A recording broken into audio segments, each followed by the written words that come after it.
now. There we go. There we go. Everyone's filing in. There we go. Oh shit! I just realized. Chat. That is a lot of people. Wow. Yeah, it's we got a lot of people here. I just realized, Gojira, you are hidden behind a chat. You know, I think maybe we should maybe it's best call that way. the herd, trim the fat, get some final solutions in here. Oh my gosh, Matchstick, what the hell?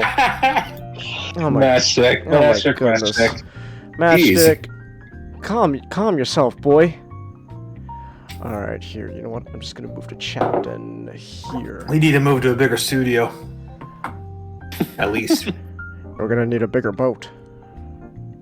Alright, there we go. Here, I'll just move the chat box. We're gonna need a bigger boat. I believe this studio needs this podcast need to take a great leap forward. We need a 5-year plan, you know. We need a 5-year plan. Alright. We need to buy a new couch. Buy a new couch and all that? Yeah, we should probably do that. Okay. So looks like not many people are here at the moment. That's fine. There's always the replays. So anyone who's watching this in replay, that's fine. Welcome to 2 Cents Live, the first 2 Cents Live of October.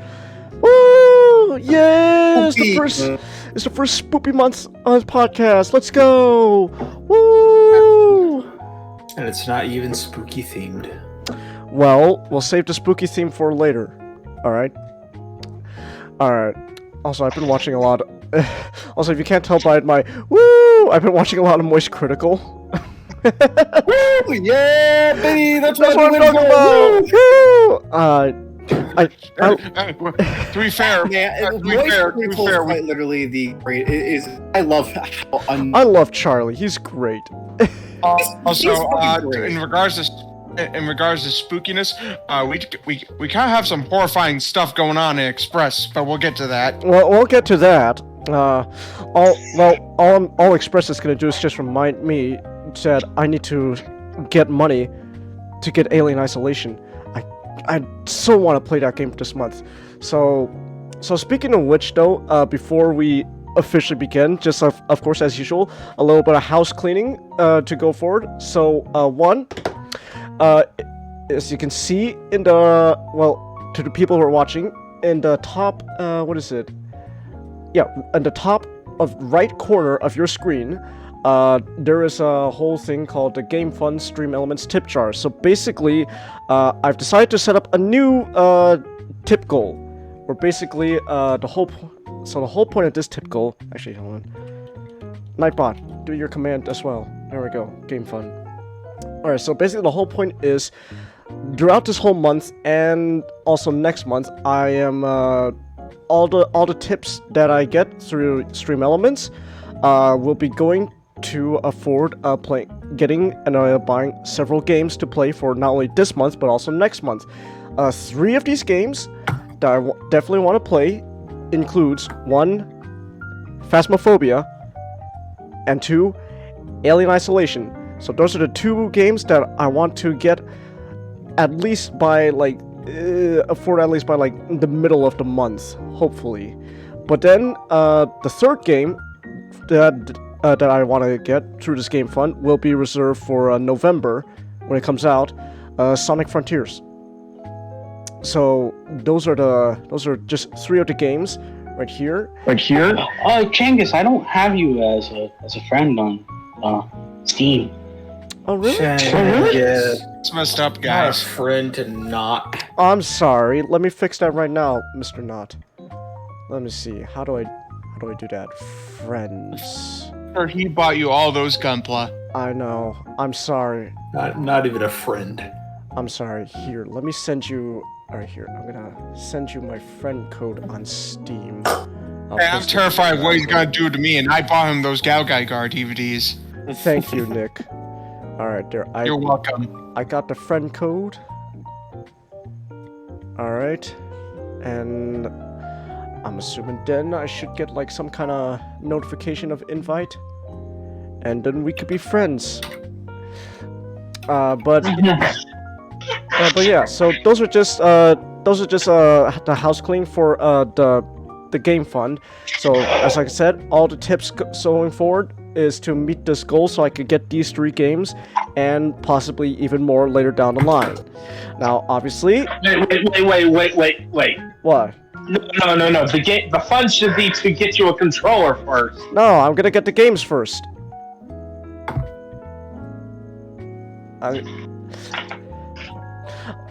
Look, I'm pretty sure...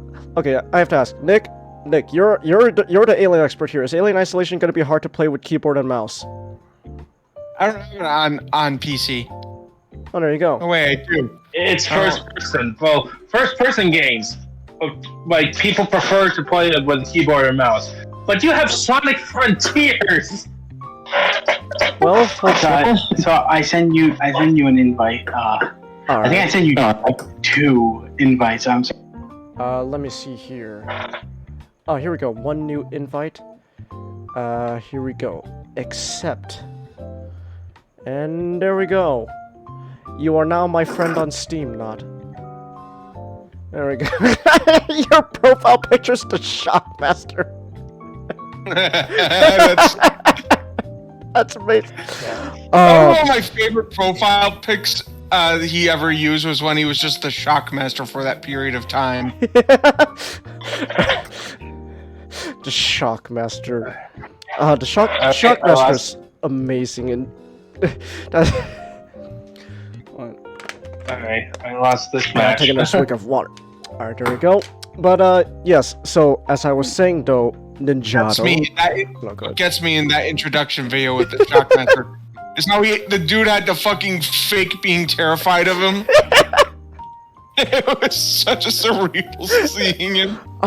There was a comment in that video where I forgot which wrestler it was, but like they're saying like this particular was like, they're like, let's be honest, he was carrying that entire promo. It was Sid. It was Sid. Yeah. And everyone was saying like, it was like Sid was carrying the entire promo. The promo would have been worse if Sid wasn't carrying it. Yeah. So, but as I was saying, so as for house cleaning, all the tips go through Game Fund. Now, as for tipping itself, how that works is, as I like the way I describe it, it's just like a waiter at a restaurant. You know, I provide a service which is entertainment, and if you like the service, then you can tip through Stream Elements, through the About section and all that, or through the link that Nightbot has. Nightbot, do your thing. There we go. Thank you, Nightbot. And then yeah. So that's about it for house cleaning. So how are you guys this night?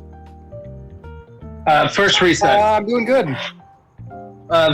First reset of a Sentinels match against the Matriarch. I got my pop-up. Darn. Yeah, it's like, so, just to do a little inside baseball on that just briefly.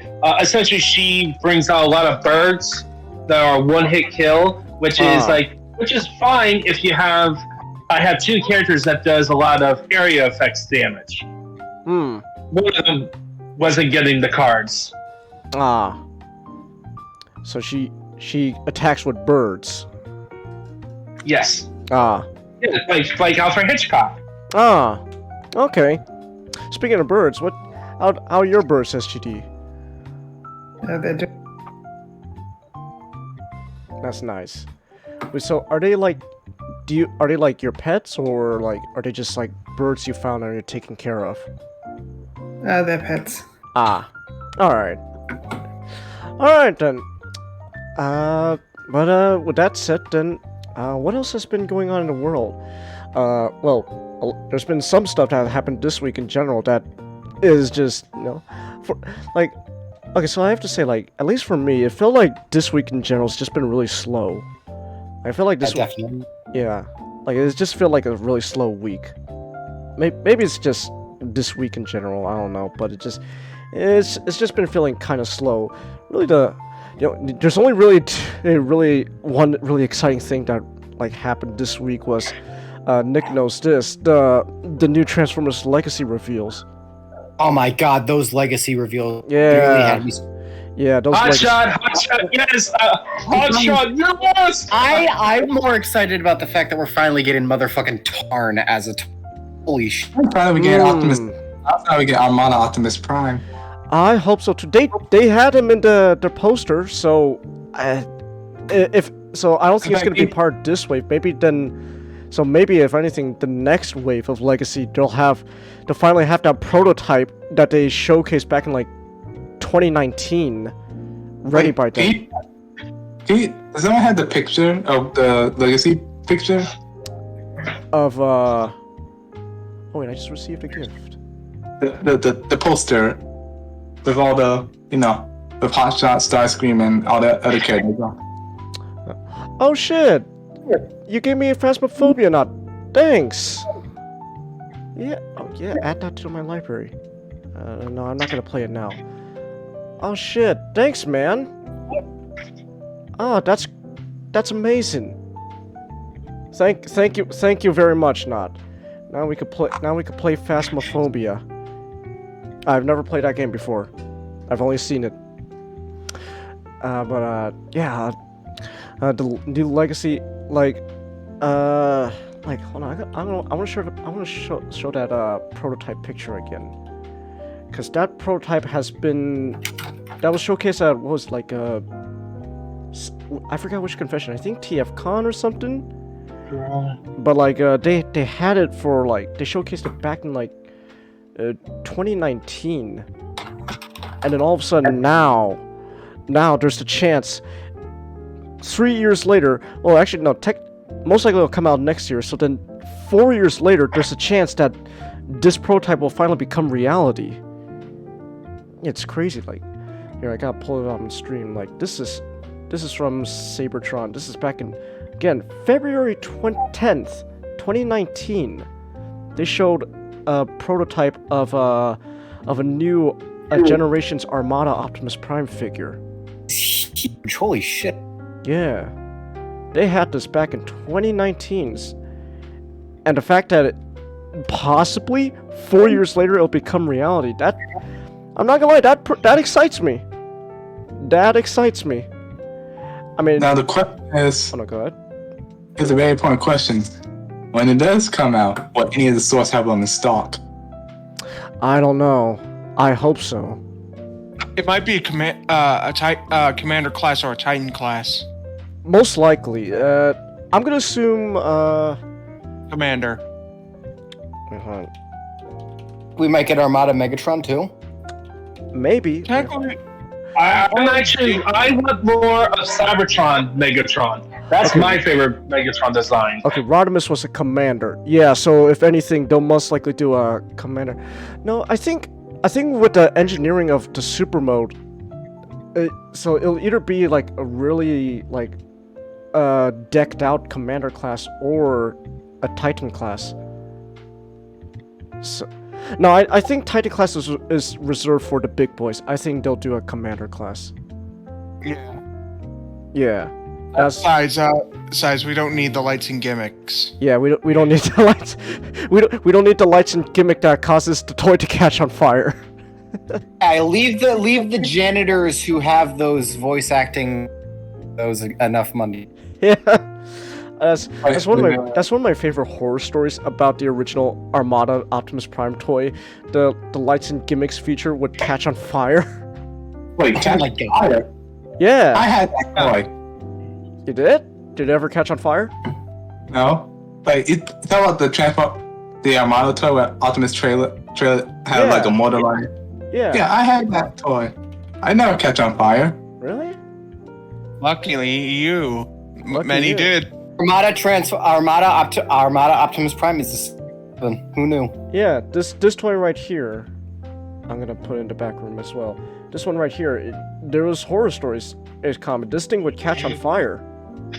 Yeah, but then again, I guess maybe because I guess you really could say he was the hottest toy. I got a question. Oh. Wait, I think I know why. I never used. When I was a kid, I never used the motorized function. You never used a motorized function? Yeah, I was too lazy to put batteries in. So I just force it into the super mode. I don't think that's a good thing either. I think you were breaking your toy technically, then. common. I don't know. I never had a toy. I don't know how the thing worked, but besides that, that was really the only exciting thing, at least to me. Take another swig of water. I guess. I mean, I have an exciting thing, more or less. It's funny that all the.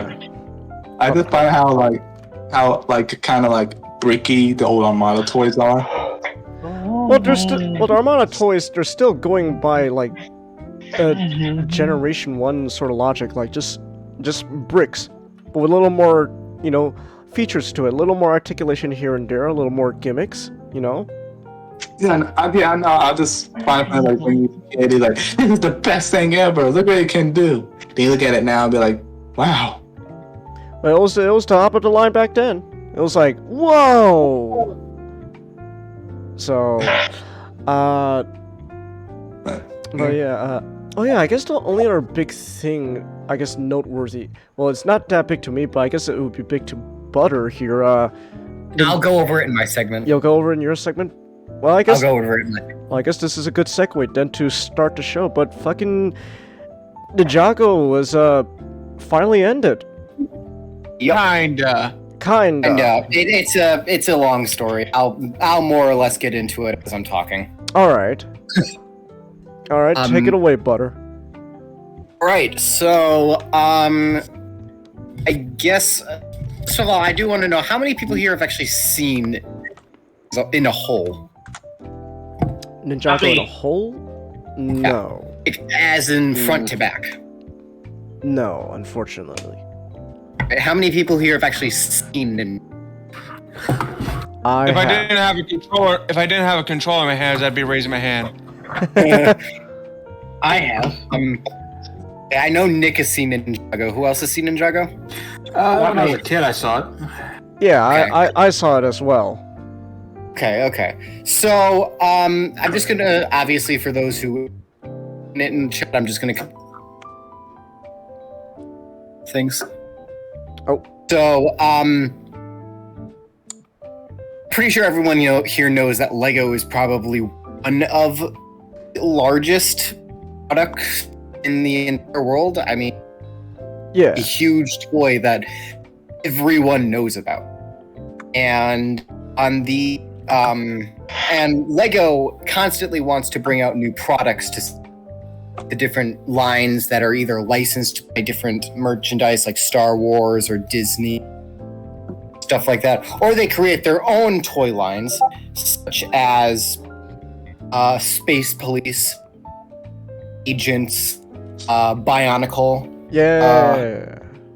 and next one. towards I was in 11. Ninjago was up to 8 as Bionicle had more or less ended around this. And it was based around the original Lego Ninja theme.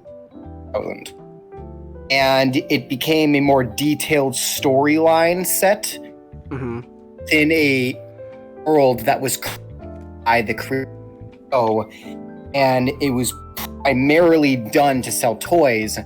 Over in 2011, with a pilot episode series on Cartoon Network. And this was kind of a test run to see if they could pull off doing Lego TV. Butter, you're kind of cutting out a little bit here. I am? Hold on, let me turn up my mic sensitivity All right.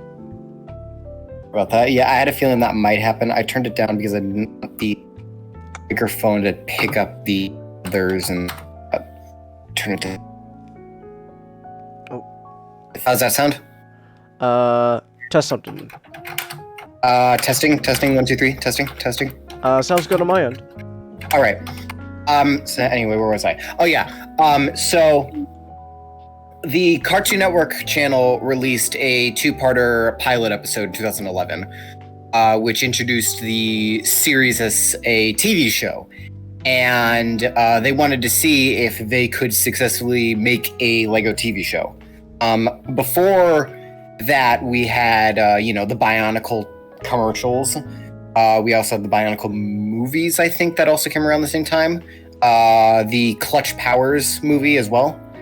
So Lego was still very much working with the idea of making movies and TV shows with full-on animation and storytelling and stuff like that.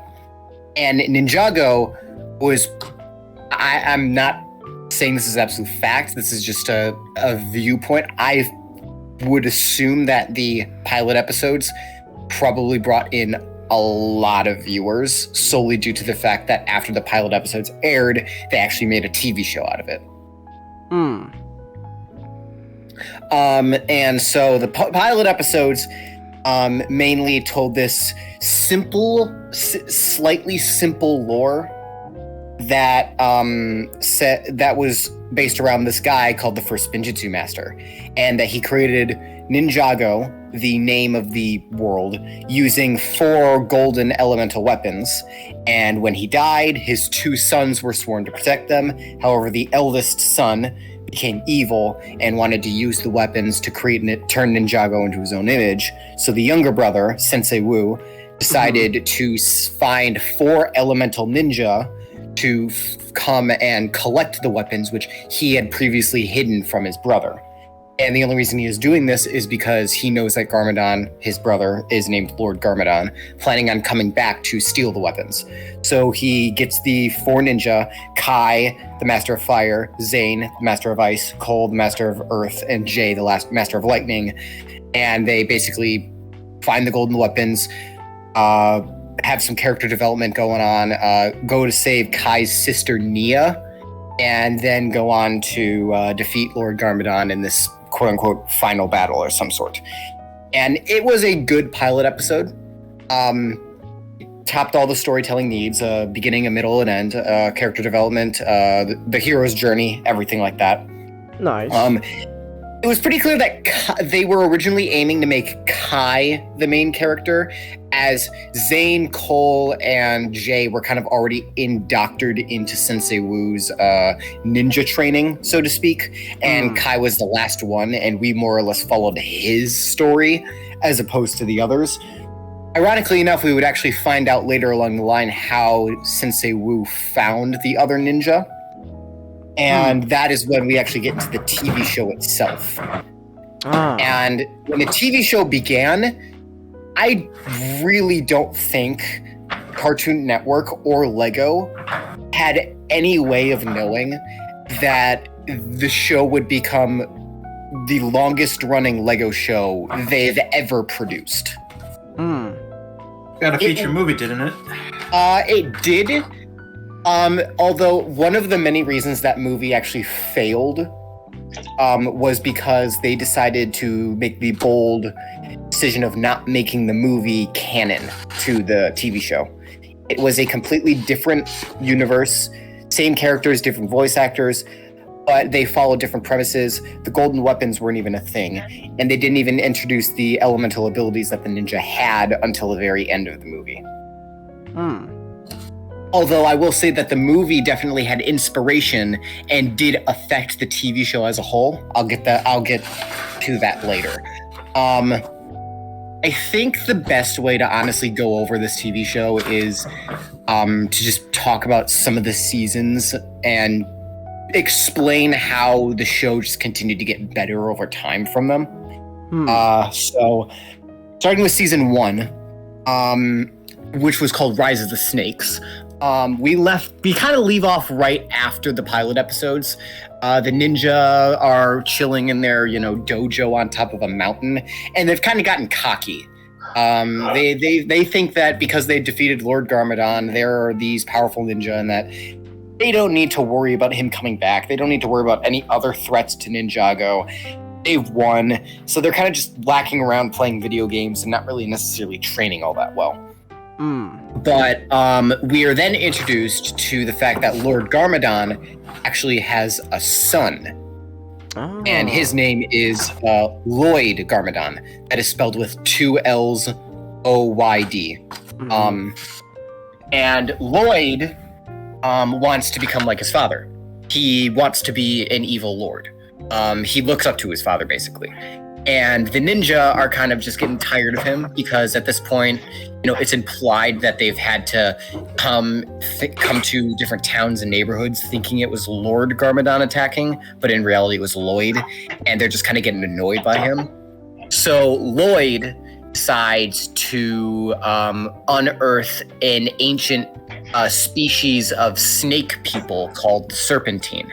And the Serpentine, even to this day, continued to play a vital role in Ninjago's lore and history. And so Lloyd decides to awaken the 4 tribes of the Serpentine: the Hypnobrai, Venomari, and the other 2 that I can't be bothered to remember. Constricti and the last remaining member of the Anaconda. Wow, I'm surprised I didn't know that. Yeah. And we'll trust me, we'll get to the Anaconda. So Lloyd unearths one after another the Serpentine tombs, and he tries to lead them as his father would. With the Hypnobrai, he finds a way to trick the leader into hypnotizing himself, and Lloyd assumes Post. But in an ironic way, and I kid you not, they kind of pull a Megatron and Starscream type dual dynamic with the Hypnobrai's leader and second in command. And so the second in command of the Hypnobrai is kind of like not with what the leader is doing and constantly trying to, scheme with the other Serpentine about taking over. And eventually, after Lloyd's plan fails yet again, Scales, the name of the second in command, challenges the leader of the Hypnobrai to a gladiatorial pit and wins and takes over as leader of the Hypnobrai. And he even has a voice similar to Starscream too. Playing up, voiced by Cheetor. Yeah. Oh.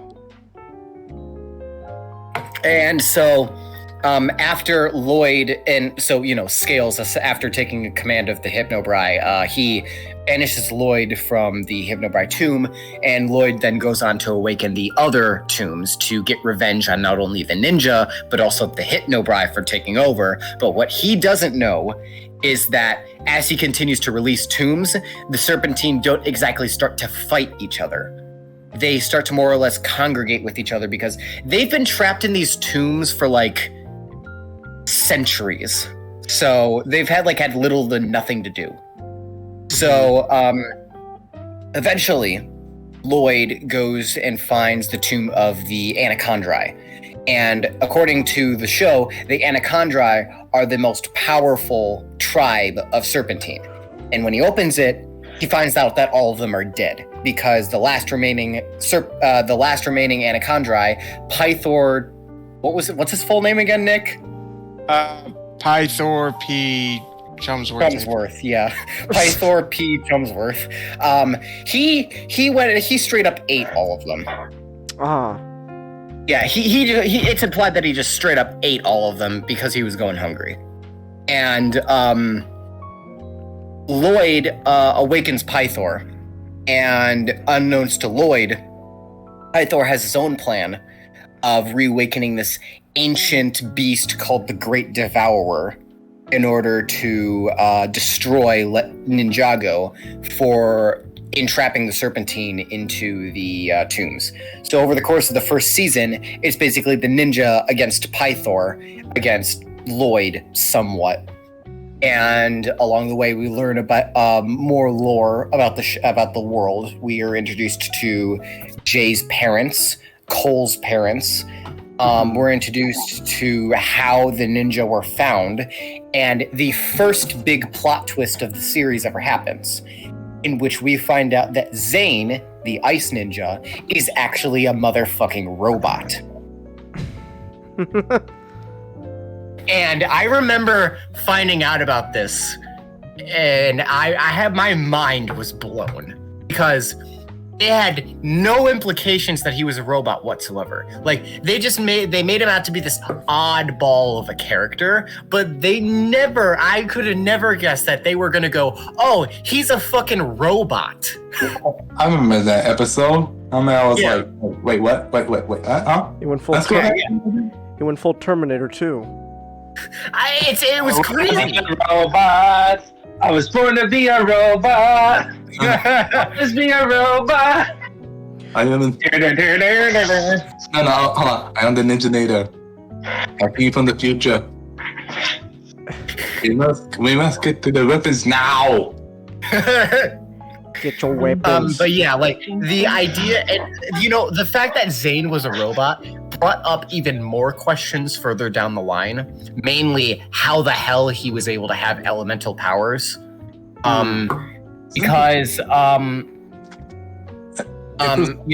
later down the line I'll explain it. But to put it in short, it is revealed later on that the ninja, they're descendants of different elemental masters. So Kai's father was the fire ninja, and then before him there was a fire ninja, and then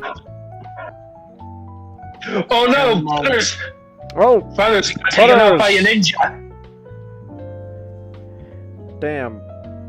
Butters' internet is it's like a ninja. It's just taking him out. Sorry, that happens sometimes. Anyway, so there's a whole lineage of different ninjas with elemental abilities that we find out, but Zane being a robot, it's kind of like, wait, how did he get these elemental abilities if he wasn't related to any elemental master? And it's like implied or something way later on that the original Master of Ice kind of like froze his like elemental powers into like power source or something and gave it to Zane.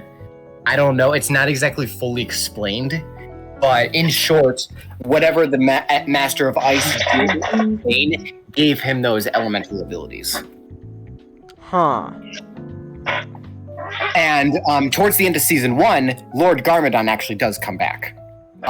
Because Wu goes to find him in order to rescue Lloyd, who is being held prisoner by the Serpentine. And Garmadon surprisingly actually does show a lot of character development, as just because he's evil doesn't mean he's a bad father. He actually does care about Lloyd. He cares about all that. He doesn't want Lloyd to follow in his footsteps. He doesn't want Lloyd to be evil. And we see this part of Garmadon that we never actually really got a chance to see in the pilots, because like he was the villain. Why should we have sympathy for him? And slowly but surely we get to see, Garmadon isn't as bad as we thought he is. He's just kind of evil. He's forced to be evil, because we learn that the snake that the Pythor is trying to awaken, the Great Devourer, bit Lord Garmadon as a child and turned him evil. So he was kind of forced to be evil. It's not my fault. It's the snake, okay? Exactly. Okay? Hey, it's not my fault. It's not my fault that I slaughtered your entire village, okay? It's that snake. It was the snake's fault. Look, it's in the Bible, people. Yeah, look at Genesis. Yeah. So, totally not because the man didn't do anything to protect, didn't do anything to prevent. It's not the man's fault. It's the woman's fault, and it's not the woman's fault. It's the snake's fault. Everything leads back to the snake. Yeah. So, it is then we actually reach the second twist of the season and series.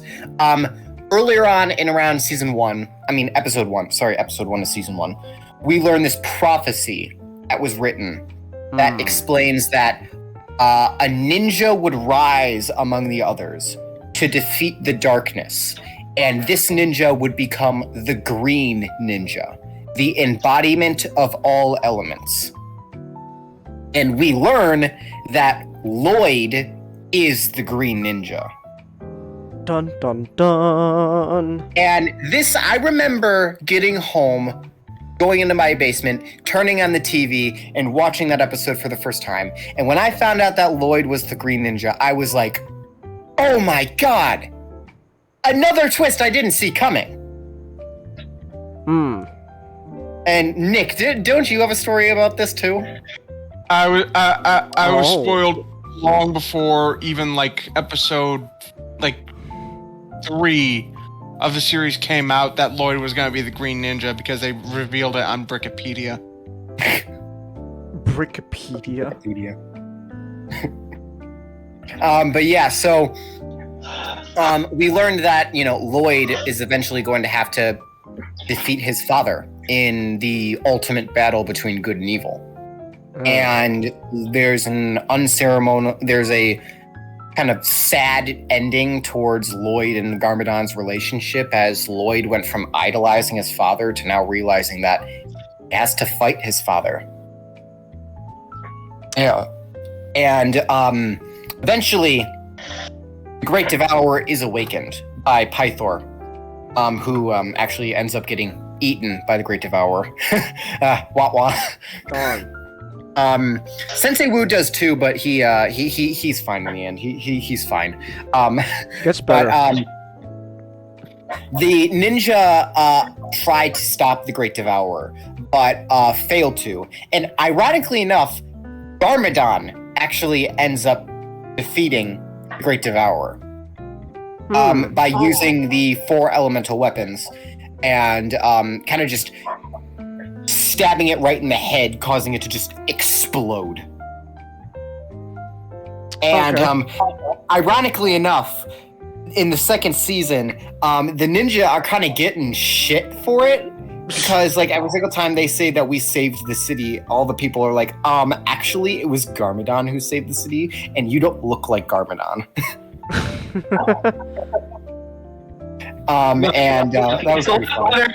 It's a lot better than what happens with the Sinister Six, okay? Where they save the city and the city's on fire. Well, that's context for something that I don't think Butter knows, though. Yeah, I don't think. Basically, we made a comedy series about the Sinister Six. Oh, really? That's cool. Yeah, and like one of the jokes, part of the joke of the whole series is Dr. Octopus wants to become a top tier villain, but they inadvertently also become one of the most helpful heroes of the city. That's funny. So the second season eventually rolls around. I believe the second. I'm trying to remember what the second season was called. Ninjago season 2 was called the Legacy of the Green Ninja. Yeah, that's it. And actually, so season 2 was supposed to be the ending of the series. Lego and Cartoon Network were both fully planning on making season 2 the end of the series. So they introduced probably the greatest villain in the entire series, known as the Overlord. All right. And we learn from Lloyd's mom, actually, since she comes into the picture later on, that when the first Pngtu Master created Ninjago, there had to be that whole yin and yang balance. So where there is good, there also has to be evil. And the Overlord was created when the first Pngtu Master created Ninjago. And the first Pngtu Master and Overlord were basically at the same amount of power. No one could win the fight because they were both equally as powerful with one another. So, in order to kind of halt the fighting, first Pngtu Master did a couple things. One, he destroyed the Overlord's physical form, banishing him to kind of more of a spiritual form. 2, he splits the entire fucking continent of Ninjago in half. Sending the Overlord and his army to deep in the ocean, sinking the second part of the continent, which he dubs the Dark Island. And the Overlord's army, which was created using indestructible stone, was left underneath Ninjago, kind of inactive. And so, due to the Great Devourer being destroyed, the Great Devourer's kind of venom, so to speak, actually reawakens the Stone Warriors. And the ninja are kind of powerless at this point, because they don't have their golden weapons. And furthermore, Garmadon actually turned their golden weapons into this mega weapon, which he used to kind of be a Saturday morning cartoon type thing, you know, until the Serpentine, who he had teamed up with, kind of went, "You're fucking stupid," and then they kicked him out of a helicopter into the middle of the ocean. And that's where he found the Overlord and the Dark Island and everything. And so the ninja, along the way, a couple major things happened in season 2. The first one, really big one, being one of Lord Garmadon's plans was to resurrect a dinosaur to hunt the ninja.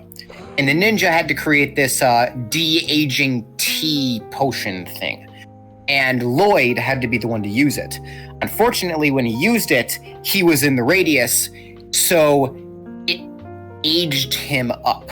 And he became an adult. So the final battle ended up coming a lot sooner due to this fact. Oops. And the whole mega weapon thing was eventually destroyed when the ninja traveled back in time to the pilot episodes, because Lord Garmadon did that. He was frustrated that Lloyd became the Green Ninja, so he went, "I'm going to go back in time and make sure the ninja never were formed, so that way Lloyd never becomes the Green Ninja." And so the ninja eventually go back in time, and they're forced to destroy the mega weapon and in turn the golden weapons by kind of shooting it into space.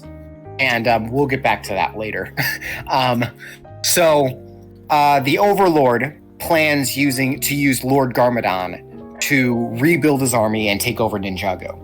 And the ninja find out about this from Misako, Lloyd's mother and the wife of Garmadon. And we're also hinted at that Sensei Wu actually has a thing for Misako as well. So, because apparently he taught her spinjitzu as well. So, this is helping his case. Yeah. So, there's actually a really juicy thing that happens later on, where around season 5 we learn that both Wu and Garmadon loved Misako, but Lord Garmadon actually took one of Wu's love notes to her and erased Wu's name and put his name below it. And that's some next level pettiness right there.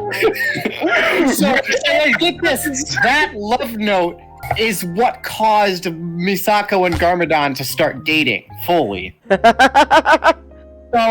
So man, this is what Dr. Doom would have done to read his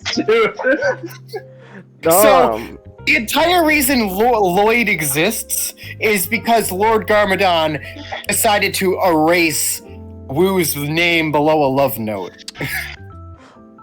Lloyd exists because Garmadon gaslit a woman. Yes, basically. Damn you, Woo! So, Misako tells the ninja about the Dark Island, and they go over there, and they actually gain their elemental abilities back.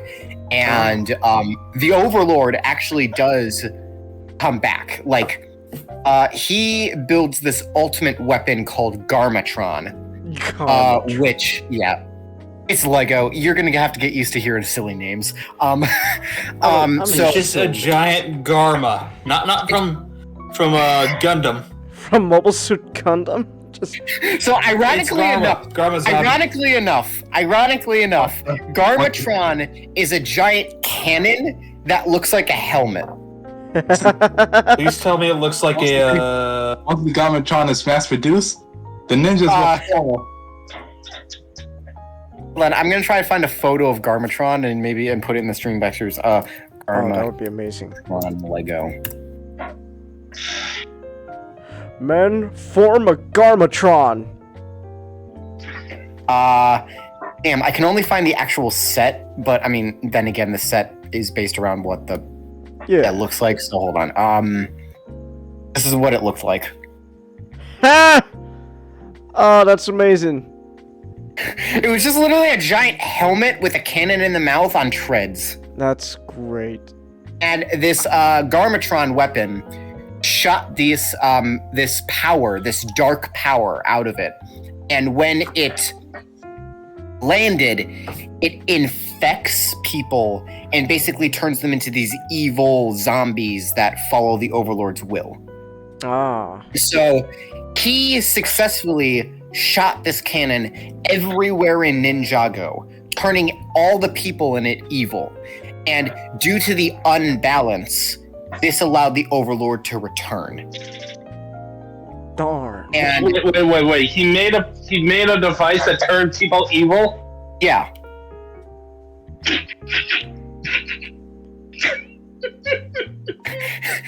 So due to everything evil in nature. Alright. So the Overlord eventually does come back, and he possesses Garmadon's body. And slowly but surely, the Overlord.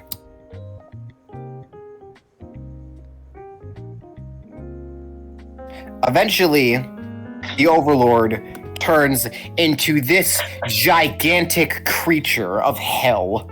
Alright. Oh, hello. Look at you. Oh, it's a red-eyed black dragon. Yeah.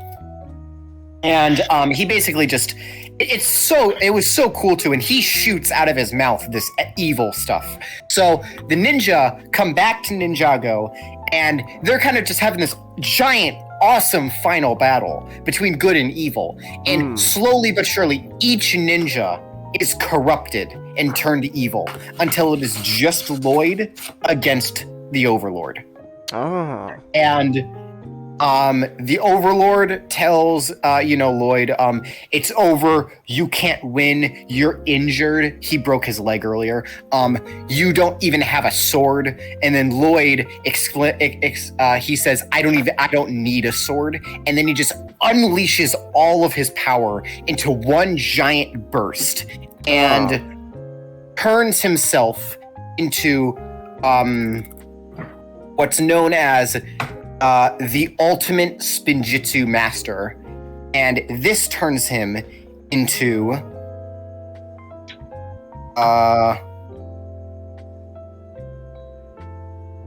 the Golden Ninja. Oh, He went Super Saiyan. He has this epic final battle, and according to Brickopedia, I want to emphasize this. There is a list of the powers Lloyd got when he turned into the Golden Ninja. One of those powers was omnipotence. He became God. He became God. I blame Greg. Nick knows why I blame Greg. This sounds like something Greg would do. James, I hate to tell you this, Greg wasn't part of the... No, but no, but I feel like they were inspired by Greg. He did something similar. Who's Greg? Greg Farshty. He wrote Bionicle. Yeah. Greg's like, the last year of Bionicle. Alright, Tahu, here. You get this golden armor. You become gold now. Oh, cool. Also, you have all the power of these, like, every power of these guys called Rakshi. All of them? All of them. Yeah, so Lloyd ends up like, he's flying now. He can fucking fly. He can punch the dragon without even a... He flies now? Yeah, he flies now. Oh, so he is Super Saiyan. Yeah, and he even summons a spiritual golden dragon to ride on. Oh, dang. And eventually, the Overlord and Lloyd are just having this giant epic battle. The Overlord turns giant. He tries eating Lloyd, and then Lloyd, just another burst of power, just destroys the Overlord. Dang. Destroying his physical form, curing everyone, and Garmadon comes back. But all of the evil within his blood is gone. He is a normal human now. He is good. Oh, convenient. Ends saying that they're looking forward to what the future holds. And again, this was originally planned on being the series finale. But obviously Lego said, no, we're going to continue making sets. So they continued making TV show episodes, which comes season 3, rebooted. And the emphasis on this season is technology. The Overlord's battle between Lloyd and everything, it demolished the city. So they rebuilt with technological advancements, flying cars, robots everywhere, all that stuff. And this new giant skyscraper is built right on top of where the Overlord was defeated. And all of it was done by the genius man Cyrus Borg. And he invites the ninja to come to Borg Tower in order to see new Ninjago City and all of its technological glory. If something is Borg, it's bound not to end well. Yeah, it did not end well. So the Overlord actually turned out not to be dead. Instead, he infected technology and slowly started building his presence within the internet. So it sounds familiar. So Cyrus Borg is basically under the influence of the Overlord, not by choice. And so he secretly gives the ninja new suits and new weapons, which are basically kind of technological hacking devices, which have the power to destroy the Overlord within the internet. So ninja escape, and the Overlord builds these ninjroids, like ninja assassin robot, like an army of them, based off of Zane's design. So there's this entire army of ninja robots that are designed after Zane. And the Overlord reveals, instead of conquering Ninjago City, he wants to steal Lloyd's powers for himself to become the Golden Master. And so he can take over the world, of course. Yes. And so over the course of this season, Zane is the main focus of this season. And we meet Zane's quote-unquote love interest, Pixel robot. We learn that Garmadon has opened a self-defense school, and that Garmadon actually has now taken a vow against violence, and he refuses to fight. And Lloyd ends up actually having to give up his powers. So he's no longer the Golden Ninja anymore. He's gone back to being the Green Ninja. Oh, okay. So the season 3 eventually ends with the Overlord successfully capturing Lloyd and taking his powers. But Lloyd is rescued, so the Overlord doesn't have enough energy to create a physical form. So he builds a rocket, shoots the rocket up into space, and takes what's remaining of the golden weapons. Remember those? Yeah. They were shot up into space. They landed on a comet. The Overlord found this comet, took the golden weapons, and turned them into armor in order to give him a physical form. A couple noteworthy things of the season. Pythor actually comes back. Apparently he didn't die in season 1. The Venom did get rid of his purple coloring, so now he's a white and purple snake, and he's been working with the Overlord.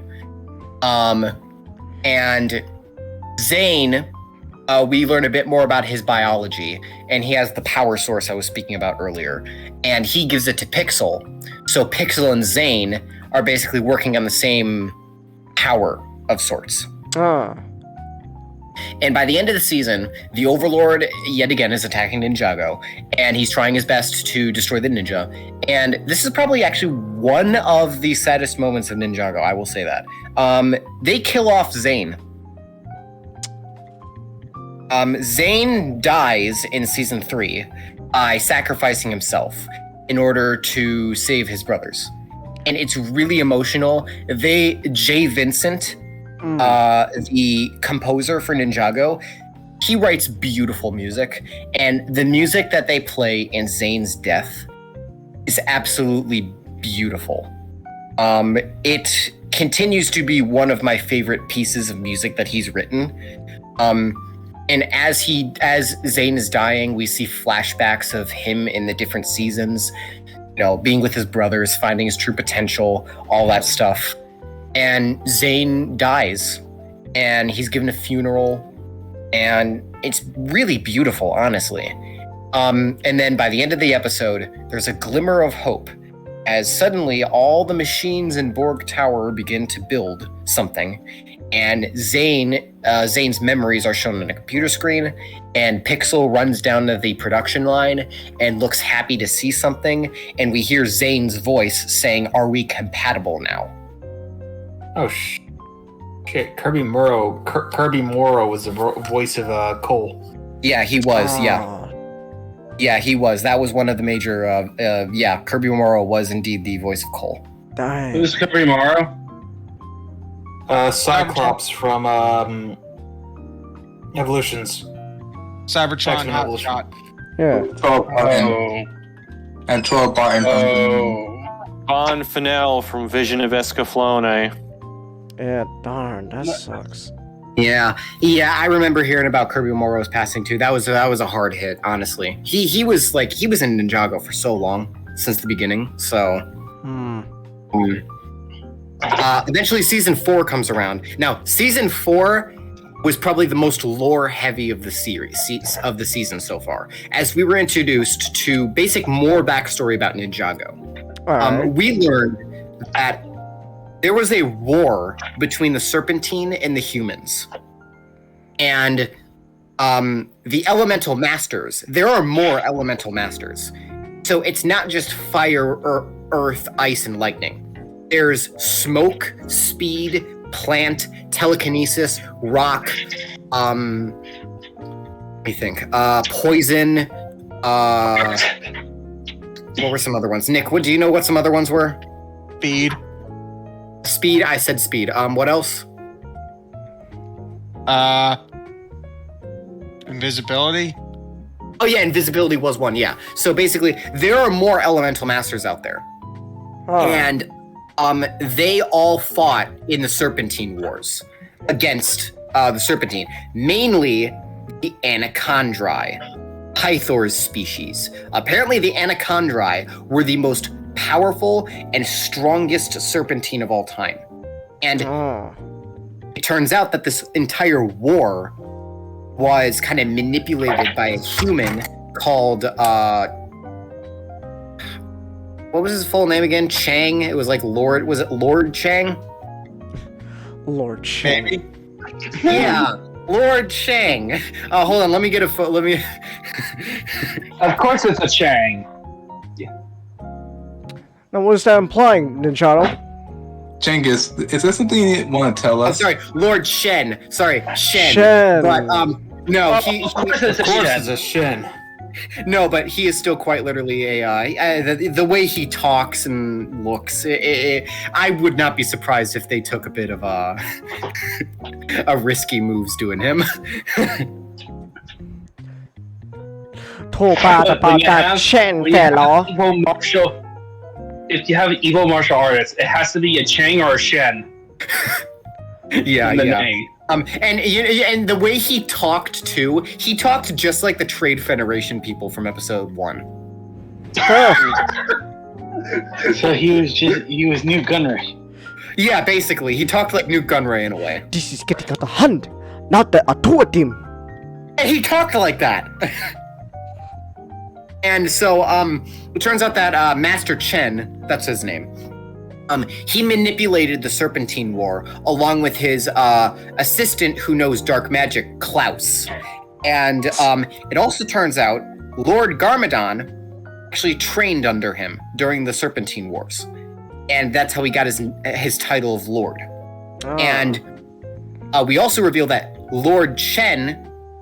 Master Chen is actually the person who manipulated Garmadon into erasing Wu's name in that love letter. Do it, Garmadon. So, basically. Will it get me laid? Oh, it will definitely get you laid. Just write So, your name on it. We also learned that Chen has a daughter who is actually an elemental master, the master of Amber. And her powers are actually quite interesting. she has the ability to copy others' powers. Huh. So if she touches you, she gains your abilities. Also, a she's specific amount of rogue. time. Yeah, she's kind of like Alita. She's kind of like Alita 1 from Animated. Or like Rogue from X-Men. Okay. Yeah, basically. Alright. And Chen originally, his plan was to gather all the elemental masters to steal their powers in order to complete a magic ritual to turn him and all of his followers into snakes in order to start a second war. So when that fails, he tries to use his own daughter to steal the elemental abilities. Father of the Year over here, by the way. I can tell. So Chen eventually does succeed in turning his army into snakes, and he tries to attack Ninjago. And this is where we reach probably the second saddest thing to happen in the season. Lord Garmadon's sacrifice. Lord Garmadon, in order to stop Master Chen, banishes his soul to the Cursed Realm in order to bring back the souls of the original Anacondae leaders to banish Chen for basically being not true of blood or something like that. So Lord Garmadon sacrifices himself, and Chen and his entire army are banished to the Shadow Realm, except for one. All right. We'll get to that later. All right. The end of season 4 shows the ninja mourning Lord Garmadon, but as it's panning away, this green misty form starts forming in the air, and it quickly pans into the camera and shows a face, and we hear the word Moro. And that's when we get into season 5, which is called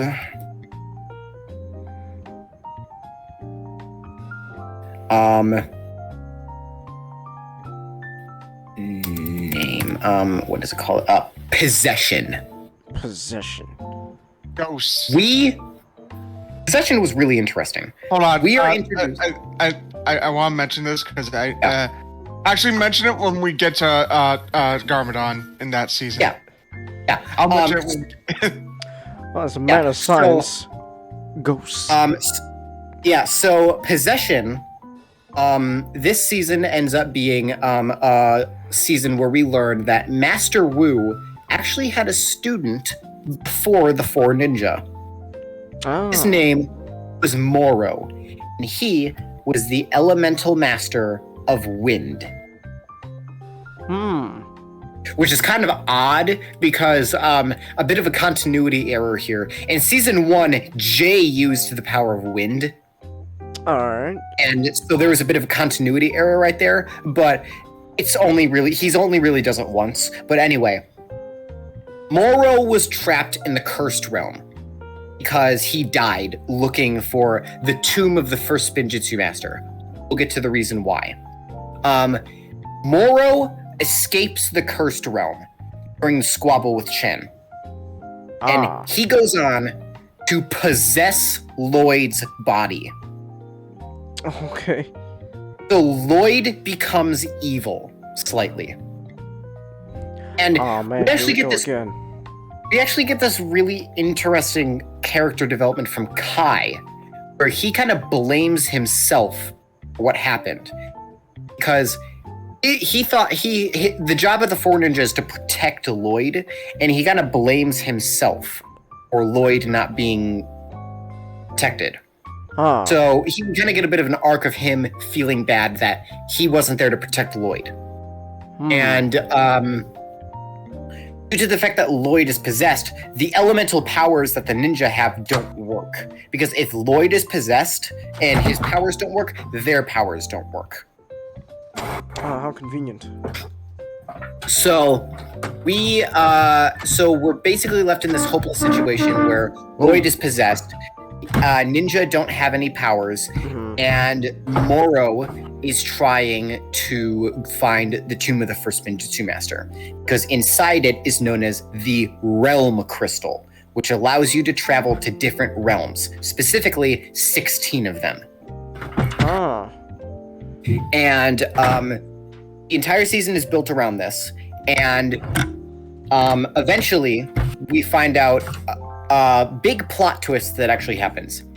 Nia, Kai's sister, who previously throughout the series has kind of been like the mechanic or the gadget person for the team. Creates suits and vehicles and stuff, and she actually becomes what's known as Samurai X. So basically this robotic samurai. Yeah. And we learn that Nia is the elemental master of water. So Kai, her brother, is fire, and Nia is water. Which means both of Kai and Nia's parents were elemental masters.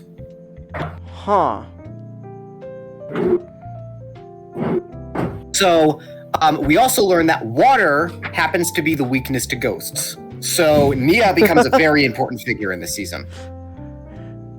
Everyone knows ghosts are afraid of water. Well, actually, the show actually kind of uses this really fascinating thing where they say that the reason ghosts and water don't work well is because water is constantly moving and flowing, and ghosts can only pass through solid things. Actually, a really interesting plot point that I liked. Okay. And so Moro eventually finds the Realm Crystal, and he tries to use it to open the gateway to the Cursed Realm in order to not only free all the cursed spirits, but also let a being known as the Preeminent come through. And the Preeminent is basically the embodiment of the Cursed Realm. All right. And so the Ninja and Nia battle against each other. Lloyd comes back eventually, and Lloyd eventually battles Moro, and they actually end up going through all the they actually kind of use the Realm Crystal a bit, and we see some of the different realms. And funnily enough, guess which realm they end up going into? Which one? The Chima realm. Meaning Lego Chima and Lego Ninjago take place in the same continuity. So it's also implied that so you can also kind of take implications that the Serpentine might have originated from the world of Chima. So it's a very interesting, very, very interesting. So season 5 ends with Lloyd going to the Cursed Realm in order to destroy the Preeminent. And when he's there, he finds Lord Garmadon. And Nick, you wanted to say something?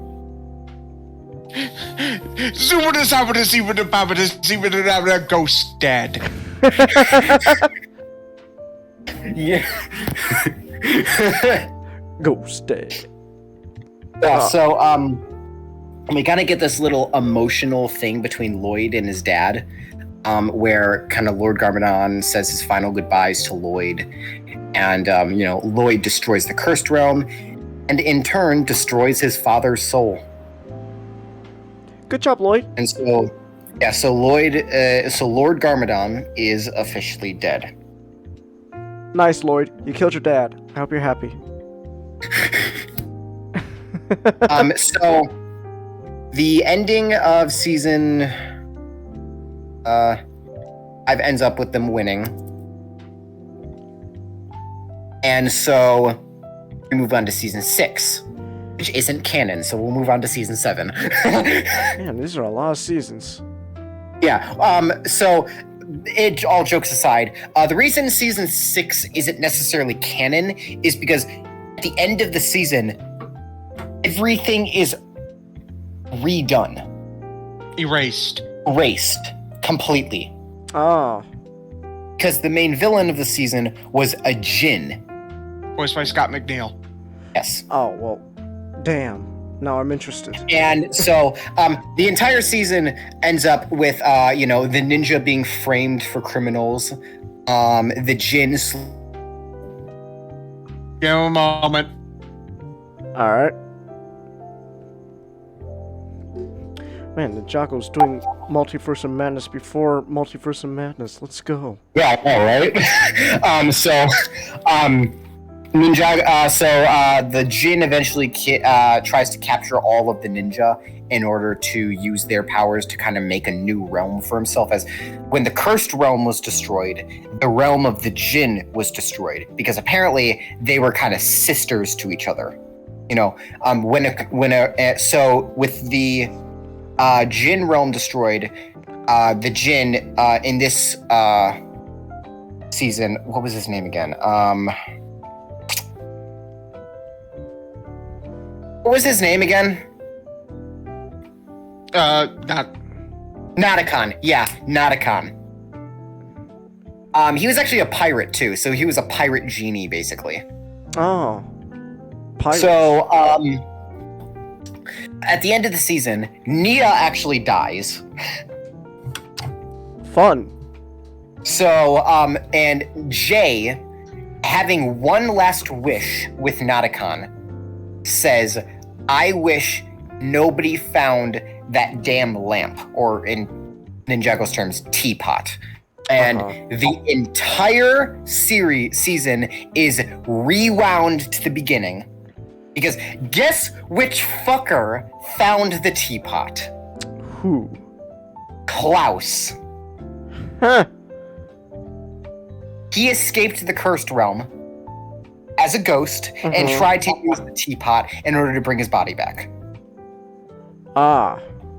So, again, season 6 isn't technically canon due to the fact that the events of the season are kind of all erased. Huh. Which moves on to season 7 of the season, The Hands of Time.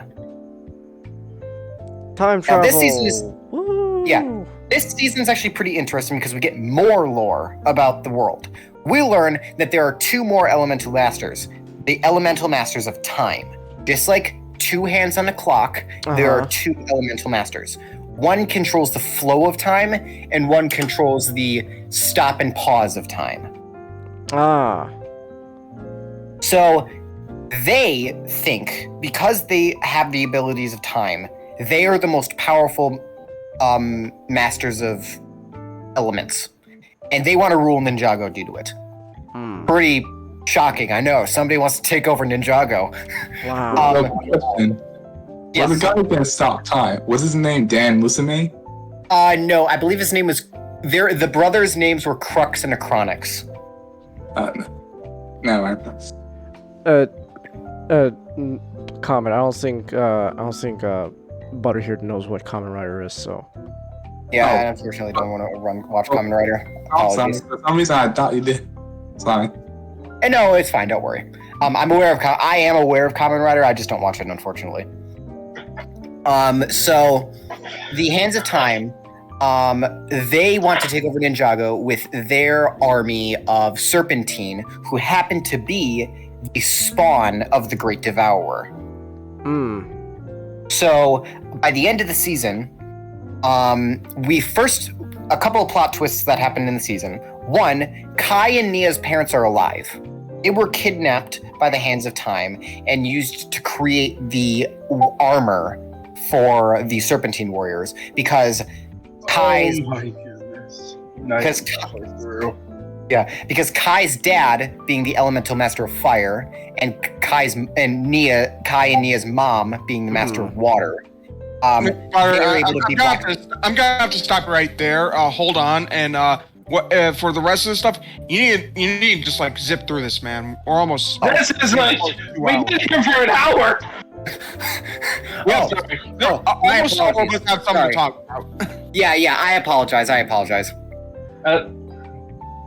Okay, so I'll kind of zip through this. So end of the season, Wu ends up sacrificing himself, going back in time. The movie actually affects the series because they redesign everything. They give the ninja new looks. They recast Lloyd's voice actor, and the rest of the seasons kind of take place after that redesign. So season 8, Lord Garmadon comes back, takes over Ninjago City with his worshippers of Sons of Garmadon. Season 9, follow up to season 8, Ninja trying to take back Ninjago. But they first got trapped in the first realm, which was the first ever realm created. We learned that the first Spinjitzu master is the son of Dragon and Oni. Season 10, the Oni tried to invade Ninjago to destroy everything. And season 10 was, again, also supposed to be the end of the season, the series. So they kind of treated season 10 as the end of the series. Season 11... it kind of gets odd because after season 10, the length of the episodes begin to kind of shorten, and they go from being 23 minutes to like 11 to 15 minute episodes. It's kind of odd. So season 11 and 12, Kai and Zane focused seasons. Kai loses his abilities to a serpentine who steals them, and Zane becomes evil and becomes the Ice Emperor. Season 13 is a Cole-focused season, which we find out that Cole's mom, the Elemental Master of Earth, helped to defend a kingdom of like trolls and orcs and stuff like that because they're being oppressed by a king called the Skull Sorcerer with magic powers and stuff. Season 14 is a Nia-centered season. And by the end of season 14, Nia actually dies and sacrifices her body in order to become one with the sea. And so season 15 is the most recent season and officially a last season of the entire series. All right. A couple days ago, the last episode aired, and it was focusing on the return of the Overlord. He came back after all these years, and he gathers up the ninjas' foes from throughout the years, and not only builds an army of warriors that are immune to the ninjas' powers, but also steals their golden weapons and corrupts them. So the ninja, and he then takes over Ninjago again. And so it's a final battle between good and evil. Lloyd and Lord Garmadon, who did come back, he was brought back, except only the evil half of him was brought back. They are forced to work together in order to destroy the Overlord. Lloyd eventually does succeed in destroying the Overlord once and for all. And we get this really sweet and sweet ending spoken by Lord Garmadon, who basically, in a sense, says, "It's time for you to grow up. We can no longer be there for you, but we are looking forward to the future." And the season ends with the monastery being rebuilt and all the people from throughout Ninjago's history helping to rebuild it. And so that's honestly all of Ninjago in its entirety. Throughout from 2011 all the way to 2022, it was Ninjago's longest running series, and it continues to be an inspiration. I know that Ninjago, so the news apparently is that they're either doing a spin-off or reboot of the series. I'm not 100% sure about that. Yeah. What I think is going on, what I think is going to happen, it's going to be essentially a soft reboot. Yeah. Like a new cast of characters or something. I don't know. We have no idea if it will take place in the same continuity or if it's going to be an entirely new thing. I'm not 100% sure. So, but all we do know is that the original storyline following Kai, Zane, Lloyd, Jay, and all of them, that is all over. Their story is finished, and so is everything else in Ninjago. So yeah. Any thoughts? Anything? Well, that was certainly a ride, that's for sure. Yeah. An hour and a half ride. No. Yeah, apologies. I had no idea that it would take that long. It's fine. Admittedly, I should have told you in the first place to. Let's try to keep it brief. That's partially my fault, though. I should have told you in the first place. I admittedly got caught up in this expansive stuff. I implore you to watch the show. The show only continues to get better over time. It's like a yes. If we looked at our history of the show, would this actually be in like the top 10 longest segments? I don't know. I think this is the average length of I think the longest segment we ever had was the time I had to cover both Gundam Wing and the Endless Waltz OVA. That took a while. Oh yeah, but Gundam is like seems like an average length of a comment section, and half a length of when SED goes over Ghost Game. Well, it's a lot of stuff.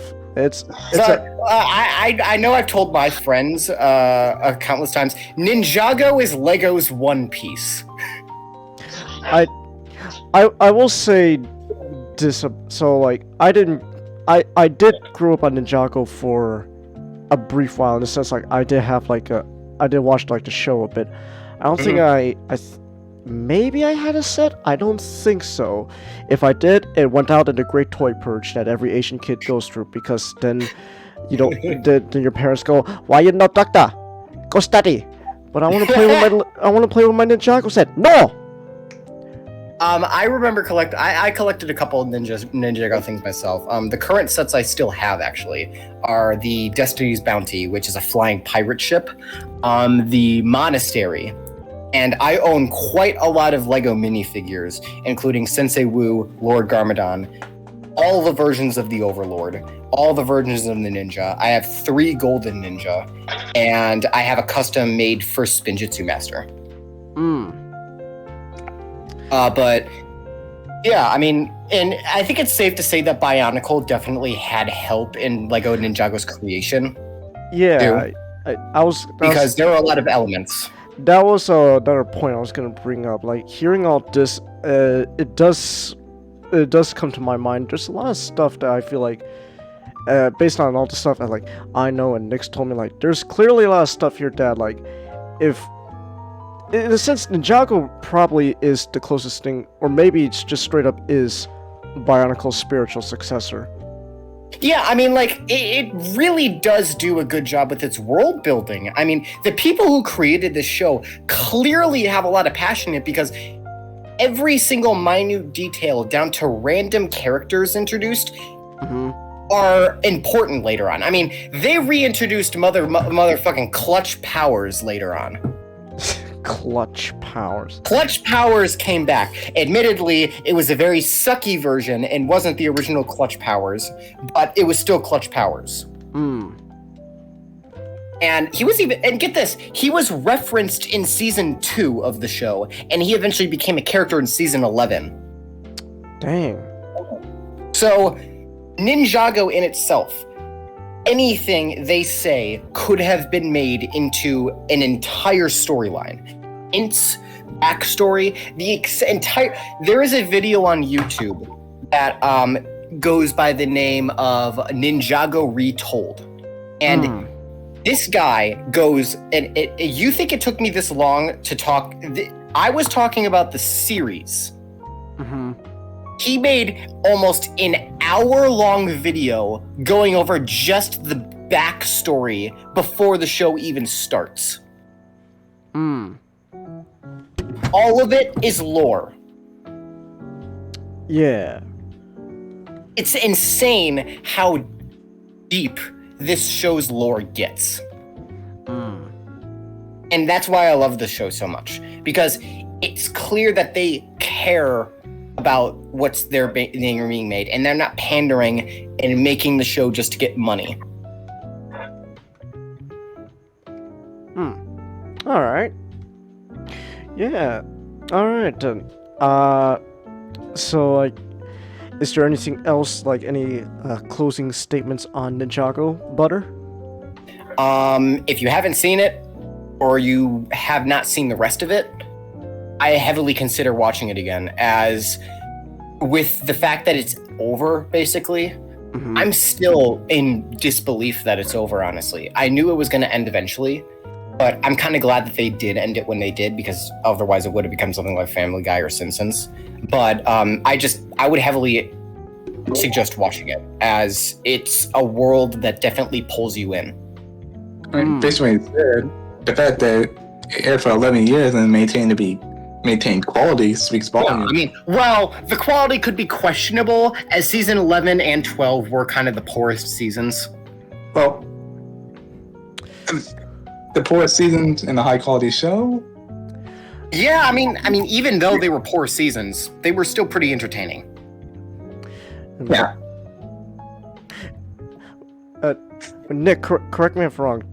Does this then makes Ninjago last 1 year longer than Bionicle, right? If we're not counting G2. Technically. So, yeah, dang. Good job, Lego. You outdid yourself. Yeah. All right. Now, unfortunately, I do have to go, as I am needed elsewhere. Ah, darn. So, I might come back later on tonight, though. So. Oh, well, we're definitely gonna still be up later tonight. Yeah. So if you do come back, I would love you to come back. There's a lot of stuff that I want to. Oh yeah, absolutely. Yeah. So Changus, thank you for having me on. Thank you for letting me talk about Ninjago. Sorry it went on for too long. Didn't realize it was gonna take that long. It's fine, man. It's fine. All right. Let me see if I could, real quick. Let me see if I could pull up your YouTube channel. Oh yeah. Yeah. Since yeah, thank you for that. Yeah, no problem. All right, come here, YouTube. Show me the butter. All right, come on, YouTube. Show me the butter. There we go. All right, let me copy and paste, and here we go. All right. So thank you, Butter, and yeah, if we're definitely still gonna be awake later on. So if you want to come back, just hop on in.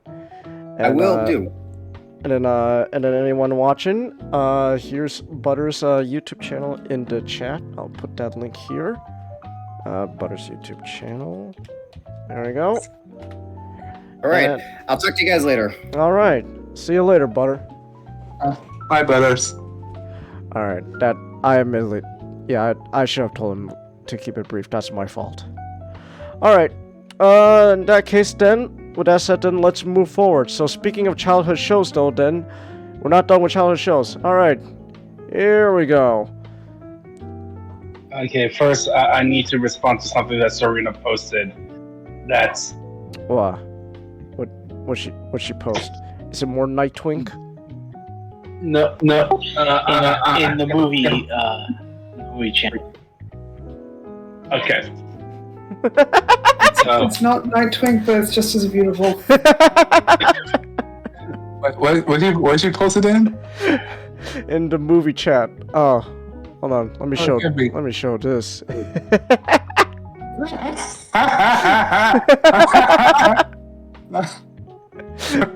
The little motherfucking mermaid and shit. Well, so at least it's not another redhead being erased. Aw. Alright. Anyways. So this is our child here. What? I said this is our childhood here. You're talking about our childhood show. I wouldn't call this my childhood. I watched this when I was in like middle school, later middle school. So, just lately I've been like itching to have like a bit more comedy. Like this has been in the back burner of my head, and watching some clips of it online just made me giggle. And so I thought, yeah, Superhero Squad was just a fun show. So for those who don't know, Superhero Squad is it's its own universe where you have Superhero City, which has Asgard right next to it, and everyone's there. The whole Marvel universe is pretty much either out in space or in superhero city near it, or unless they're in like Wakanda, stuff like that. And then right next door is Villainville. That is run by Dr. Doom. Dr. Doom apparently decided Latveria was too cringe and moved to this weird fictional country and found a new city called Villainville that looks like, honestly, it looks like Dr. Eggman got kicked out of Mobius and Dr. Doom just moved in. Oh look, this old pollution-filled town. I'll take over. I found this empty town. It's mine now, Richards. And in between them, at the beginning of the episodes, sets up a giant wall. This is years before. Okay, when was Attack on Titan released? Because they immediately begins with giant monsters. I was gonna make a Ronald Reagan joke. Dr. Doom, tear down this wall. 2009. Oh, the manga started in 2009. Reagan smash. Reagan smash. Reagan smash. When was the show? September. Oh, same month. That is hilarious. Same month as Attack on Titan began its manga run is when the show was first airing, which began with them building a wall. And then they explained that essentially overarching plot of season 1 and season 2 is a MacGuffin hunt. In season 1, it starts with this thing called Infinity Sword, where Dr. Doom and Iron Man both destroyed it, fighting over it. Because, preventing Dr. Doom from taking over the world. And then season 2 is our heroes battle Thanos after the Infinity Gauntlet. Yeah, and then halfway through it becomes Silver Surfer turns evil and becomes the Dark Surfer, and it's all about taking him down. But really, that's just the plot. Really, the fun part is just it's also a parody show. It's not really meant to be taken seriously. It's a show that is just a parody of Marvel. Except for kids. Yeah, so, what they did a lot of hilarious things. So as opposed to, my main thing that I kind of want to explore a bit is... Alright. Superhero Squad does parody of superheroes a lot better than what people normally think of parody, like The Boys or like the Harley Quinn show. And I think it's because they had to be a bit more clever with their jokes, and they're not pressured to have a lot of adult or dark humor. Also, I think that also a lot more is not mean-spirited is the most important part to me. There are some moments in Harley Quinn show that is hilarious, but a lot of those moments in the Harley Quinn shows that are absolutely hilarious are not the adult humor jokes, are not like the jokes about, oh yeah, you can't sleep with a superhero because the person with super strength would kill somebody while making out. All right. On that, illusions. Yeah, explosion. Yes, Bane. Bane's a good example. I just that part with Bane is I will not be providing snacks. Make sure you eat, but not too much. Otherwise, you'll become lethargic. Yeah, what the hell from?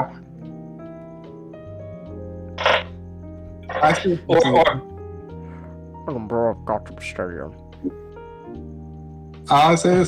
a lot of the good stuff for Harley Quinn show is stuff not focusing on Harley Quinn. Yeah, and other things that is like the boys. Like the funniest scene in the first volume of the comic was a scene where they were talking about action figure sales and stuff that didn't lead up to the moment of Homelander basically telling Starlight to like cut off a piece of her costume to give her more boob exposure, or or doing all the these guys are degenerates. Okay. The reason why there's a lot more funny stuff that happens in there, even though about 50% of it is like stuff for the kids. Like they do a lot more titty humor where it's like silliness. Okay. Goes in like Thor in the episode in season 2 where he meets Beta Ray Bill. Beta Ray Bill ends up wielding a hammer. Beta Ray Bill, by the way, was a janitor instead of a warrior. A super janitor. Yeah. By the way, another word for janitor is custodian. And you know what custodian means? What? Guardian. Huh. So he is guarding the ship from disease. But anyway, so in that scenario, Thor in the final battle ended up battling with a toilet brush. And then the villain was about to swear, and he stuffed the toilet brush in his mouth, and he goes, language! Yeah, language foul heathen. So you have like more funny scenarios, but then you got like Bowman's when he gets to the servers, he decompressurized, so he's a lot of doing bodily functions like farting and burping. But then you get a lot more comic, clever humor that is just like, oh, it is so hilarious with this premise. Like they did an episode where they essentially adapt a Chris Claremont storyline where MODOK and Ms. Marvel fell in love. Okay. They changed it to where Enchantress, it was an accident by the Enchantress. Alright. By the way, what they did with Ms. Marvel was hilarious. So, you know how Ms. Marvel, people call her like Carl Manvers in more modern interpretations? Yeah. You see, there's a reason why that character exists. Because she was always kind of the feminist one. And so in this show, they made her the head of S.H.I.E.L.D. and basically the alpha woman. The alpha woman. AKA, she's a total Cartman has a song about her type. Ah. It's okay. But what's so funny... No, I am not. Swear. Join the dark side. No, but then it's funny is that when she's with Captain Marvel, or when she's someone who she's in love with, she goes, "Oh, honey, boo boo," and then you get Iron Man's always right next to her, and she goes, "What the what?" It's hilarious, and then what they did with She-Hulk was funny, where in this universe, Hulk and She-Hulk were already gammed as children. So they were Knuckles and Locke. Just their parents just nuked them. That's my assumption. And She-Hulk goes to Iron Man and is like, "It's been a while. You haven't called at all. What have you been doing?" Oh. But the only thing I wish, I'm pretty sure that this was because of rights. I wish there was like Spider-Man in there. Like this show would have been primed for a lot of funny Spider-Man moments, but human rights. Superman.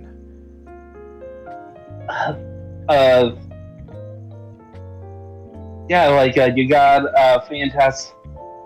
Like today, I saw the Fantastic Four one where a Skrull disguised himself as Thanos, and he was trying to scam Doctor Doom, who sent in the Abomination and MODOK, and then they brought in a third named Paste Pot Pete. All right. Known as the Chapster, and basically making fun of him. Because Paste Pot Pete is actually a Fantastic Four villain. Okay. And he has basically a glue gun. A glue gun.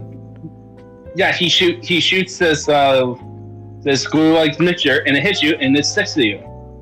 Oh, okay. And it's just his Paste Pot Pete or the Trapster.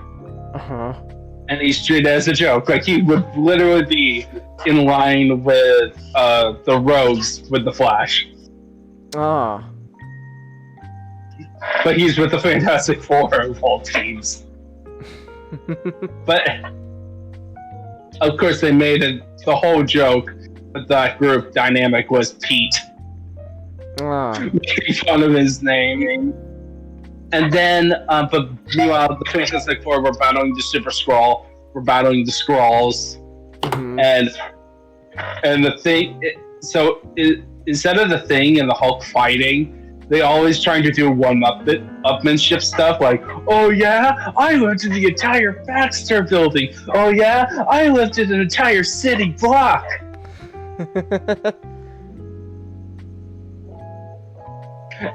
And then they had a moment where Reed Richards programmed a bogus high score so that Johnny can try to beat it. Alright. That was funny. And then the other one I saw is one of my favorites. It's where Wolverine gets fed up with the superhero squad and quits the team and requested a transfer, so Captain America sends him to the captain's team. Where he becomes Captain Canada. Captain Canada. Yes, where essentially it's Captain America, Captain Britain, Captain Australia, Captain Brazil, who's a chick. Alright. And Captain Liechtenstein, who's literally tiny. Okay. They're small, but great prosperity. And they had about a plant, and it's fun. Like, the show is just fun. Fun to watch, and they manage to pull some deep comic stuff without you realizing it. Like the whole, oh yeah, you have there's these moments that happen in the comics, like, oh yeah, Thor became king of Asgard. The context is different in the context of the show. Enchantress, as part of a Loki scheme, had Odin fell in love with her and married her. Alright. And because of the clause, Thor has to be king in Asgard, sitting on his throne all day. And so Loki is trying to say, like, oh, Thor, are you bored? And he does this, like, no, I just wondering, can I actually go to a bathroom while being on this throne? It's hilarious. And of course, they turn X-Men, they made X-Men into a high school. Alright. And the X-Men are there. And the X-Men are there as students, and Wolverine had to go back to finish his diploma.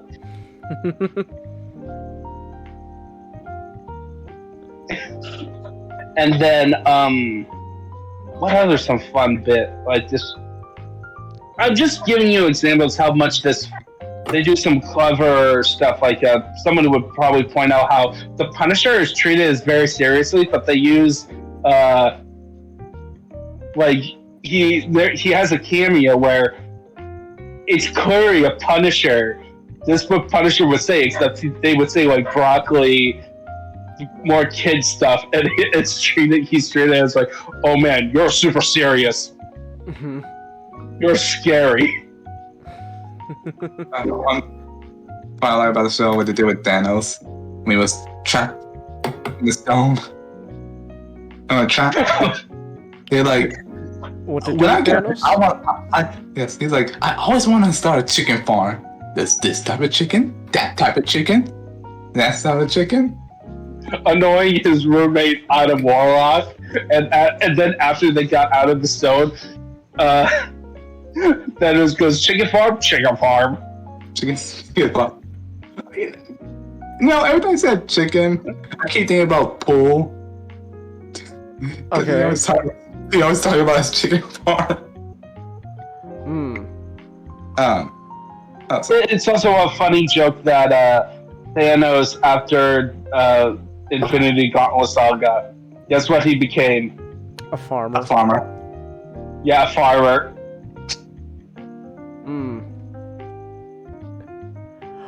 Alright. Yeah, I'm done this over in death time. Time to start a farm. Maybe they should have done that at the Infinity War.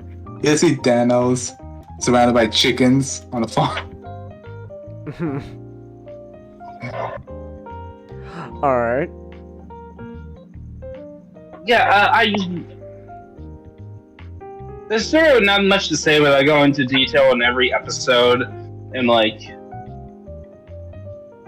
I just think that the show does the whole parodying of superheroes so much better because it's done with more sincerity and knowledge that kids are gonna watch. Yeah, it's a kids show, but also adults will watch it. All right. Rather than this is an adult show, and of course adults think superheroes are dumb, so we have to be more topical with our humor, and we need to appeal to express the thought. So we need to throw in some sex jokes and some violence. All right.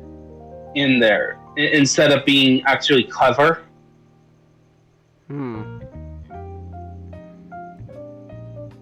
Okay. Yeah, that's pretty much what. If for me, it's pretty light. I was actually expecting people to talk about it, but I mean, I just remember watching that on Was it Cartoon Network? I don't remember. It was Cartoon Network. Okay. Yeah. Yeah, I just remember watching it on Cartoon Network, and yeah, it was just a show I remember having fun with. I told Nick this one of the things I remember was that episode where Grey Hulk just became this pompous asshole. Ninjago? Oh yeah, I got it. I see it. Ninjago? What? I just saw that Punisher clip you were talking about. Yeah, and then there's actually a clever joke where earlier in this chapter where I did Captain America: Civil War, where because he's going on vacation. He's going on vacation. He's going to a Civil War enactment, and he's talking to someone on the phone. And he says Brubaker, and the joke there's two jokes. Okay. One, he's going to a Civil War reenactment, which means Civil War, as in the comic story. Right. And Brubaker was the writer of Captain America at the time. Huh.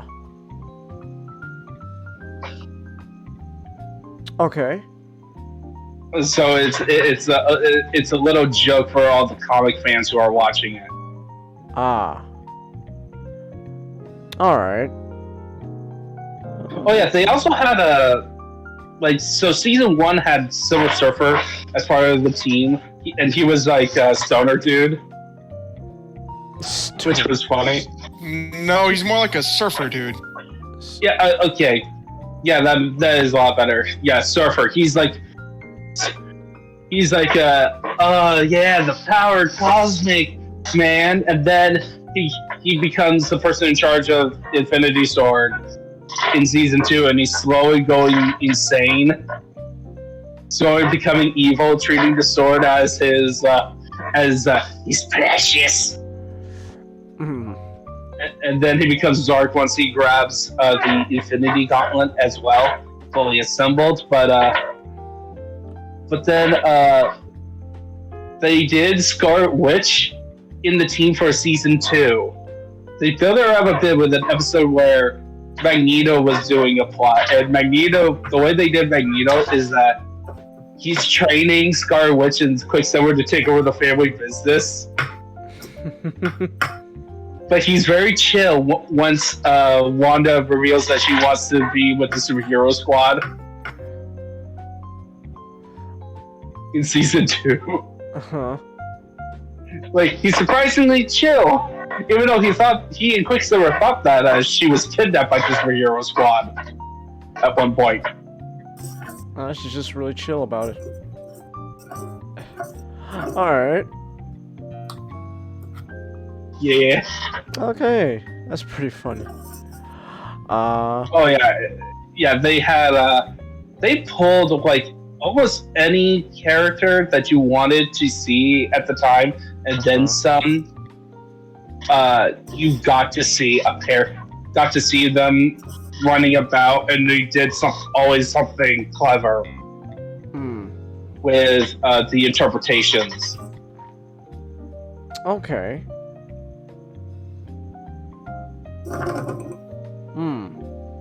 Alright. Anything else you want to say about the Superhero Squad show? No, unless somebody else wants to comment about it. Well, anyone else got anything to say about it?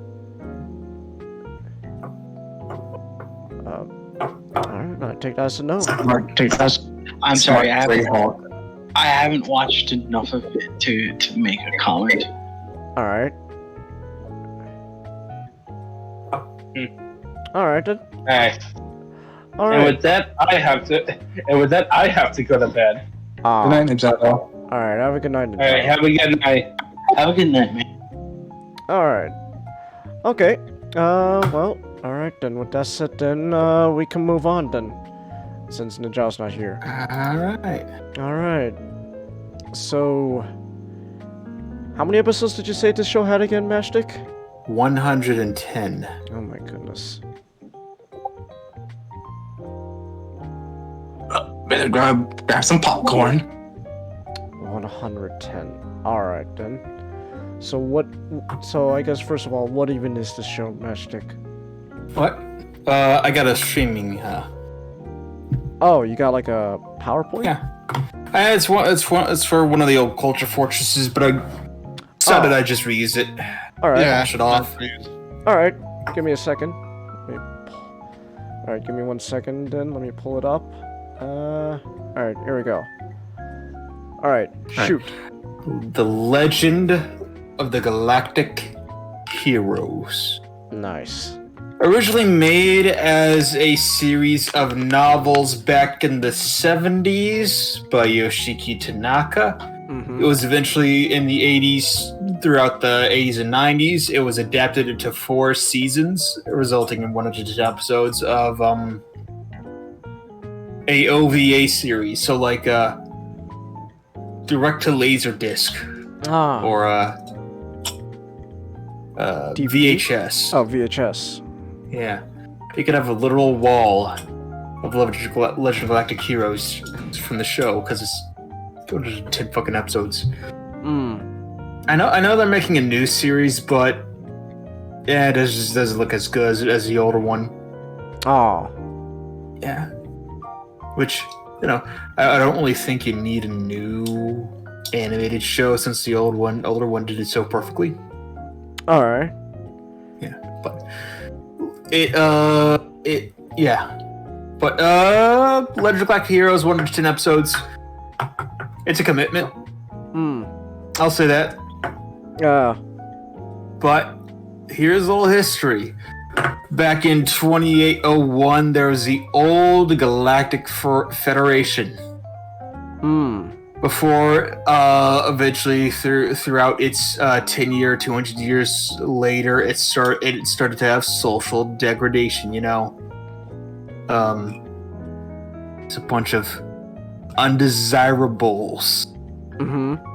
Which in 3110, Rudolf von Goldenbaum, after he became a popular military figure, taking out space pirates, eventually rose to the ranks of politics and became the leader. Eventually became the leader for life. Eventually, you know, he decided to call it the Galactic Empire, started wearing these Prussian clothing stuff. Eventually, he started getting rid of the undesirables, having everybody in the new aristocracy change their name to German. All right. You know, I don't think he went as far as wearing the toothpaste, the toothbrush mustache, but he came close enough. You know, billions dead, Republican rebels quashed, and good old Arlie Heinesen on a I think it was a prison colony or some other out of the way French colony, decided he ain't gonna take this shit, and got a giant iceberg a giant piece of ice that eventually transformed into a ship. Eventually he gathered up more people and left the Galactic Empire for a new planet. And 3,270 AD. Eventually he died, and his best friend Gwen Kim Hua eventually founded the Free Planets Alliance when they got to a safe planet far away from the Empire in 3,327 AD. And he called that planet Heinesen, and he created the Free Planets Alliance, a republic. And eventually the Free Planets Alliance expanded, and they eventually crossed paths with the Empire. And that in 3,440 AD, which led to a gigantic war. And eventually, the war continues up until the current day, which is here we got the map. Which you got majorly all the stuff is all the fighting is happening along this corridor. The Imperials have made this fortress called the Fortress Iserlon. Alright. Which is kind of like the Death Star, but smaller. Alright. And it has a liquid metal outside. Yeah. And on the other quarter is a Fazan, which is a sort of a mercantile planet, which has free trade, and there's no warfare going on here. But it's really fucking rich because it's the only one that has trade between the Free Planets Alliance and the Galactic Empire. But eventually, on the Free Planets Alliance, a up-and-coming officer named Yang Wen-Li stops an invasion around the 359-60s. All right. And then eventually, Reinhard von Lohengram. I don't think his name is Lohengram yet, but it's Reinhard. Reinhard comes in as a major fleet admiral in during 3597. And eventually, these two are destined to cross paths in a fleet battle, and that is the beginning of Legend of Galactic Heroes. Nice. It has giant ship battles, dogfights extraordinaire, and bloody CQC in the hull waves of those ships. We have massive themes about the government, corrupt democracies, and pure dictatorships. We got some intense politics, and we got some great lines. Humans were drinking alcohol 5,000 years ago, and they're still drinking it now. Alcohol is humanity's friend. Can I abandon a friend? I'm reminded of this. I think it was a Simpsons bit where it's like alcohol, the cause and solution to all our problems. Yeah, we got some whole bunch of great lines. The collapse of a democratic rule is the sin of every citizen. We should thank alcohol because alcohol takes the blame. Humans can be saved. If I were a third-rate TV anime, this thing called a nation starts to rot from top down. The goddess of victory is waving her underwear in your faces. What? Someone like me can hold power and make others live and die as he likes. If that isn't a flaw of democracy, then what is? Shit. All heroes have established their thrones atop not just their enemies, but a large quantity of allied corpses as well. There are no monarchs with clean hands. You might have well killed millions of people, but at the very least, you made me happy. Life is too short to embrace a woman I don't love. I also think a woman's life is too short to be embraced by a man she doesn't love.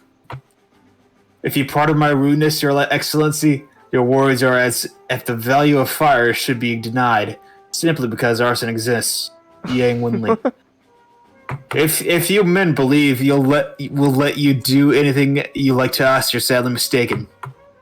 Sandwiches are the only things I'm good at making. Same character. Same character. Okay. Yeah, but a lot of this is you get the duality between the Alliance and the Empire. Well, here at the Empire, we got our main character Reinhard von Logram, who is the exemplar of authoritarianism and the monarchy. He has everything good about that. He's fast and effective, and we get the Empire is very much space Prussia, space Germany. We got these. It also has some Star Wars influence. So we got these for the CQC. Interior, spaceship interior combat guides. We got the stormtrooper looking armor. The Valkyries look very. All their ships look very elegant and hard pounding. They got these massive throne rooms as a. What's the word? As a. Like these control rooms.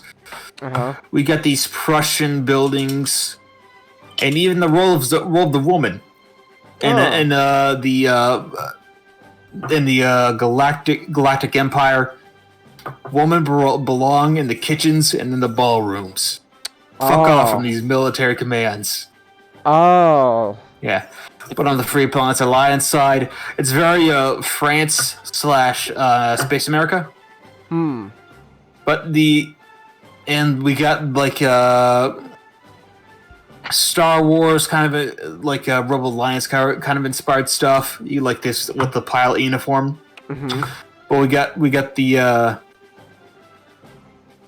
these sort of like more you sort of more, instead of more intimidating, it's more utilitarian style. Full of ships and all its equipment, from their control rooms to their Spartanian fighters to all their capital ships. Is more very green utilitarian. Not to mention their architecture is also very modern and very different from the Prussian inspired. And their women have a lot more leeway too. They can join the military, like see with Kate Rose and Frederica right here. But they're also You got Yang Wen Lee, who is sort of the exemplar of the Republicans and the Democratic Republicans, kind of. And but with the governments, the Free Planets Alliance is a kind of a rotting democracy. It's gonna go into shit. Corruption abound.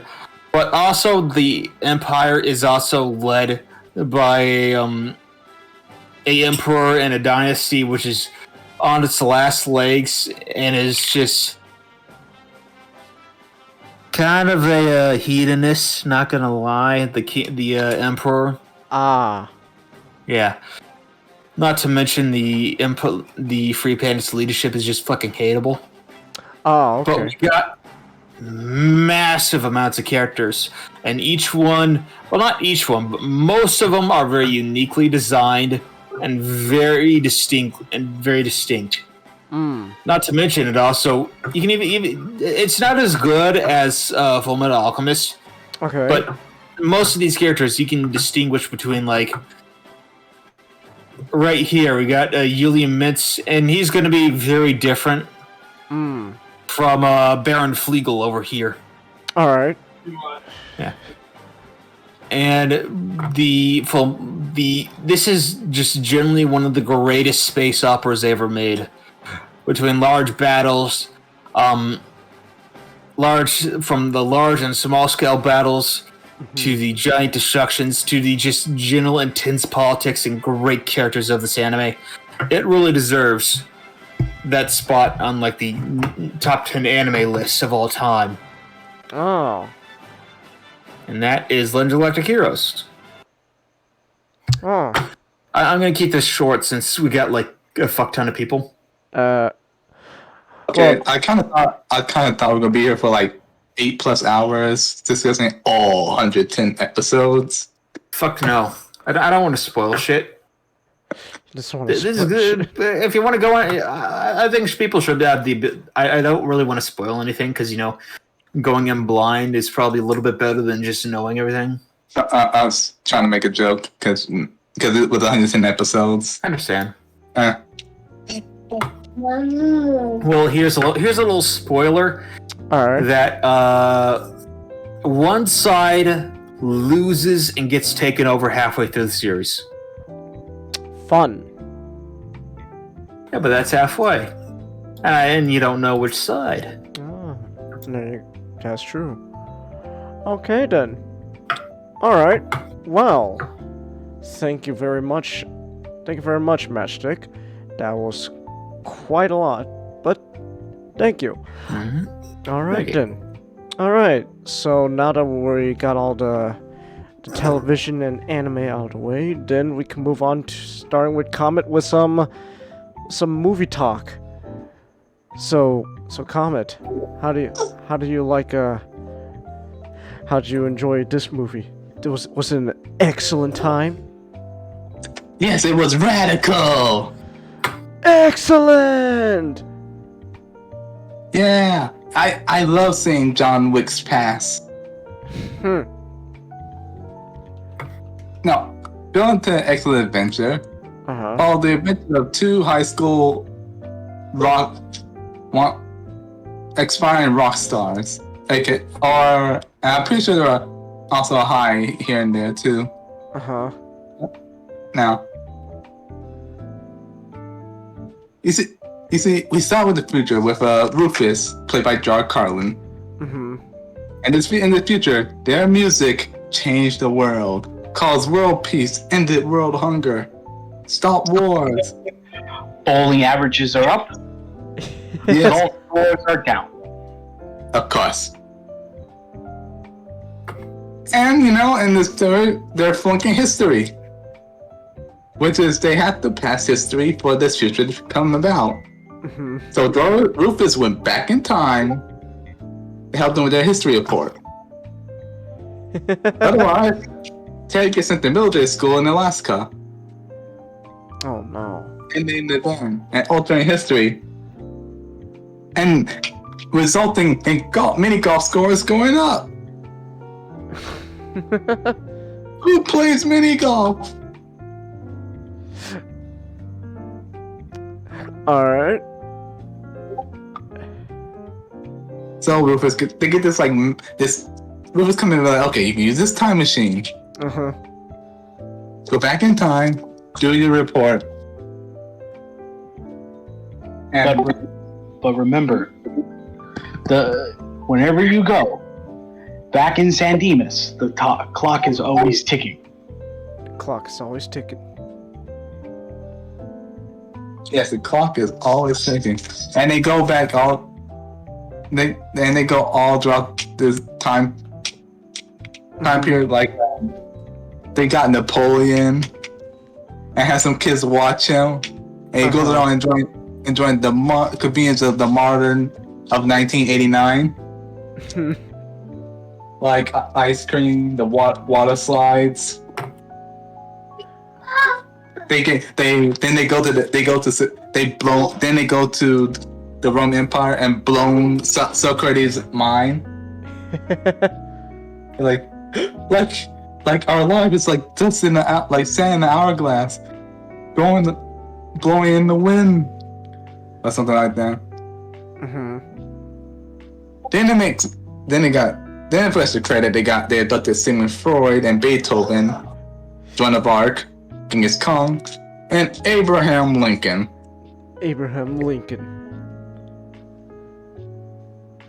And they take the future pretty well, all things considering. Yeah. Of course, they met some princesses along the way. I just like how like the historical figures that's like react to all the modern conveniences, like Genghis Khan in a sports store, just out the baseball bats on a mannequin, and Joan of Arc. Then there's Joan of Arc doing a dancing gymnastic fitness class. Beethoven rocking it on electric pianos.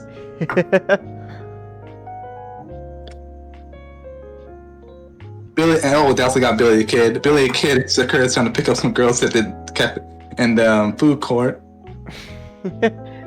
That's my favorite scene with him, Billy the Kid, and with Socrates are picking up chicks in the food court, and Sigmund Freud is coming in. He's like, my name is Ziggy. My name is Ziggy. And I'm high on cocaine. Care. Wait. Sigmund Freud was on. I like the scene where Sigmund Freud was at the PlayStation and be like, "Tell me about your mother." Sigmund, no. Oh, none for me, dude. I just have a bit of an Oedipus complex.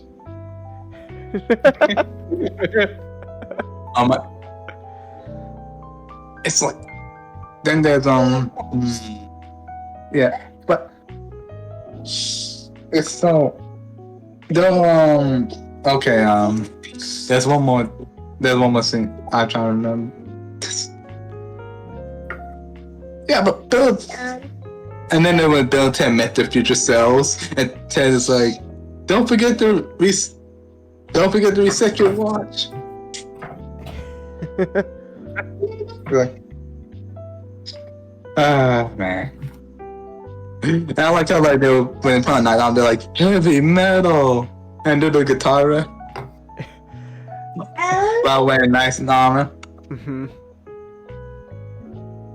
Yes.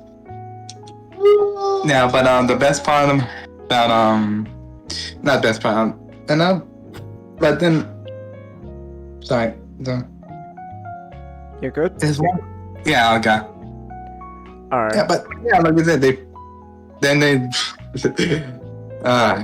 did the report. Got the princesses from the medieval times from the future. And happy ending. But there's some. So to be honest, there's some thing if you think about it. Sometimes like like some couple of things when you think about it, like we all know what happened to Joan of Arc. Like, don't think about it. Yeah, it's kind of like Bill and Ted, like I think maybe Ben Ted be like, "Hey, didn't you don't I get back?" I'm sure she's fine. Yeah. We can change the timeline just a little bit.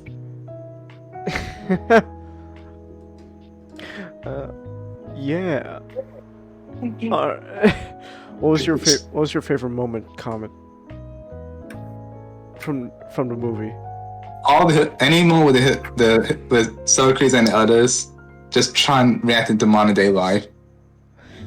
And this one on their little and they just take it in. I just like they just take it in full stride. And Sigmund be like, and Sigmund in the modern day be like, "Oh, I need my lawyer." Yes, and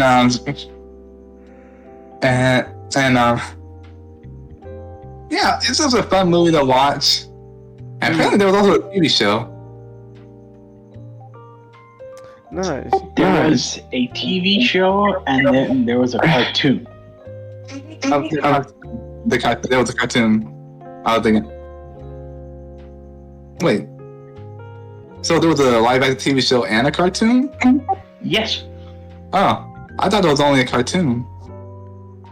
Huh. No. Yeah, but no, it at first they tried to do it into like a sort of live action sitcom. That sort of failed after like 4 episodes, and then they made it a cartoon. Ah. Neat. All right. Wow. Yeah, but I was able to watch it on YouTube, but it's no longer free on YouTube.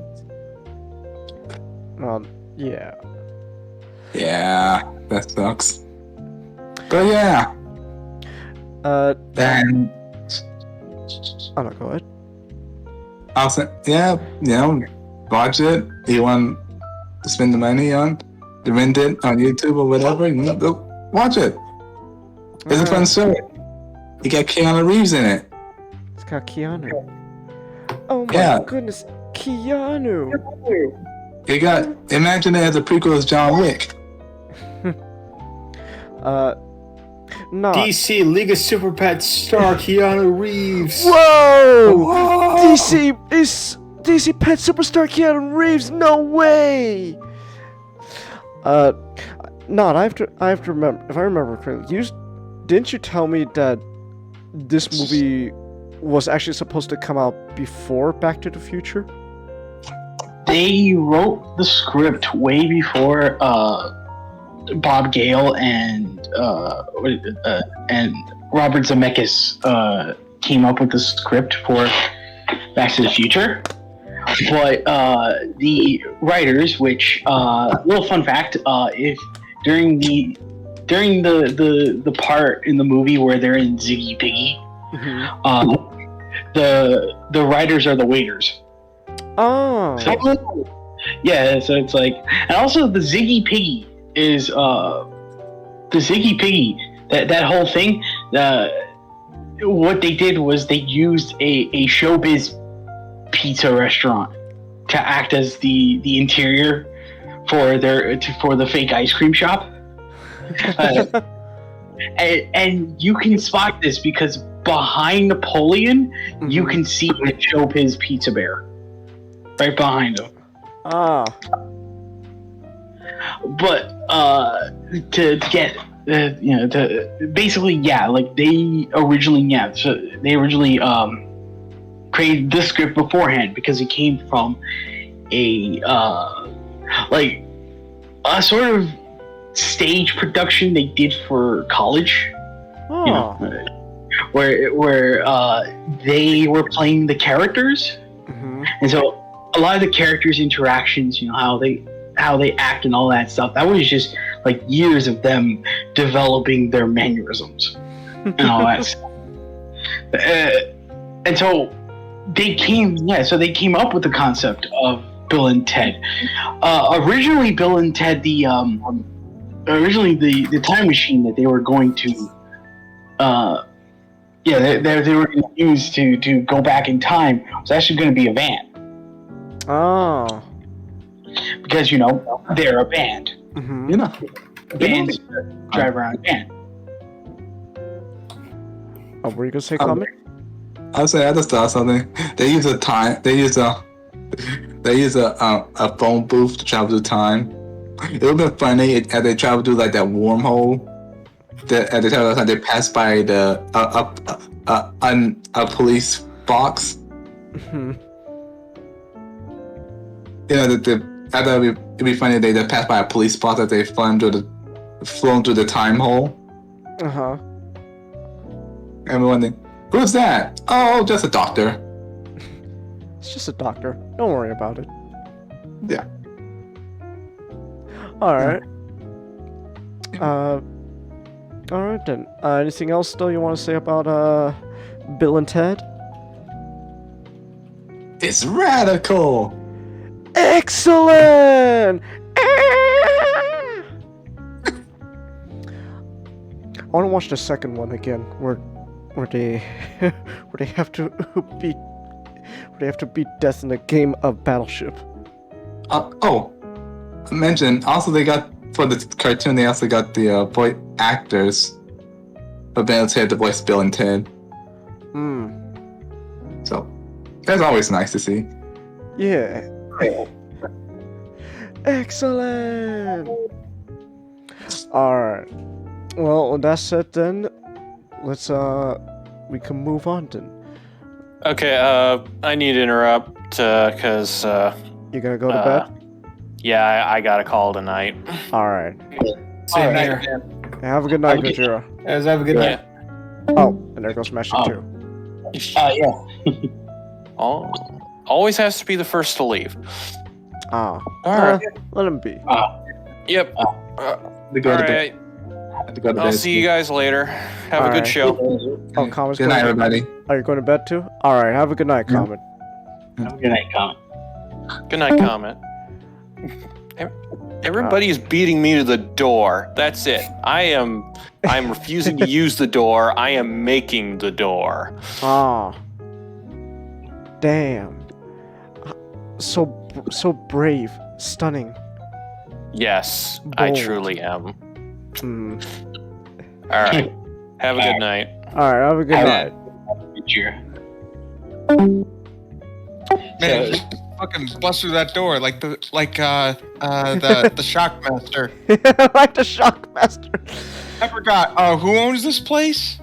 Who owns this place? I don't know. I forgot. It's kind of our place now. We could do whatever we want with it. Genghis, didn't you? Well, I hope we're insured.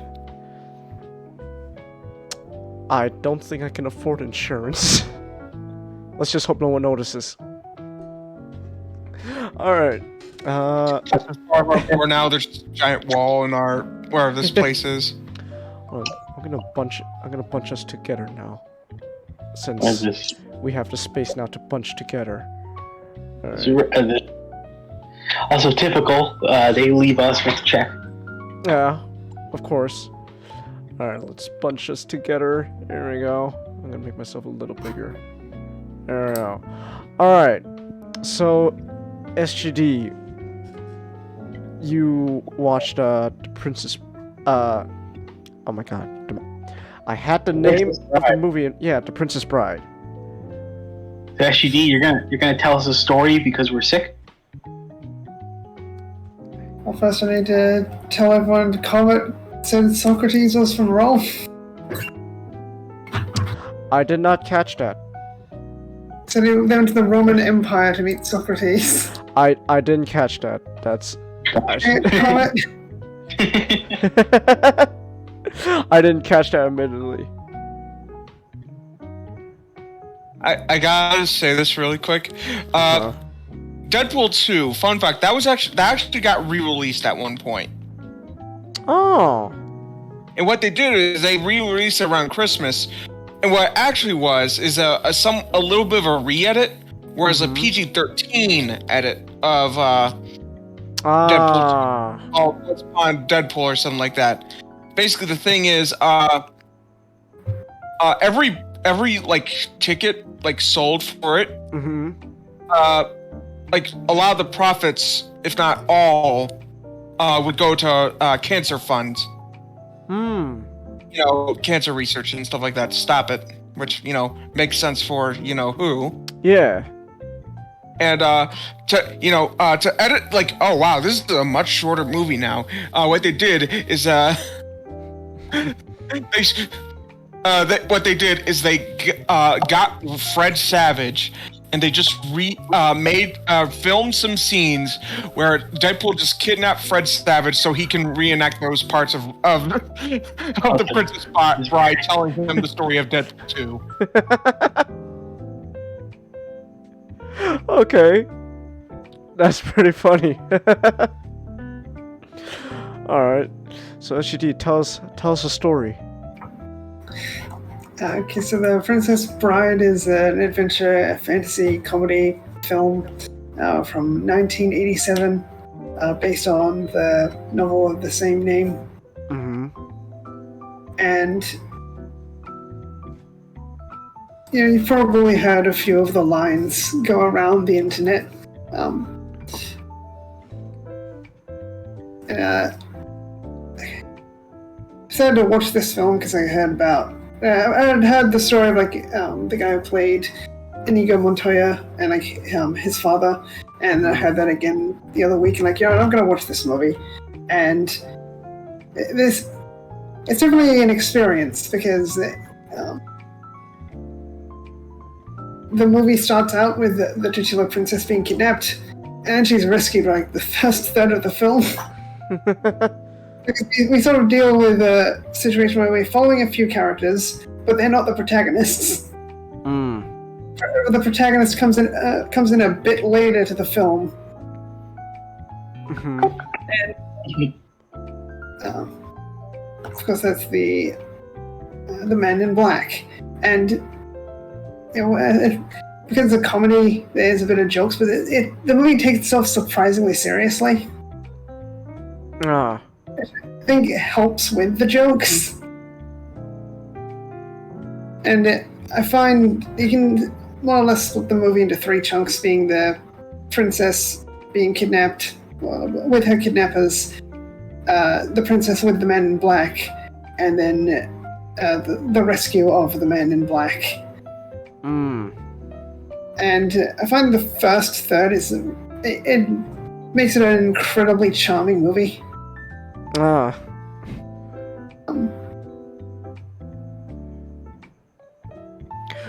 Alright. And I don't really have a lot to say about the film, because I only got the opportunity to watch it once. Because I usually watch movies twice. Ah. Because I had my church merged with another church this morning, so I was checking out the new church. Ah. That's why I came into the movie so late. Ah. That's fine. And Alright. but I did enjoy the movie for the most part, but I did sort of feel my interest waning in the last third of the film. I feel like a lot of the charm wasn't there anymore. Because I think it's something of we follow, the guys who kidnap the princess at the start, and then we follow the princess and the Man in Black, and then the guys from the start come back in the last act of the film, having kind of disappeared after the first third. And some things they didn't seem to. I didn't feel the impact of certain moments, like the. My name is Inigo Montoya, prepare to die. It's like when that reached its end point, it didn't feel as climactic as I'd have liked. Huh. They play it off as a bit of comedy at first, and that lands, but I don't find that the ending manages to stick the landing quite as well as the earlier joke.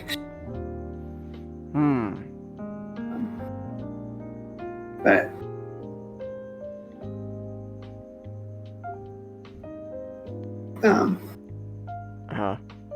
I do find the film kind of drags on a bit in the middle, or the later middle part. Okay. And because they do the whole this guy was actually evil all along, and it's not that. I didn't find it all that gripping. But I love a moment you find out who the man in black really is. Like, that scene is played very comedically. The man in black and the princess roll down a hill. As you wish. I figured out who it was when the princess was talking about. I think it was a ransom to the man in black. With them having a conversation before they roll down. They're like, "Oh, I know who it is. I figured it out."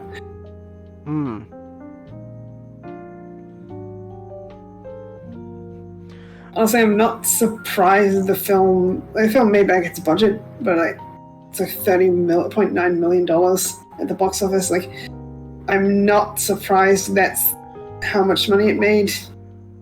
It's sort of considered a cult film, and I can understand. It definitely seems like the film that would become a cult film. It does have its good moments, but I wouldn't agree that it's one of the greatest films from 1987 unless 1987 didn't have very many good movies. Oh. 1987 was filled with a lot of great movies, so yeah. Like, All right. It's like it's definitely a charming movie, but I wouldn't call it a great film.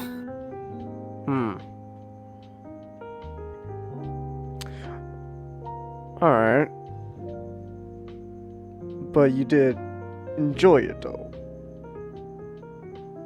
If Like for the most part, like, I really enjoyed the first third, and then it sort of declined as after that point.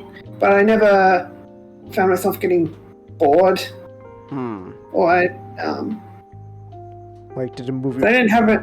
Was it I like didn't have a negative feelings. was it like a pacing issue? Like, was it starting to drag towards the end? It just didn't seem as exciting by the end. I think it might have been like dragging a bit. I think because like, it doesn't take itself that serious. It takes itself seriously, but like still jokes around in other parts of the movie. But then by the end, I feel like very close to the very end, kind of taking itself too seriously compared to earlier in the film. So would it be better if this was more, I guess, silly like the earlier parts of the movie, consistently? Yeah, I think if it had more tonal consistency. Okay. Like the first third, like probably the most gripping part. I think after the swamp, yeah, I enjoyed almost everything up until they got captured in the swamp. And that's probably the drop-off point for me.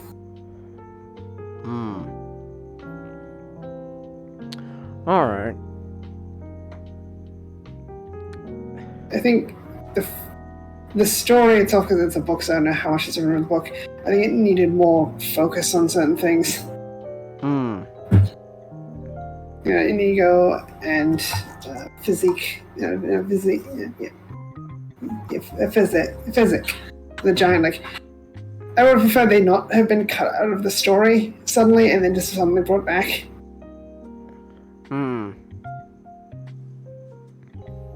Because I think that did hurt Inigo's plot thread. So they introduce it, cut him out of the film, and then bring him back so he can have his moment. Alright. But then his kind of moment is, I think it's too divorced from what the Man in Black is doing. Like, yes, the bad guys are working together, but Inigo doing what he's doing isn't all that pivotal, all that important to what the Man in Black is doing at the same moments.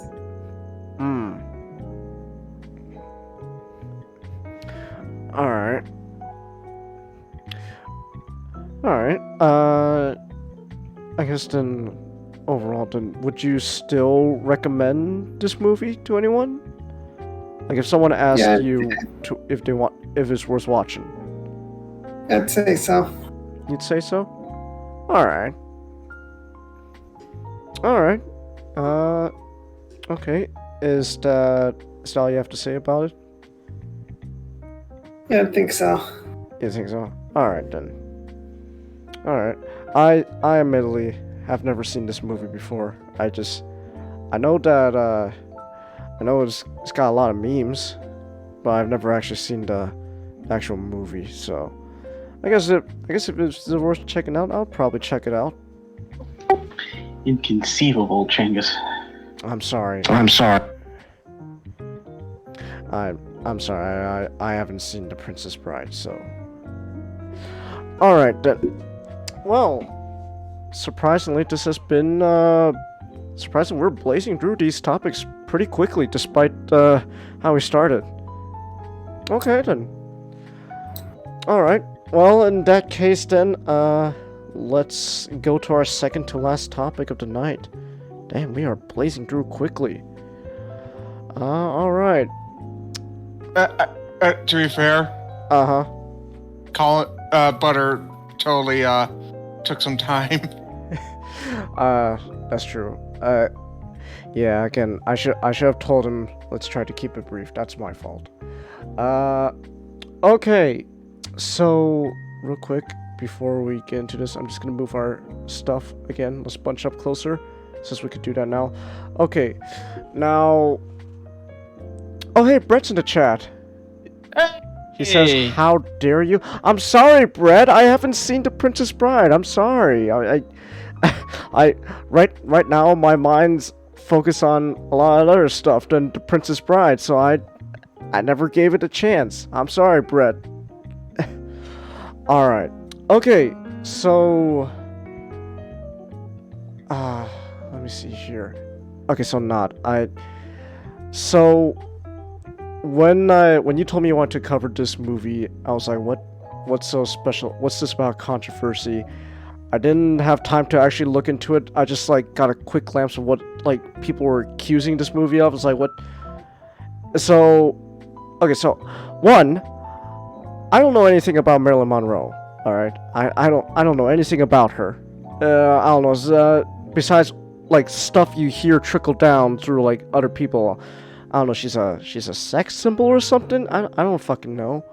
So, and apparently this movie's got a lot of controversial thing about what like some kind of victims or something. I'm not trying to. Again, this is not like whatever. It's like this is genuine. I don't know what the fuck's going on. So what the hell is this? What the hell is this movie even about, Nick? I mean not. Okay, so I decided. Originally, I was going to cover Shivers and Rabbit, you know, as a means of celebrating the spooky month. Mm-hmm. But then Blonde came out just a few days ago, and well, it, as you said, James, it did cause a lot of controversy when it came out. You know, because of several things, including the fact of James. Do you know what this film is rated? You don't have to look it up. You just tell me. I'm trying to remember because I had to look up the rating, like to when I was putting the stuff together. Was it like, was there like a rating again that's like a step above rated R? X. NC-17. NC-17. Yes. Alright. So, yes. Why is this NC-17? Well, upon watching the movie, I feel like the rating kind of isn't deserved. Oh, okay. So a bit of a short. I think it's just a short thing on the NC-17 rating is it's just like Nick said, it used to have been referred to as the X rating. Mm-hmm. Back when back when Hollywood pretty much lifted and abandoned what we referred to as the Hays Code. There had to have been some sort of commission to classify movies in order for them to be appropriate, made appropriate depending on the viewing public. And so, before you continue, now I just want to make this. When X was changed to NC-17, gone were the days where Ralph Bakshi could have a career. No more will we see the likes of Fritz the Cat.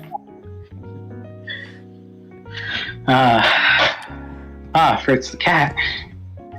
Well, this is a Family Guy skit I'm gonna have to watch afterwards.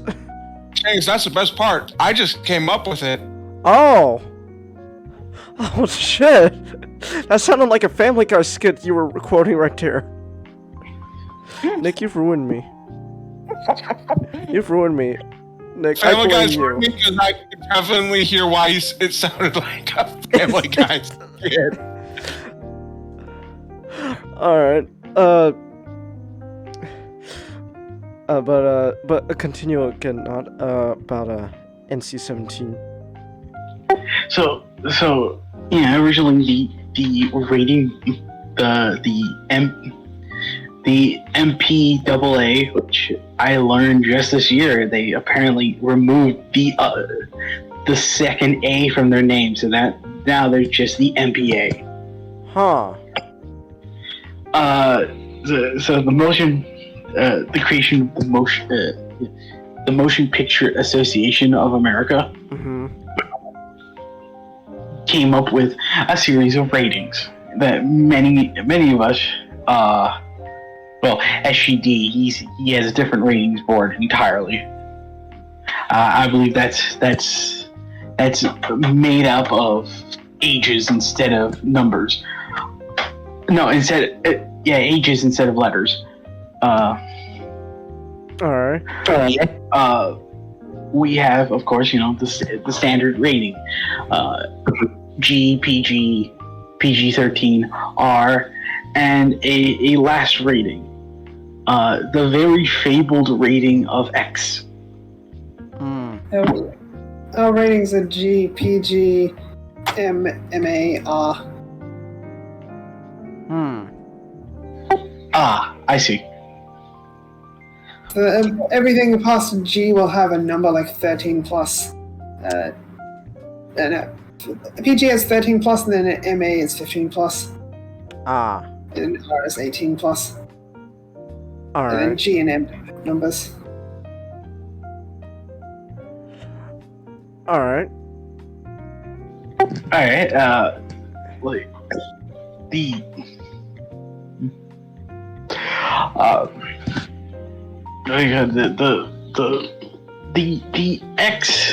the X label has a very interesting it has sort of an interesting aspect to it, where not a lot of movies have been labeled an X rating. The reason for this is, I always like to refer to it as the kiss of death. Okay.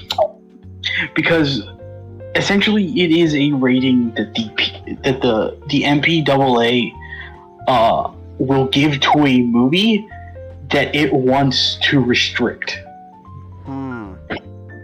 It is the bright red A on the harlot, as it were, because if you label a movie a certain way, it doesn't matter if the movie has actual, it doesn't matter how detailed the content of the movie is. If the movie is labeled a certain way, a lot of people tend to have certain opinions on it. A lot of movie theaters are not keen on showing X-rated movies.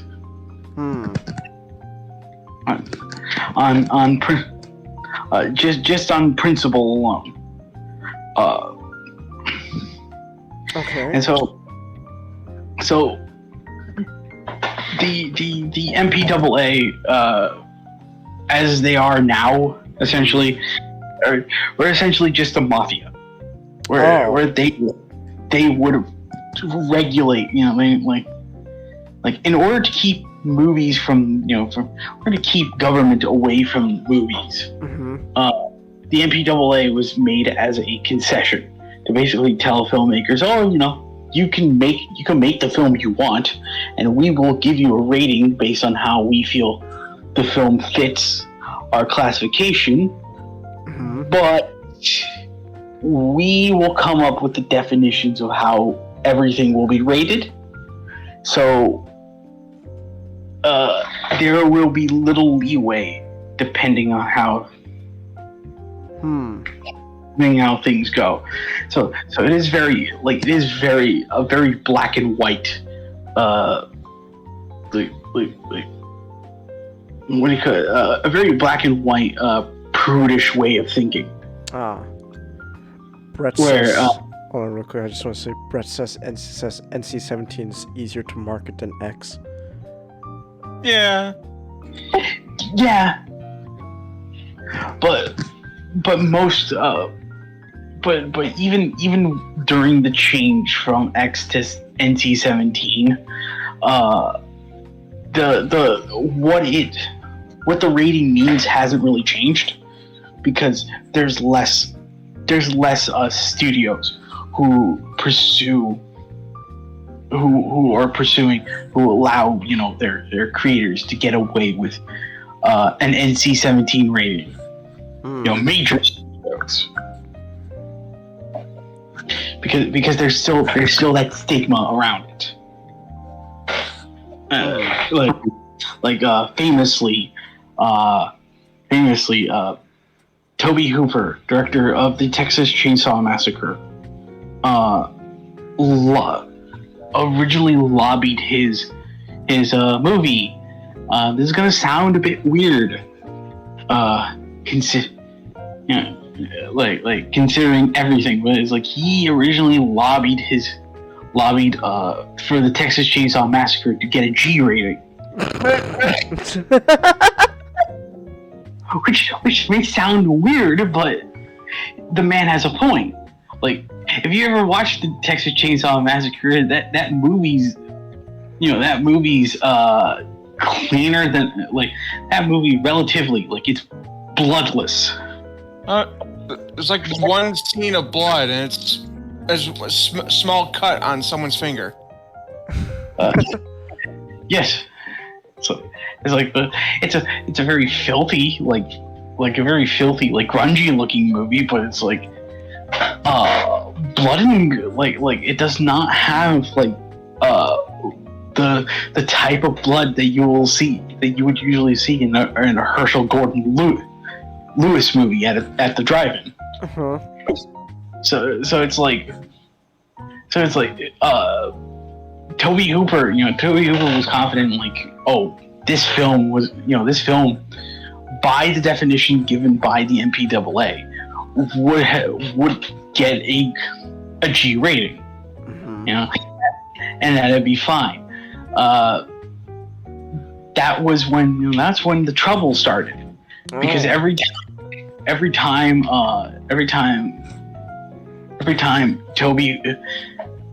Tobe Hooper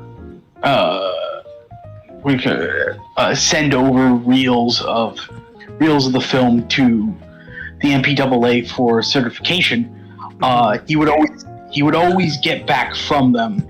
They would always issue that the movie is an X rating. And it just, I can't remember, but I think there's a book. I can't remember the name. I think it's called The Saws Family, where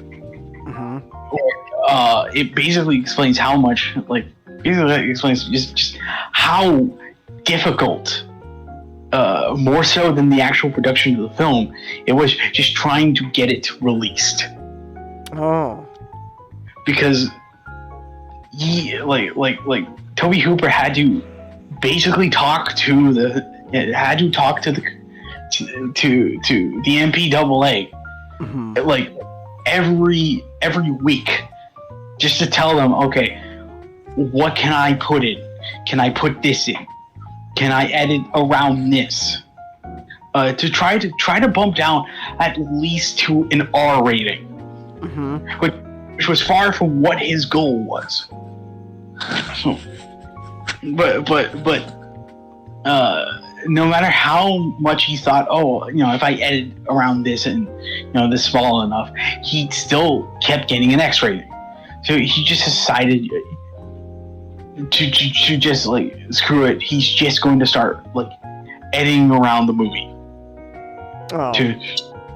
to make a movie that is relatively, like I said, relatively bloodless. Even less so, if you can believe that. Okay. So it's that's just what the X rating was always was. It was just a way for the pearl clutching members of the MPAA to censor things that they do not like. But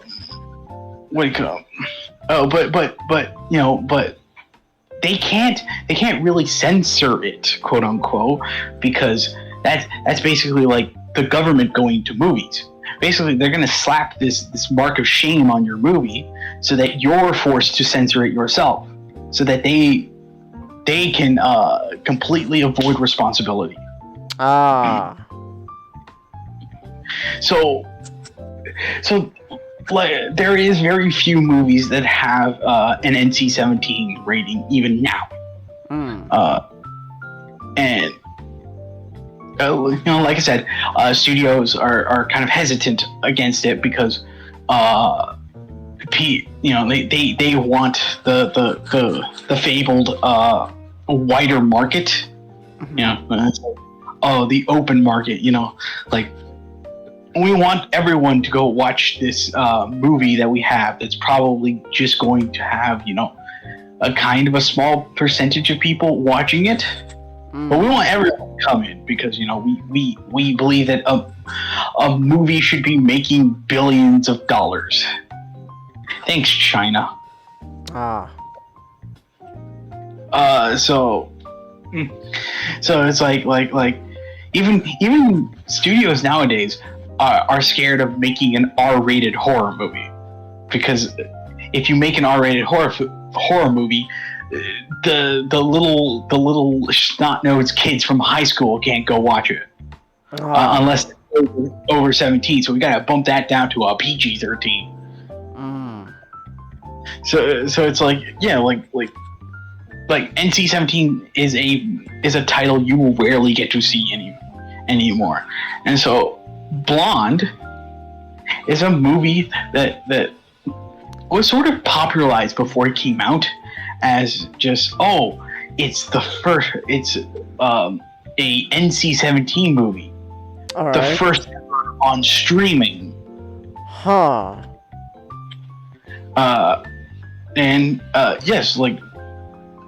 Essentially, Blonde is a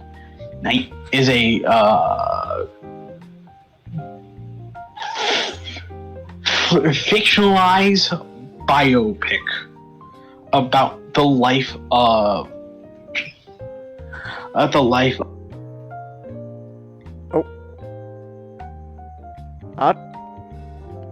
Not you there? Uh-oh. Yeah, I'm here. You cut out there. The life of Norma Jean Mortensen, or as we generally know her as, Marilyn Monroe. All right. What do you call it? So the controversy started surrounding this movie is just the way how director Andrew Dominique portrays the life story of Moreau. Okay. And that, Changus, how much do you know? Well, I guess you did tell me in the beginning. You did tell me. I don't know anything about Marilyn Monroe. I think you would know like basic stuff, like the scene from the 7-Year Itch, her sexual relations with one JFK. That's right. I'm trying to show you Some Like It Hot.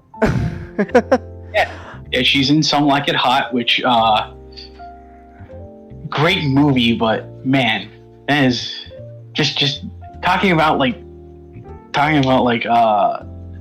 Marilyn Monroe's life during that time is really hard to say. Oh. Because that was during the time when she was having her mood swings. Huh. Like Marilyn Monroe, and I say this not in a way. I do not say this in a way to sort of like bash on her, because she's been dead for 80 years, and what happened to her was tragic. She was a deeply flawed individual. She had a rough upbringing because her mother was mentally unstable. Oh. Her father was never in the picture. Oh. By the time she turned 20, she allowed herself to gain this a level of stardom and notoriety by appearing as a pinup girl, and on magazine covers and all that stuff. She did pose nude, which was later released during the time when she became a big movie star, but no one really cared, because Marilyn Monroe was, even early on in her career, was always gravitated towards her as being like a sexy actress. Huh. So it really didn't damage her career, because it's like, oh man, she posed nudie. Okay. So it's like Marilyn Monroe, she had a very addictive personality, which may have stemmed from a lot of ideas. We don't know, because she, despite having a very publicized life as Marilyn Monroe,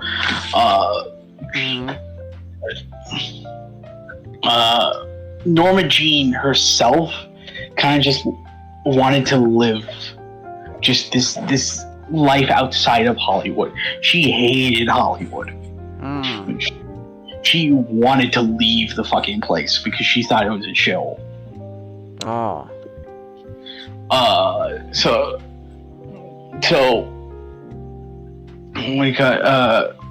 She did, she would often take drugs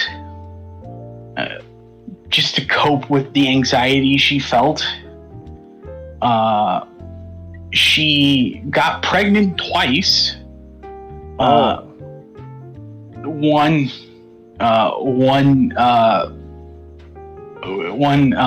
like they both didn't make it.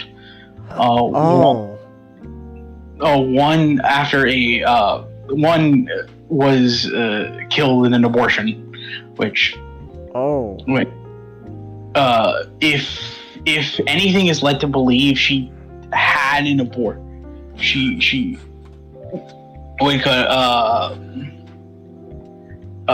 had the abortion, which the child belonged to the son of Charlie Chaplin, Cass Chaplin Jr. Huh. So it's like it's believed like it is believed that she might have went for an abortion because she was worried that the baby, like she was worried that whatever affected her mother was hereditary.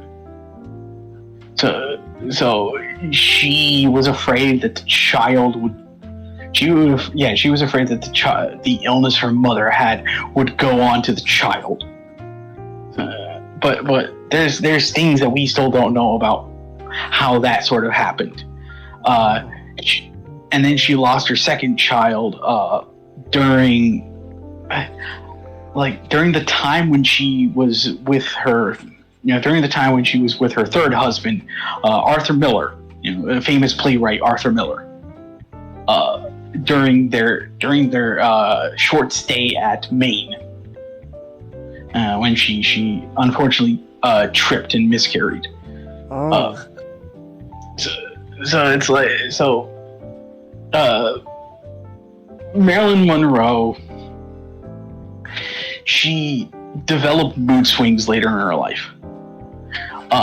It's hard to say how these mood swings sort of happened. Many around her sort of said that it came from the pressures of a celebrity, of a notoriety that she didn't really want. Huh. But other people just said, well, maybe it could just be something that later developed in her later in life.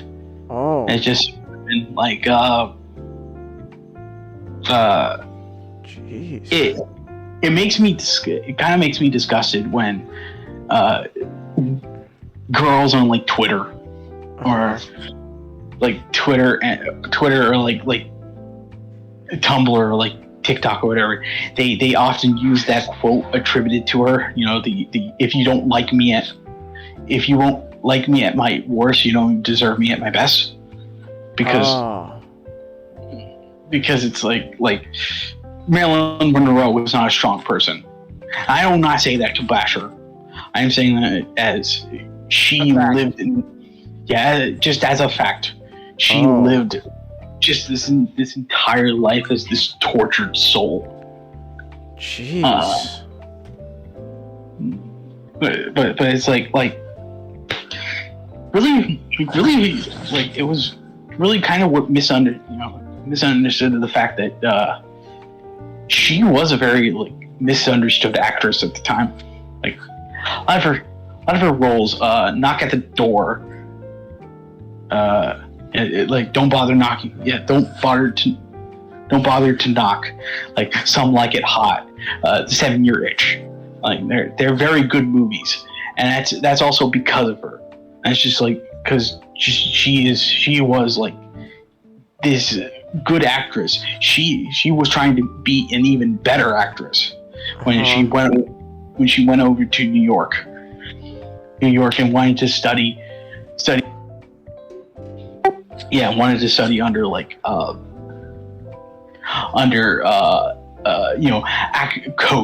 coaches and all that stuff.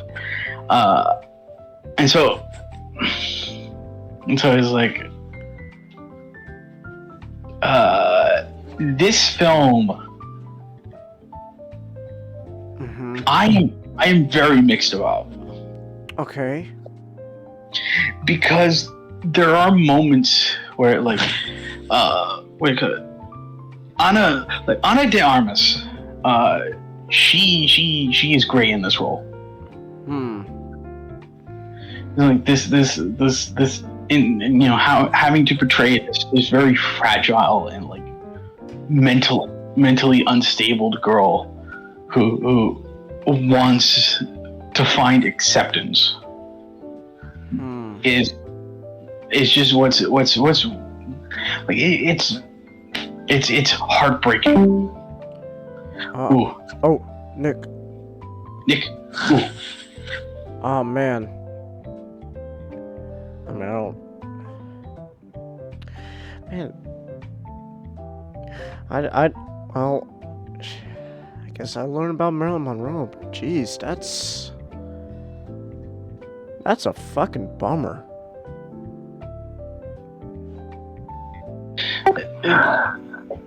Yeah.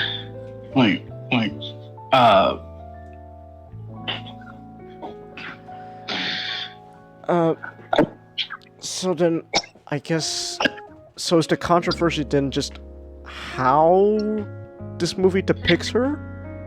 Yeah. People are calling it, there are controversies and people are calling it,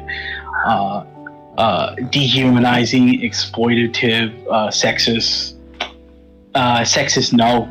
Like, I don't really feel like it is sexist. Okay. Because a lot of the content that people would say is sexist about the film feel very laughable and forced. Like my dislike. One of the things I kind of dislike about the film the most. Okay.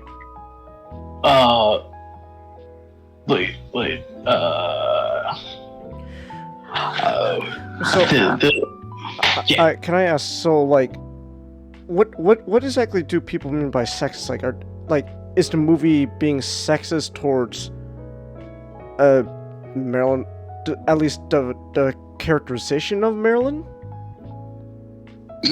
They throughout the entire movie, it kind of touches upon the sort of idea of how Marilyn was sort of made out to be this sex symbol, and she herself really didn't care for it.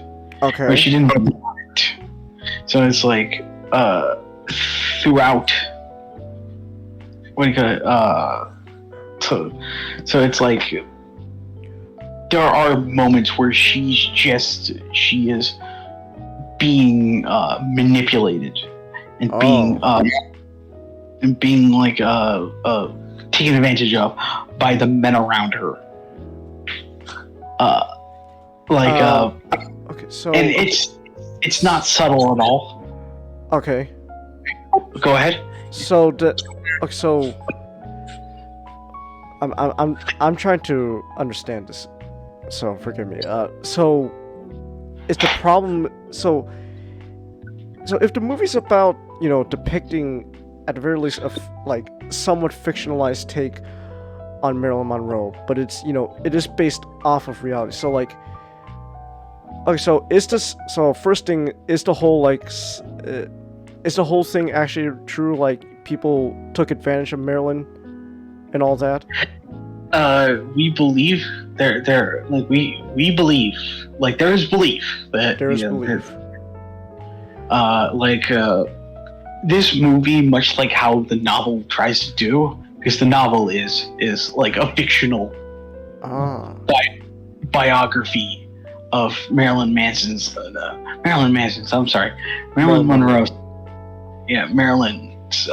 life.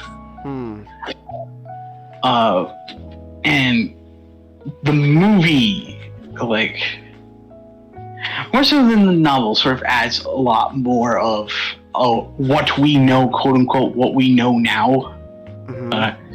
Sort of like you know, like the Cosby Show. Oh, what we know now. Okay. In the novel, other than Marilyn, a lot of the characters don't have names. They're referred to by titles. But if you know her, if you know what her life was, and just how everything is, you could tell that these characters in the novel, these are supposed to be real people that she's been with throughout her life. Like the Mr. Playwright, the Mr. Author. He is Arthur Miller. You know, he's Arthur Miller. The ex-athlete, he is Joe DiMaggio. Huh. Oh, hey, Nick. Internet's out. Oh. Oh, Oh, damn. too bad. Oh, that's bad, man. Ah, that sucks, man. So, But I guess the question though is that all that stuff in the novel and that's the movie, like, is there actual proof that happened in real life? no. No? Like, because the thing about the novel is it blends the sort of fictional pondering of, this is what I believe. Like, people sort of speculating of this is what happened. Because again, like, Marilyn, like, G,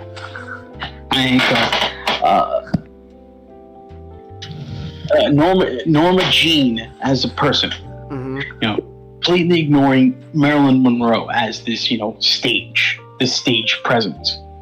Like, Norma Jean as a person, we know very little about. So it's like we don't know why certain things happened in her life. So essentially what the novel was sort of meant to be as a pondering idea of, well, did Marilyn, did this happen because of possibly this or possibly that? That's why like the novel and the movie as a whole should be treated a lot more as a fictional story. It's a fictional story that is a biopic. Okay. Because So is the problem then? Again, I'm trying to wrap my head. So they're saying it's sexist because it's so. Are they saying the movie should not showcase this kind of stuff? So, like, there are scenes where it's like she goes to meet with a Mr. Z. Okay. And Mr. Z, it's Daryl Zucknuck. All right. He's a very famous Hollywood producer. He's like all-time famous. And the thing about Daryl Zanuck is we learned later in life that he might have been a predator. Oh. So there's this entire scene where, like, there is just this entire scene where, like, she's going to try to audition for Don't Bother Knocking. Huh. One of like the movies that propelled her to sort of relative stardom. And there's just this moment where it's like, oh, they're in her she's in his office. It looks like they're trying to do a script reading, but no, it's like he goes right behind her, and yeah, they don't really make it subtle, like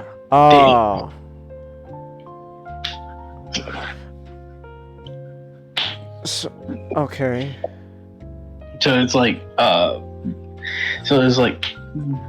that sort of happens, and she gets into like the sort of what was hinted at the time, what we believe was happening, the polyamorous relationship which she was having with Charlie Chaplin Jr. and Eddie Thompson Jr. And it's like it's that sort of that thing where she's a very codependent, and she's just she's like fall in love with these two guys who aren't really like abusing her, but they're like taking advantage in a way, yeah. Like, and then she gets into her marriage with Joe Damasio, which was very like that ended very violently because Joe DiMaggio turned out to be a very like jealous and protective lover. Oh. So like he didn't really like her sort of like how the media sort of portrays her. Even though he knows quite well that she in fact doesn't like it either, but still he was very. So. But like I think more so than anything, like what makes those scenes kind of worse to other people. I didn't really have problem with those scenes in particular, other than the fact that I felt like the movie tries to force these scenes in to create this. It feels a bit edgy in how it is, where it's like, oh, this scene happens, and there's not real natural progression to it. It just kind of happens, and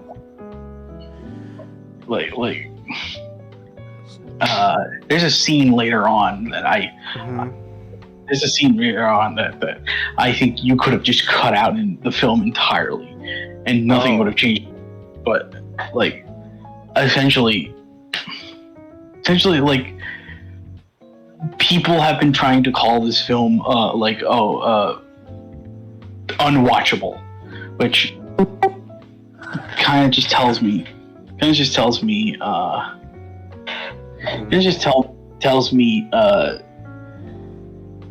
not in a boastful kind of way, but it kind of just tells me that people nowadays are too sheltered. Because I watched through the entire movie, and it's like nothing about it is unwatchable. So I'm trying to. So again, I'm just trying to understand. So is the controversy then?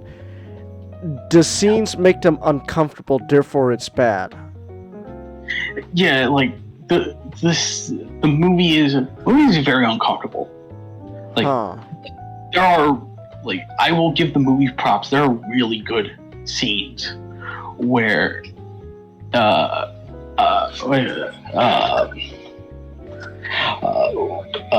de Armas, she's a really great actress. So there's just really great scenes where when she's allowed to act, it's like dynamite. Like, it creates this sense of sadness and melancholy. I feel like the film is trying to go for, particularly like the screen test scene. Okay. Or knock it. Don't bother knocking.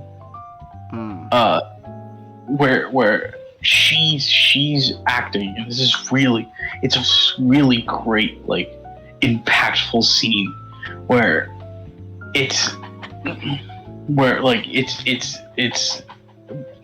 from what our belief, it's just our limited belief of Marilyn Monroe, her life.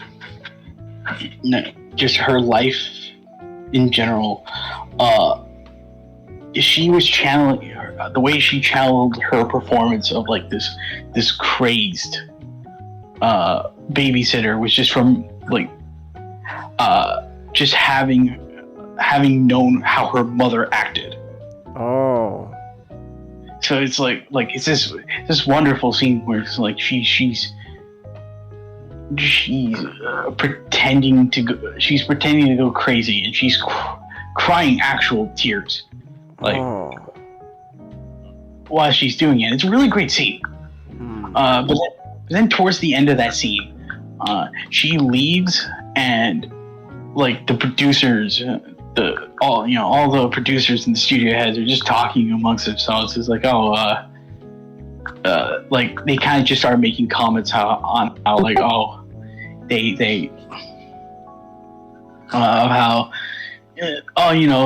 she was acting like this, she was acting like that, like how their views of her are.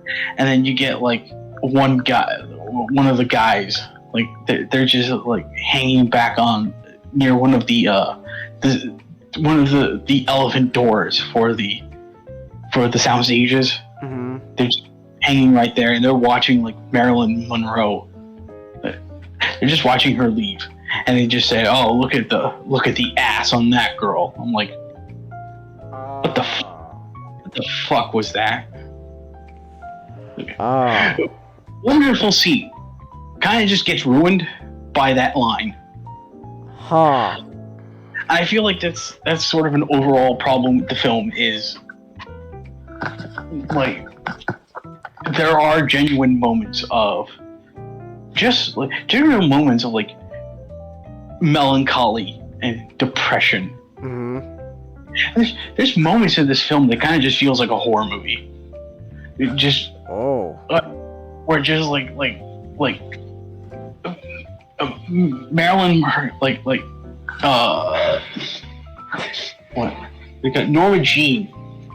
Mm-hmm. She feels so detached from reality that every time she goes to watch the premieres of one of her movies, she does not believe that Marilyn Monroe is herself. Oh. Because there's this idea of like, oh, this is an image cultivated by a studio. This is not me acting right now. This is not me who is this demure girl who's looking to be normal. Like, one of my favorite scenes is going to the premiere of. It's like when they're going to the premiere of Some Like It Hot. And they're stepping out, like, she and her third husband, Arthur Miller. They're stepping out of the limo, and they're being like adored by the public. Of course, like there are men in front, like cheering her on and all that stuff. Like, kind of like that scene kind of irked me a bit because I know what it's trying to do, but it didn't try to go as like laughably edgy as some of the other scenes. Okay. But there's just a scene where it's like Marilyn feels just in a trance, and she's just walking towards everything, and she's just like she's waving at everyone. Mm-hmm. But there's this feeling that I don't think she knows what she's doing. I think she's going through the motions, and then they go right into the theater, and right into the theater, the entire like screen inside mm-hmm. is showing white noise. Like the entire movie is being sped up. And then it gets right towards the end. It gets right towards the end of Some Like It Hot. Mm-hmm. And then it ends, and everyone starts climbing. Everyone starts coming to their feet, and they start clapping. Mm-hmm. But the noise is manipulated in such a way where it's like the clapping feels disoriented, and it's like I just think that like there are moments in this entire movie where it's like these are really good moments, like it, where it's like this feels like there was a level of skill and effort behind it. Mm-hmm. to sort of not create this movie that is trying to be a spin on a biopic. Okay. Like it's not like what Elvis is. Like, I really enjoyed Elvis, but mm-hmm. Elvis kind of felt like how the Bohemian Rhapsody or Rocket Man, where it's like, oh, here's the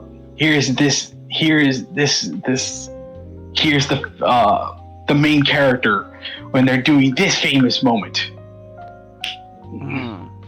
But it's like it kind of recontextualizes a lot of the pivotal moments in Marilyn's life as just sort of this hollow, this scary display. And but like again, like the film kind of undoes it with the fact that Marilyn herself feels like she doesn't really feel like she has agency as a person. Really? It's like we know little about her, so we don't know if that's just how she acted normally as Norma Jean. But it's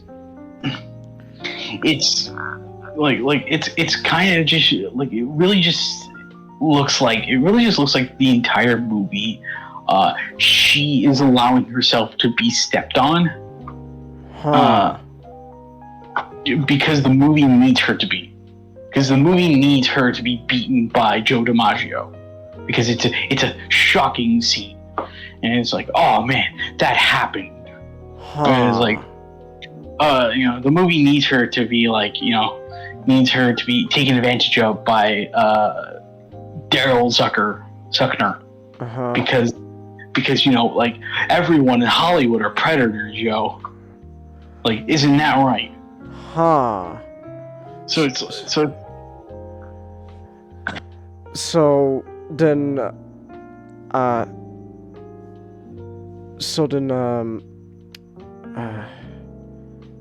trying to think of words.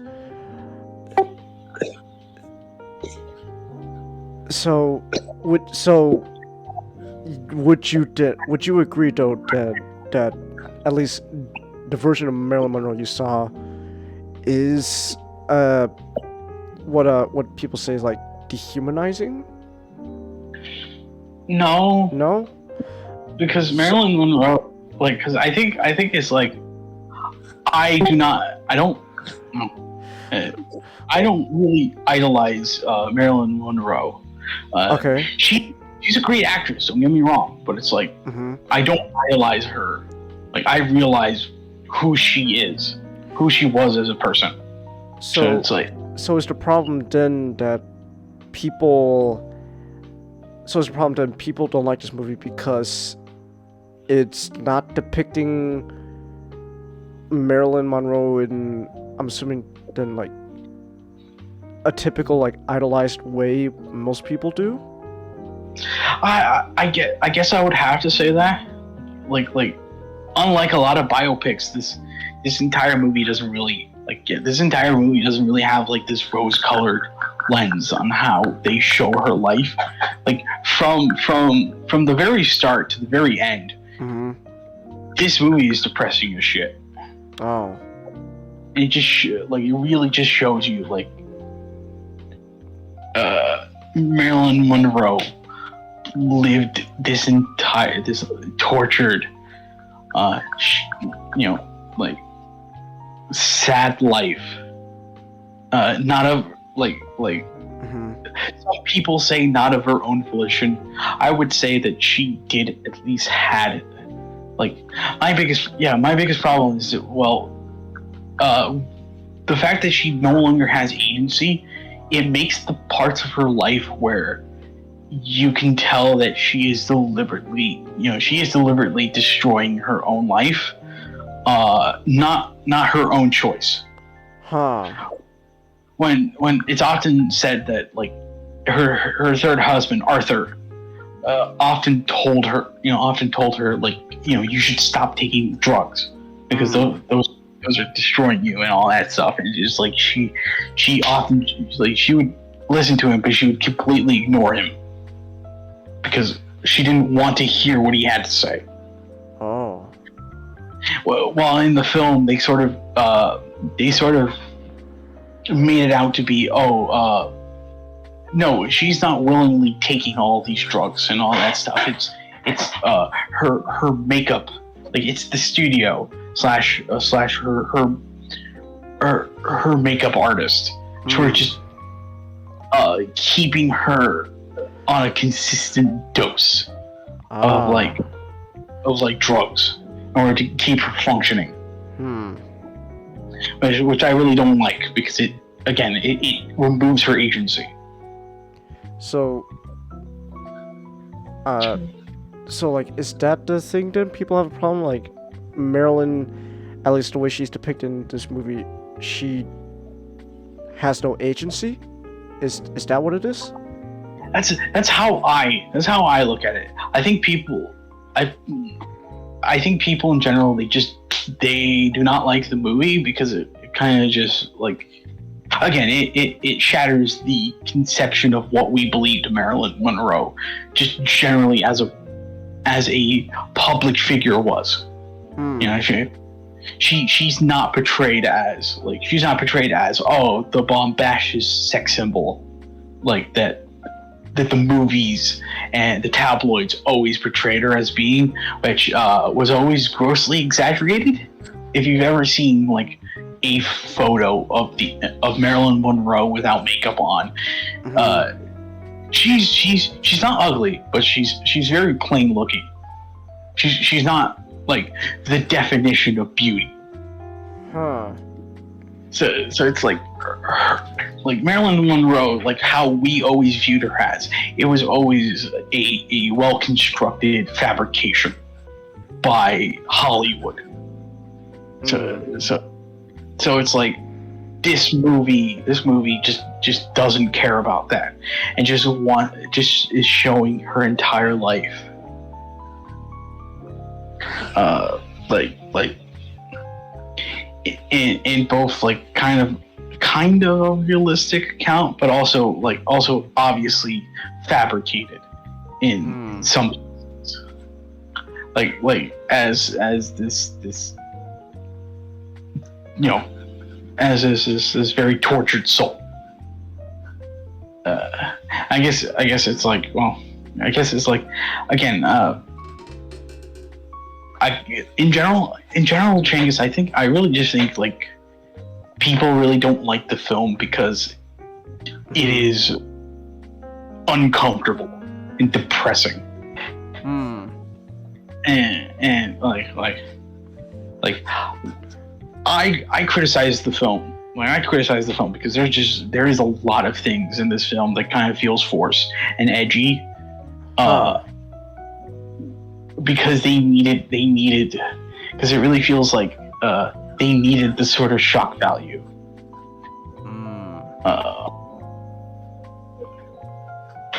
To sort of, I guess, sort of like keep people like alerted, and to make sure that people aren't like depressed, overtly like overtly like really depressed and saddened, like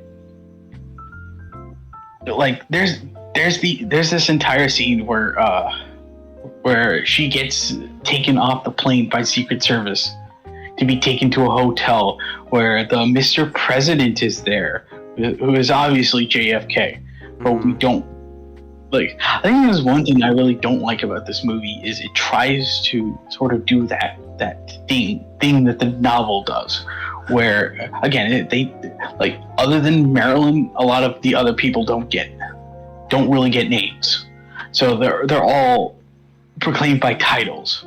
So it's like, if you like, where it's like, if you don't know who they are, then it doesn't matter if you don't know who they are, because like it's their actions that matter the most. But if you know the history of who, you would know who this person is. So it's like they go in to see Mr. President, who's obviously a man doing the worst JFK I've ever seen.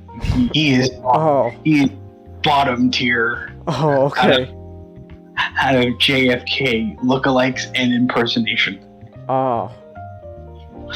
Yeah, I'm sorry to say that, Changus. Even more so than whoever played JFK in Dark of the Moon.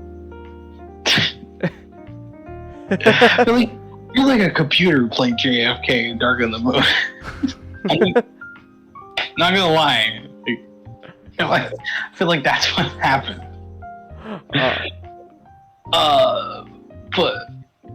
But it's like it's this entire scene, and it's made uncomfortable to the fact that like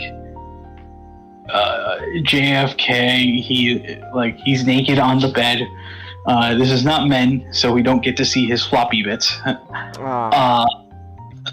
So it's like he's naked, which made me surprised most of all. This movie got an NC-17.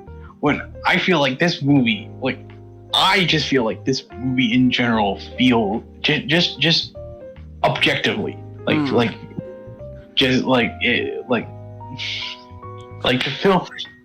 film feels like depressed and grungy. For the sake of being depressed and grungy? Oh no, like it feels depressed and grungy.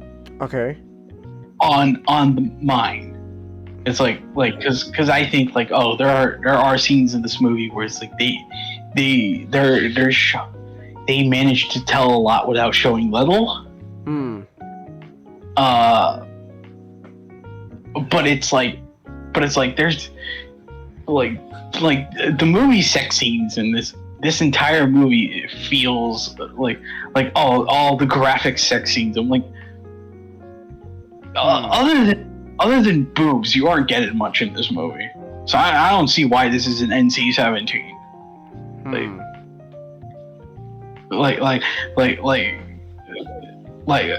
One of the, some of the characters, they're thrusting hard, but I can clearly tell that they are just like humping each other. They're wearing underwear. Yeah.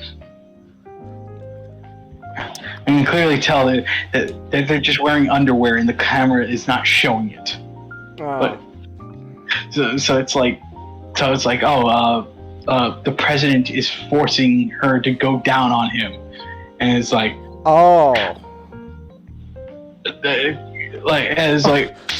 So in this movie you get to see Marilyn Monroe and not JFK get it on. Okay.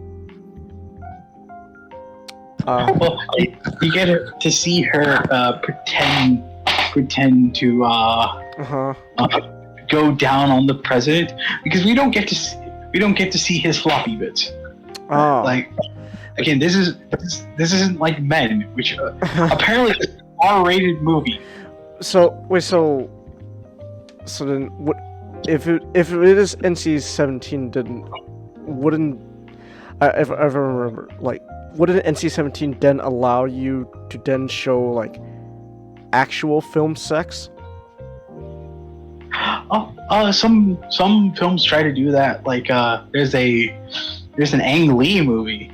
Ang Lee. I think I know the one.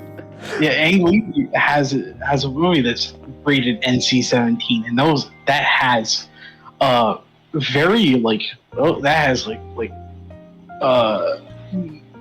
sort of unsimulated sex scenes in that. Oh, okay. As far as I know which one it is. Oh. I haven't even seen it. But I know which one it is. Okay. And contrary.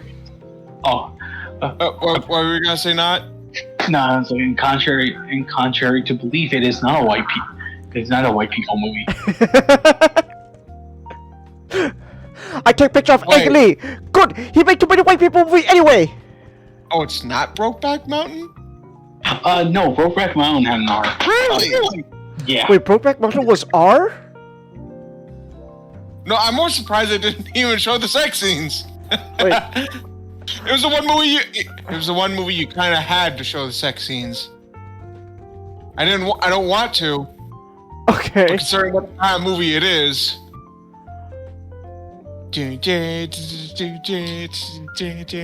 Well, there once were two cowboys all alone out on the trail, and they discovered they could sleep with another male having butt sex. Cowboy butt sex. So, but to get back on topic, so this is actually quite tame for NC-17, not? Pretty much, yeah.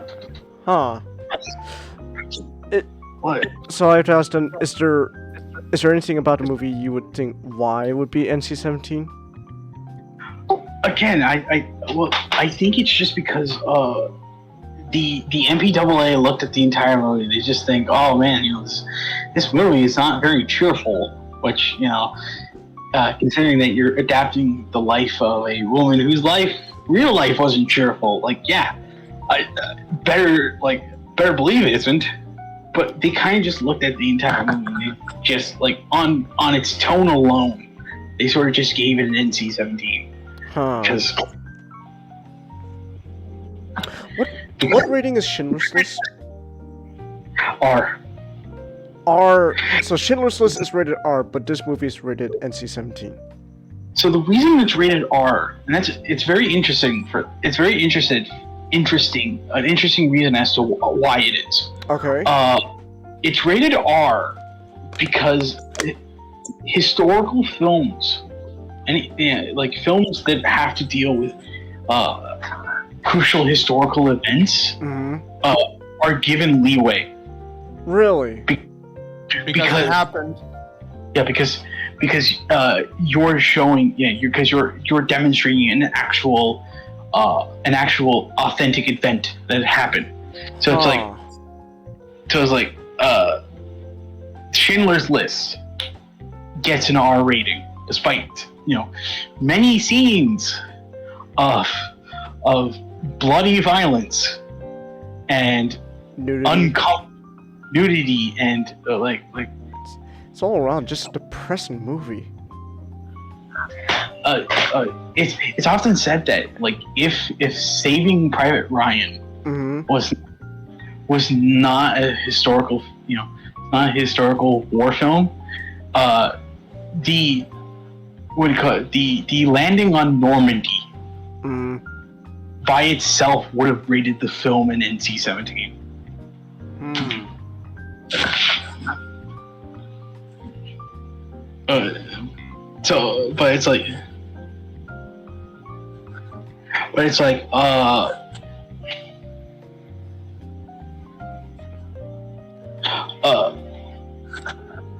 But yeah, this movie, it will make you feel gross, because it's a movie that kind of just goes down places, but other than nudity, which there is a lot of frontal nudity, as it were,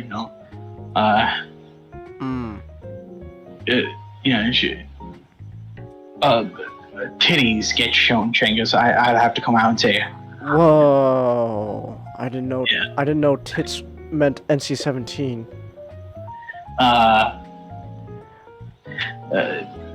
There's a movie that's PG that was made in the 70s.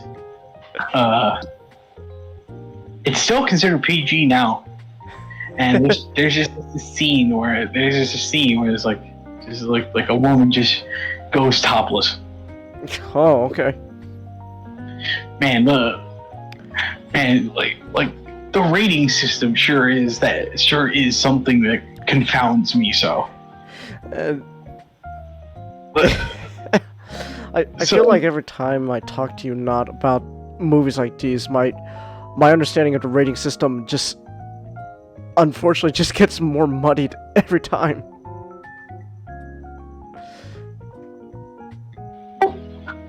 So it's like I think there is a scene. I think I remember there is a scene where she does not have underwear on and all that stuff, so you can see you can see the downstairs. Oh. So that would make it an NC-17. So, wait. So if I'm so your movie is rated R if a woman's naked, but as long as you don't, as long as you cover up what's downstairs, besides a couple of cheeks, it's okay to be R. Yes. Huh. Because originally you weren't allowed to show like full male nudity. Huh. If you did, your movie would have been rated NC-17, which made What Happened in Men kind of interesting. Yeah, because that was straight up just a floppy. That was just straight up a floppy wiener. Floppy bits. But like, in short, everyone who's outraged for the movie, I really feel like they are like very closeted people. They I don't know if you guys know about a film called 365 Days. No. Maybe I've... I do. Oh, you do? I'll get to it in a year. Ha! Okay, that's clever, Nick. That's clever. It is sort of like, it's a Polish erotic film. Okay. Okay, happy.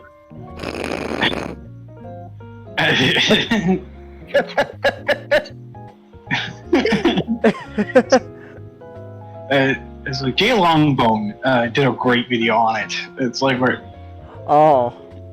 it's like it is. Let me find that video. You just need to tell me Jay Longbone. I'm looking that video up. Like it was on Netflix, and it's an erotic movie. It's an erotic movie, sort of like in the same vein as 50 Shades of Grey, but it's a bit more. It's a bit less tame because it was made It was made in anywhere other than the U.S. So there's something you can imply more things in that film. Basically, Facebook moms tried to get it banned off of Netflix. Of course. Because they claim that the movie is perverted and that it promotes human trafficking. At the very least, glamorizes human trafficking. Okay, what is this movie about? It's 365 Days. It's about a Italian gangster. Who's like family. They run like they're human traffickers. And so up in one day, like his father gets sniped during after they closed one of their deals. And when he was looking into his father's dying eyes, he had a vision of a woman, and so he was convinced that he needs to find this woman. That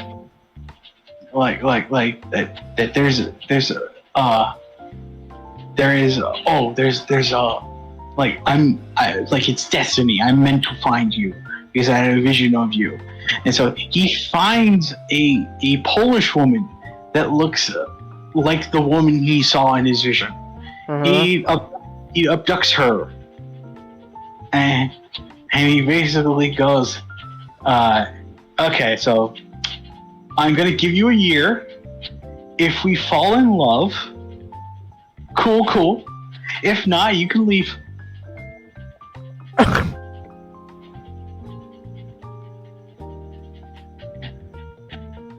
Okay.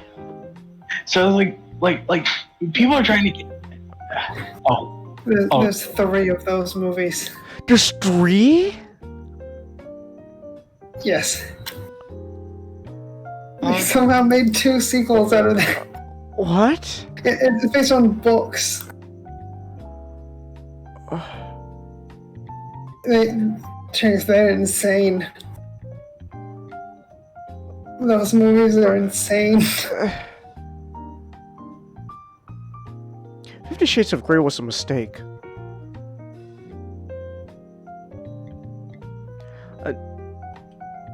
But I guess to get round things, go full circle. So, what rating is this movie? 365 days? I think it's either an R or just an R. Just an R? So that's R, but this movie belongs NC-17. Yeah. Like I feel like this movie more than anything kind of just shows how much this culture feels feels like sheltered and babyized. Huh. Like, because this doesn't feel extreme. Huh. Like you think NC-17, you imagine like, oh man, like they're gonna break out the great like special effects for like blood and gore and all that stuff, or like that's a straight up coochie. Yeah, the coochie. They're actually having sex on that bed. Like you think something like that. Uh huh. Like by comparison, Drive. I don't know if you've seen that movie, Cengiz. Like Drive makes me feel a bit more uncomfortable than this film has. That's an R. Okay. Huh. So it's like, yeah, like the people, like, I would not really recommend this film because I feel like, even for a lot of even for like some of the good moments it has, I think overall the movie just kind of gets bogged down by all those stupid edgy scenes of like, oh man, the men around her are abusing her and taking advantage of her. Marilyn just wants to find her poppy. Huh. Like it kind of feels manipulative at points because it's like, oh, like she acts like she acts like she's a puppy being abused more so than an adult woman. Hmm. So it's like, but no, this movie is not the most vile, unwatchable, dehumanizing thing in the world. People need to get out more. They need to watch more things. They need to watch. Presumably, they need to watch things that are not Harry Potter. So it's like. That was the first NC-17 movie on a streaming service. I don't know whether it's going to be the last, but all I have to say is, why was this film rated NC-17? I still don't get it. Huh. I feel like the standards have drifted lower, even as like dirt low as they were originally. Uh-huh. Nowadays.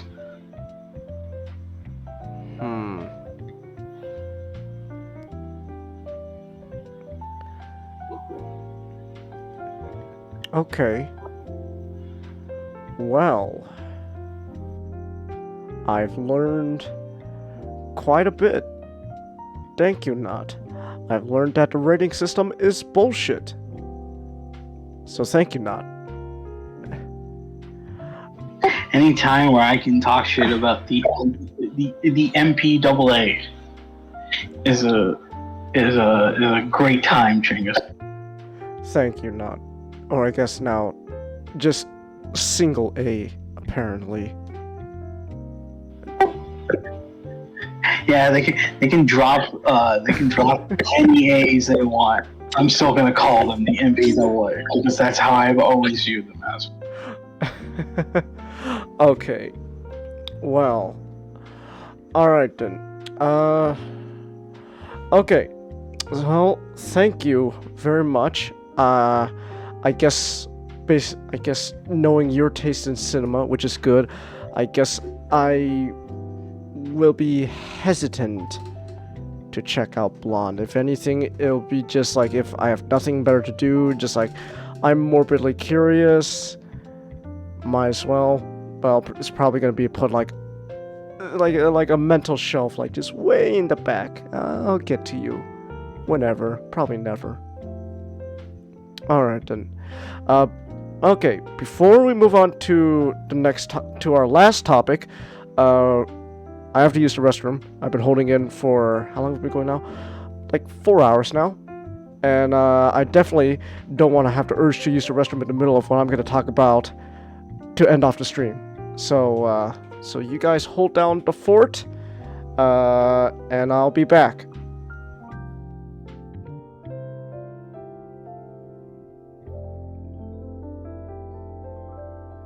So did you know Google didn't tell anyone they were shutting down the Stadia until they did?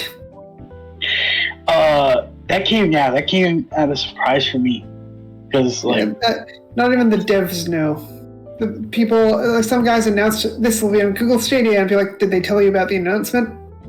And as a My Little Pony, nope, because they announced a game for the Stadia after the Stadia shut down. Google didn't tell the people making the games for their platform. That's wonderful. It's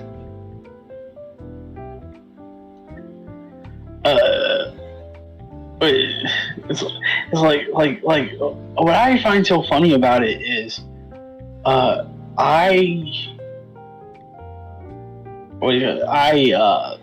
I saw advertisements for the Stadia, like a week prior to the closing. So I'm like, oh okay. I'm like, I hear it's closing. I'm like, okay, I know that thing was not. I know that like Google was probably hemorrhaging. Can't say words. They were probably losing a lot of money from the Stadia because in general it was not a worthy competitor compared to other console. But you're still advertising a device that you are looking to shut down the very next week. That They probably already paid for the advertisements well in advance. It'd be so funny if it wasn't so sad.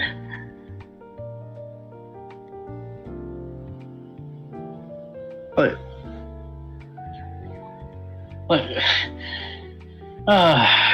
talk about the left hand not knowing what the right hand is doing.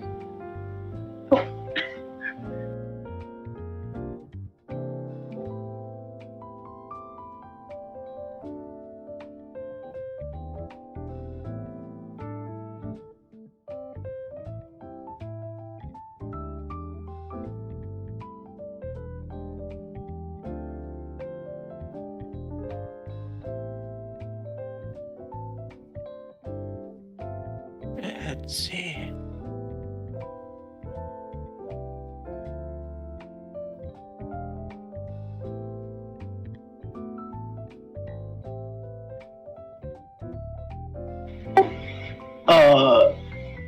Wait.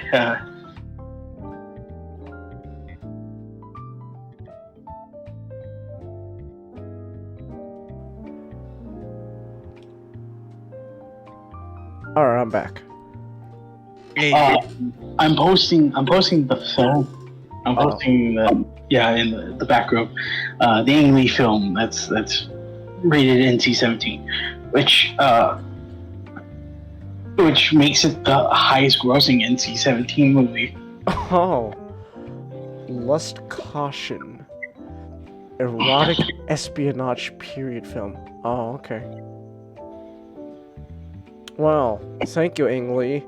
I'll get back to it, I guess. I will say, Nick, it's funny you did bring up Brokeback Mountain, Right. because this was the second film that Ang Lee won the Golden Lion, which is the most prestigious award from the Venice Film Festival. The first being Brokeback Mountain.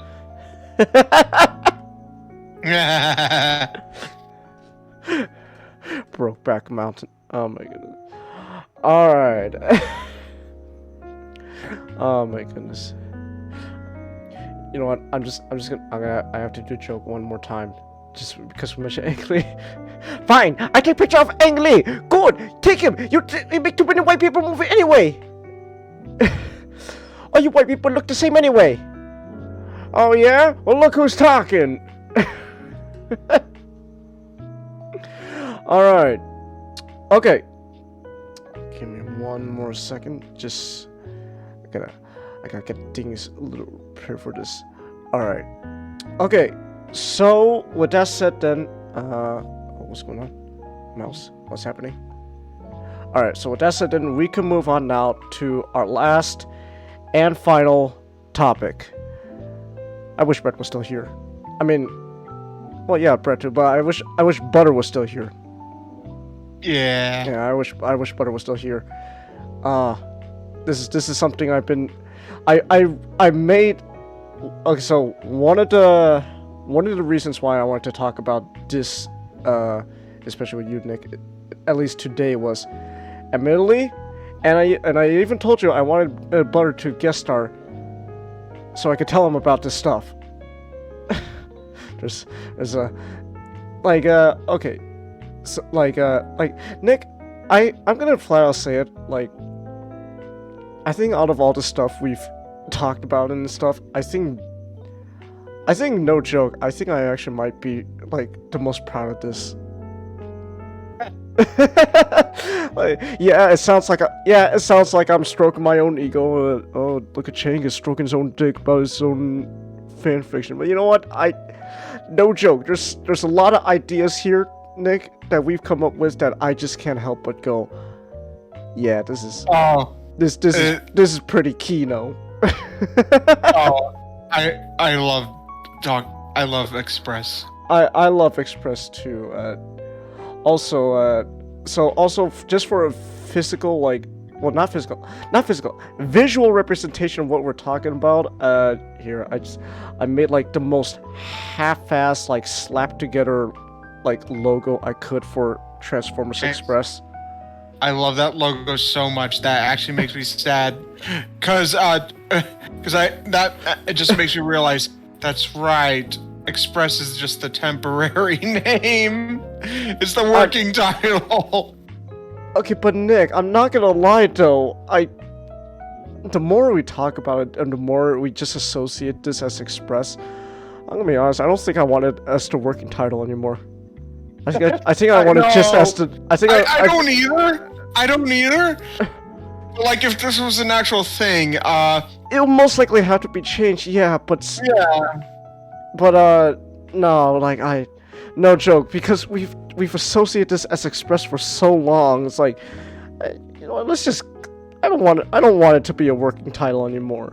I even made a logo for it. It's half-assed, really. I just took the U.S. Postal Service logo and just slapped an Autobot symbol on it, made it red, and just call it Transformers Express.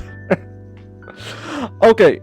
So one of the reasons, obviously, I want to talk about this is because, yeah, I wanted the opportunity, and if only Butter was still here, I wanted the opportunity. Actually, he's still online. Yeah. Nick, just real quick, tag Butter. Well, I did. Yeah, see if he's available, because there's so much stuff I wanted to tell him about today. Like, Let me DM him again. alright, but like, okay, so that's one of the reasons, but also another reason is, anyone who watches these streams, whether, you know, they're watching it right now live or watching it in like replays on Twitch or archived onto YouTube, etc. By the way, you can check out YouTube, my YouTube channel where I archive all these streams. Nightbot, do your thing. But like, if you're a watcher, if you're a viewer of the stuff I do and I make with these guys, you should know by now that not even every once in a while, like just straight up, like every time, me and Nick, we always bring up something we call Transformers Express. And Transformers Express is, yes, it is, it is our Transformers fan fiction. I'm not gonna sugarcoat it. That's really what it is. It's just straight up our Transformers fan fiction. But you know what? Fuck it. I'm proud of it. This might be one of the most well-made fan fictions I've had the pleasure of working on. Granted, there's only one.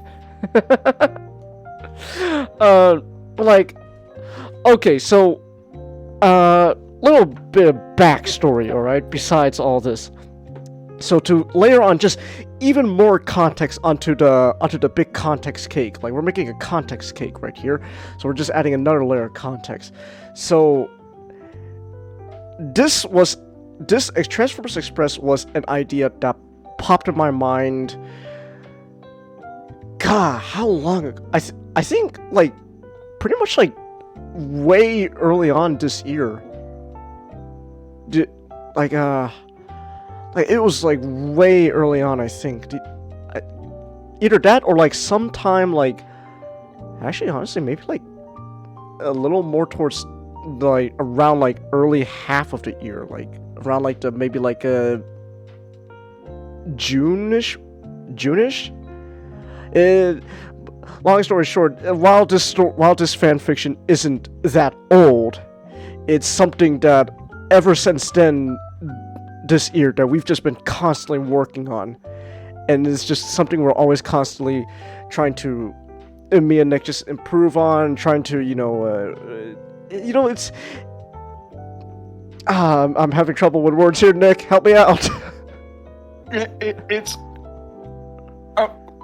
We're so engrossed in it that we just keep coming up with ideas for it that it's made us love like characters who we don't technically even own even more and consider them our babies. And so, okay, so I guess I can also say, so one thing in mind when I was writing this was, I had two goals in mind. I wanted this to be something sort of unique, something a little, I guess, very, very lightly use of the word radical, in the sense, like, I want it to be something different than, like, I guess, like, the norm of, like, I guess, for lack of better terms, again, like, the G1 of Transformers that I've been, me and Nick, and arguably a lot of Transformers fans have been feeling lately of, like, we there's nothing wrong with G1, but, like, we feel like, it seems like, at the moment, Transformers has been really catering solely to that audience. Like, here's more G1, here's more G1. Obviously, Legacy changed things with the new reveals this week. That makes me happy, though. But still, though, like, this came from the time where, like, I wanted to be something unique, like a new, more, and again, I'm for lack of better terms, just again reusing the word unique take on Transformers, where it's just something that, like, a take that I don't think, well, it's inspired by other versions, obviously. Like, one of the things was obviously, like, this was heavily inspired by Animated, because Animated is arguably, more I think about it, my favorite Transformers story, my favorite show. and I wanted it to be something, kind of unique and different, at least to what was happening, at the time I was conceiving this story. And another thing was that helped shape the way this this story went was Nick notes this was unconsciously I was very influenced by Alien. Nick knows this because I remember when I first pitched him the whole pilot idea I had for Express. Literally halfway through it, I remember I told Nick like a revelation from I don't know the Lord Almighty or whatever deity you believe in itself, or the universe itself, just came up being like Nick, I just accidentally made Transformers Alien, and yeah, Nick was very happy about that. I wonder why. Yeah. I wouldn't know. Oh, gee, it's almost like Alien's her favorite, franchise. Nah, that can't be right. I mean, why would you be called Xeno, Nick? But, now that was... My favorite franchise is Bionicle. Get it right, Changus. No, I'm sorry, Nick. But, so that was also another thing. And then, I guess, one other thing also was... One of the mentality was I wanted to use cast that... the way I thought of the cast for this story was something that is kind of realistic to what, if this was an actual Transformers story, what would be realistic, actual demands by, I guess, Hasbro themselves, and also characters that arguably aren't used a lot anymore. And I think that's a crime. Like Ironhide. No one uses Ironhide anymore. What the hell? Ironhide's great. Jazz. Jazz is criminally underused. What the hell? I love Jazz. Windcharger is severely... Oh my goodness. Don't get me started on Windcharger. Oh, that night, Nick, we looked up Windcharger's TF Wiki and we were like, holy shit. No one uses him. And it's and so that was one thing in mind. We wanted to use characters that arguably they're not very used often. Like Sunstreaker. Everyone always focuses on Sideswipe, but no one really wants to focus on his egotistical asshole of a brother, Sunstreaker. So that's kind of what popped in my mind, and out of that came Transformers Express. And so while this is a fan fiction, also the way Express is structured is me and Nick structured it in a way that it is to be told if it's an actual Transformers TV show that you can watch on TV or streaming. I don't know what the kids are into these days. And that was our idea, how we structure things. So when we talk about Express, we will talk about a TV show, I have an idea for season 1, or here's an episode for season 4, etc. And yeah, that's what's been going on. And now obviously I can't go over every single episode in depth because we're gonna be here forever. And as much as I would love to talk about Transformers Express forever, I don't want this podcast to go on too long. So Not too late with the wait. Hold on. Oh. I know, trust me, I'll try to join. Oh. Shit, we gotta hold the fort. We gotta hold the line. Hold the fort. Hold the line. All right. Okay. So we gotta hold the fort then. Then again, even if I didn't want to go over every episode in depth, there's just so many ideas I want to talk about, Nick, that we came up with. Actually, like one of my like okay, I'll start like one of my favorite things we did, which this seems like a no-brainer thing that seemingly no one has ever done, but yeah, Optimus Prime and Alita, they're more than just, boyfriend and girlfriend. They straight up get hitched. and you can't, and Hasbro, you can't, evade your way out of that now, because the comics already introduced pretty much like the closest thing to Transformers marriage as a concept. Yep. Conjux Endura. That's a thing now. So stop, wiggling your way, roaming your way around. Make them an actual thing, Hasbro. Come on. So Do it. do it. So that's one idea that I've really loved. That again, just like you would think it's a no-brainer, but yet no one does anything with it. Either that or Alita's dead. Yeah. Yeah. But then again, Alita dead would have made such an impact. You know that episode of Prime, Nick. Yep. But so that's just one idea, and then like another idea I had was like just anything to do with Soundwave. Oh yeah. oh god, when Butter gets here, we gotta tell him about Bludgeon. Yeah, we have to tell him about Bludgeon, and there's just so much. Again, there's just so much. Okay, so I guess another place I should probably start before all this was, I did end up coming up with like a very simple premise. Like if I was pitching this like as a show, this is how I like pitch it. So the basic premise that at least I wrote down. So I'm quoting my own words here. So under the orders of Ascenta Corporation, Optimus Prime leads a ragtag crew of delivery Autobots to deliver the all-powerful Allspark to the hands of Cybertron's most notorious governing leader, Megatron. But when they go against their orders and take possession of the Allspark themselves, Megatron and his Decepticons retaliate, stranding the Autobots on Earth, now living among the human population. Now they face off against enemies, human and Cybertronian alike, as the Decepticons begin to make moves that will change both Earth and Cybertron forever.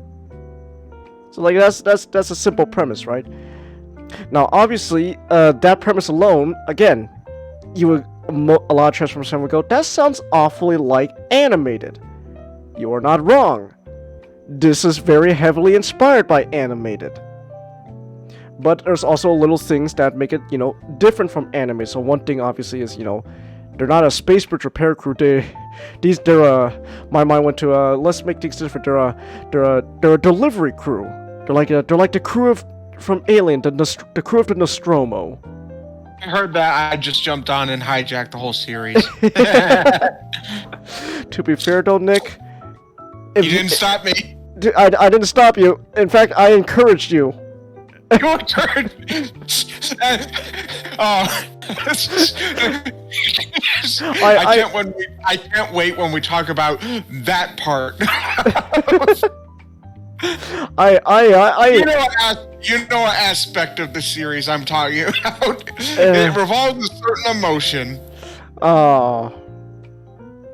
But like God, just I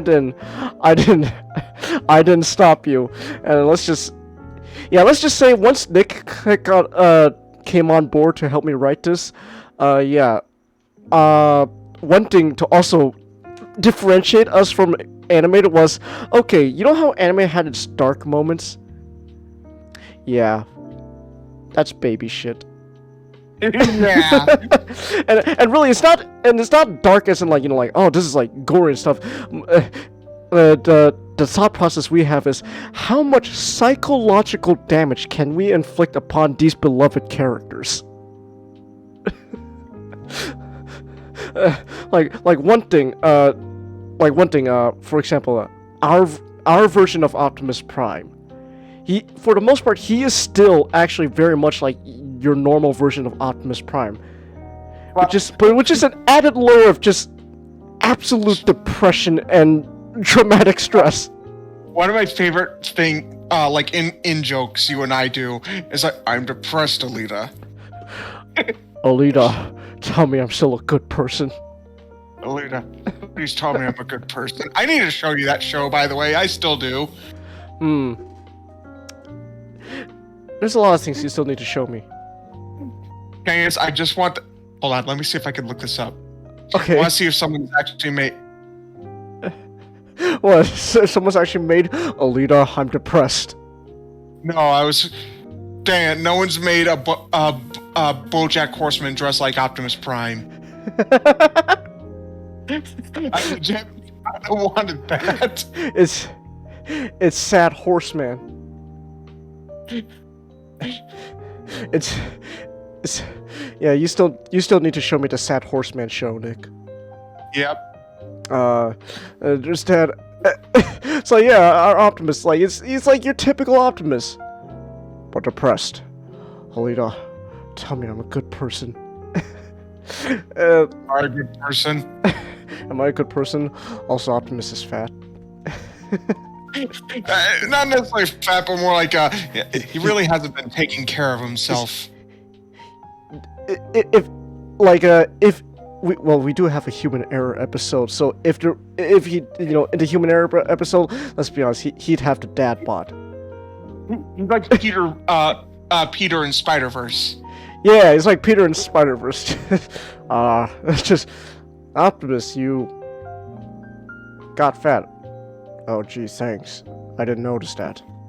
My favorite things to go. Hey, is one of my favorite jokes we did is I have to ask you guys a question. Am I fat? Yes. Everyone just unanimously just goes yes. Wow. Thanks for sugarcoating it, everyone. You're welcome. I think just to add insult to. Just add salt to the injury. It's just Bulk has to want to just go, oh, absolutely. Bulkhead's telling Optimus, yeah, you are absolutely fat. Just, oh, wow, geez, thanks. Flat out disgusting. That's another thing also, that's another thing, just Optimus Prime. I'm not gonna lie. Express was also an excuse for me to just go. I want to also make a lot of part of the show very focused on Optimus Prime, like actually explore Optimus Prime himself as like a character and a flawed character too. Nick, admittedly, this was also kind of a response to fucking a certain show on Netflix. To show them, hey, guess what? You could still do a flawed Optimus. It's just your version sucks ass. You fucking cunts.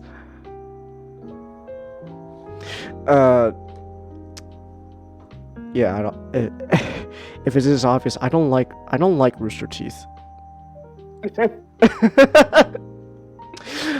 So that's also another core thing about like when it comes to characters, like all our characters, even Optimus Prime is heavily flawed, but yet also at the same time I also wanted to make sure that this isn't gonna be a version of Optimus that's he's flawed but he strays away from the core of who he is. Like at the end of the day, Optimus is still a hero. He's still willing to do what is necessary. He'll put his foot down when he has to, but he's flawed. He makes mistakes. He gets angry. He gets very angry. Especially towards Sentinel. And just another thing also that just to add I guess more personality to Optimus. The way I always write Optimus is just a tired, sarcastic. He's literally your workplace boss, but he's tired and he's always sarcastic. Hard up to here with you people. Our Optimus would definitely love Festivus. I've got a lot of problems with you people, and now you get to hear about.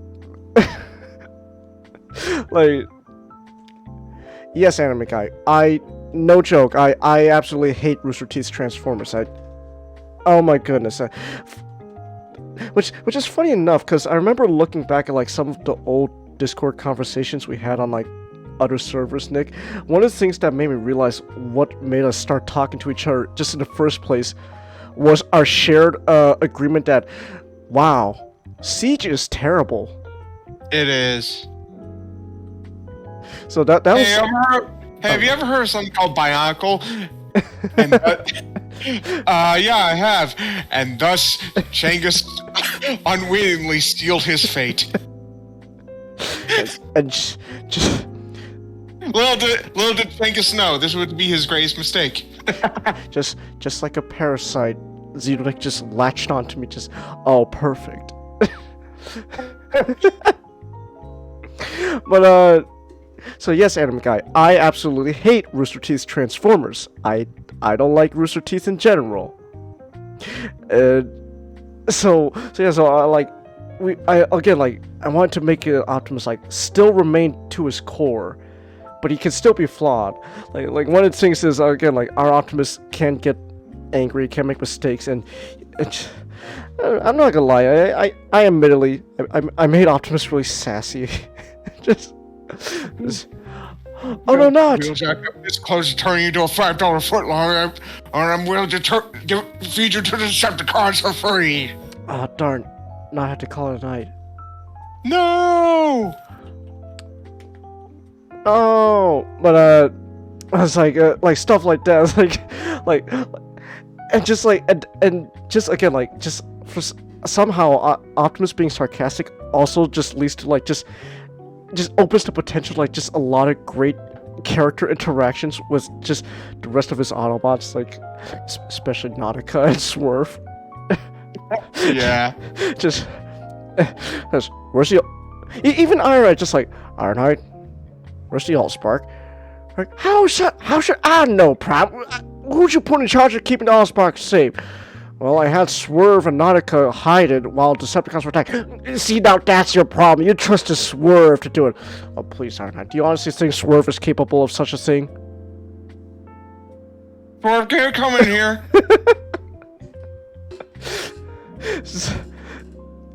like one of my favorite moments from episode 2 of Express is just the whole interaction of the Autobots reacting to just the Arcs. Well, not the Ark, but their ship, the Axon, just stuck in a mountain.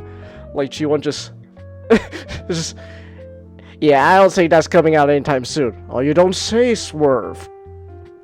It's like, oh, don't worry, Powerglide, it wasn't your fault. Optimus was the one who destroyed the transwarp system.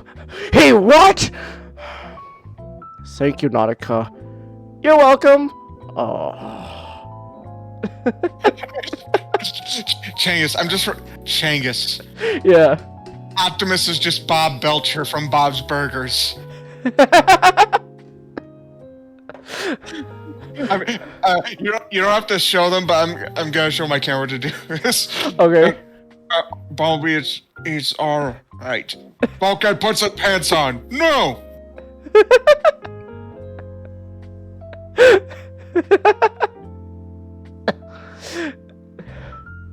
Like just stuff like that. It's like I just wanted to go like, yeah, let's just do stuff like that.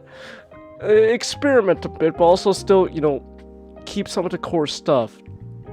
And obviously, like, I guess I should also just I'm not gonna go over everything, but just like summarize the pilot episode that I pitched you, Nick, where it's just, wow, this is just Alien. This is just Transformers Alien now that I think of it, where, oh god, my mind is all over the place, Nick, but because there's so much I gotta talk about.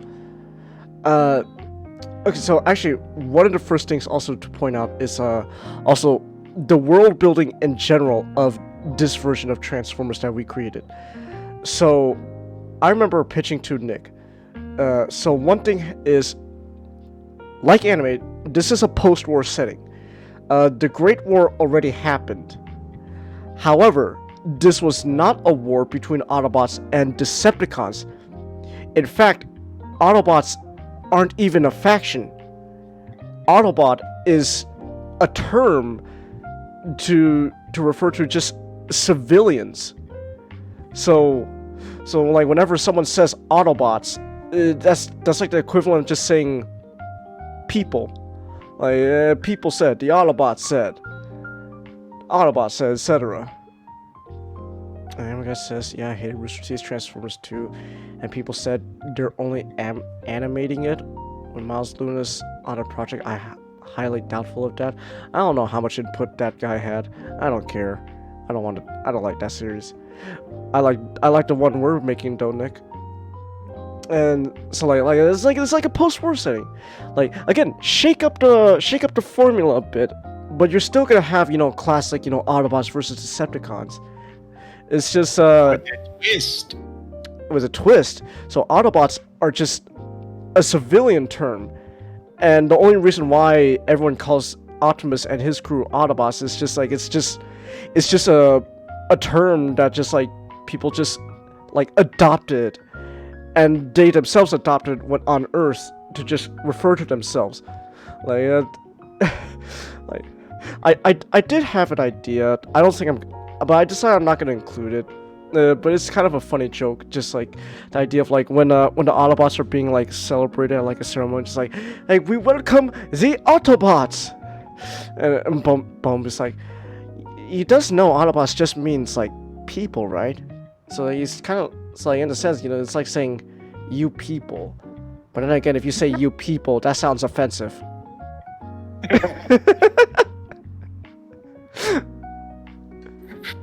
What do you mean, you people? Changus. Yeah.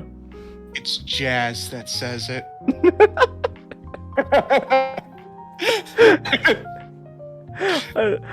I don't know if I'm gonna include it though, but it's just a funny joke I had. Just, what do you mean, you people? But it's like so yeah. So Autobot is a civilian term. So how are the Decepticons, you know, gonna play into this? So Decepticons, they are a faction. They are the government. So in this like post-war setting, Cybertron is ruled by essentially like feudal-esque like clans and stuff. But these like clans, they're run, let's just be honest, just straight up like the mafia. Well, at least the Decepticons, they run just like the mafia. Hold on. Give me a sec. Hold on, I'm gonna mute real quick. Just something I gotta take care of real quick.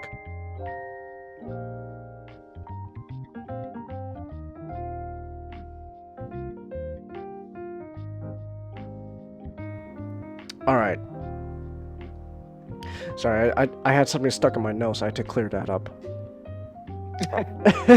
I don't think people want to hear that. So Decepticons, they're pretty much the ruling they're the ruling class of this new post-war Cybertron, and they run just like the mafia. But in a sense, like, what if the mafia actually just straight up like ruled like a country? Like not behind the scenes, like paying politicians so they also do that. Like just straight up, like it's like just this huge open secret everybody knows, and no one can do anything about it because they're in charge. And so Decepticons, they're pretty much in charge of Cybertron, or at least a part of Cybertron. At least a part of Cybertron that our main cast is from.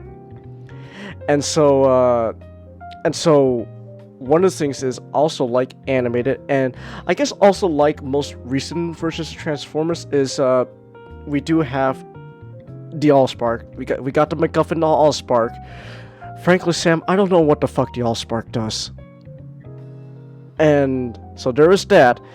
And so one of the reasons why there's conflict and all that in the first place. Pause for a second, Chase. I thought of something fucking hilarious. Okay. A bulkhead, like they're playing a volleyball game. This could be in the beach episode, Changus, just saying. Oh, by the way, we're having a beach episode. Second, they're playing volleyball. It goes to bulkhead, but because of his hands, imagine he has the clamp hands back in it, like in animated. Look, let's be honest. Let's be honest, Nick. Our bulkhead is animated bulkhead. Yep. and the ball accidentally popped. Yeah. And it's just revealed he just takes it off his hand, puts it in a pile of already popped beach balls. Come on, bulkhead, I just passed it right towards you. Man, I'm done with this game. I'm going for a swim. He just walks underwater. he just walks into the ocean. Yep. At one point, he gets locked in a crab cage. Uh-oh! Nautica, you gotta get me out of here! I'll never survive in here! I'm too pretty!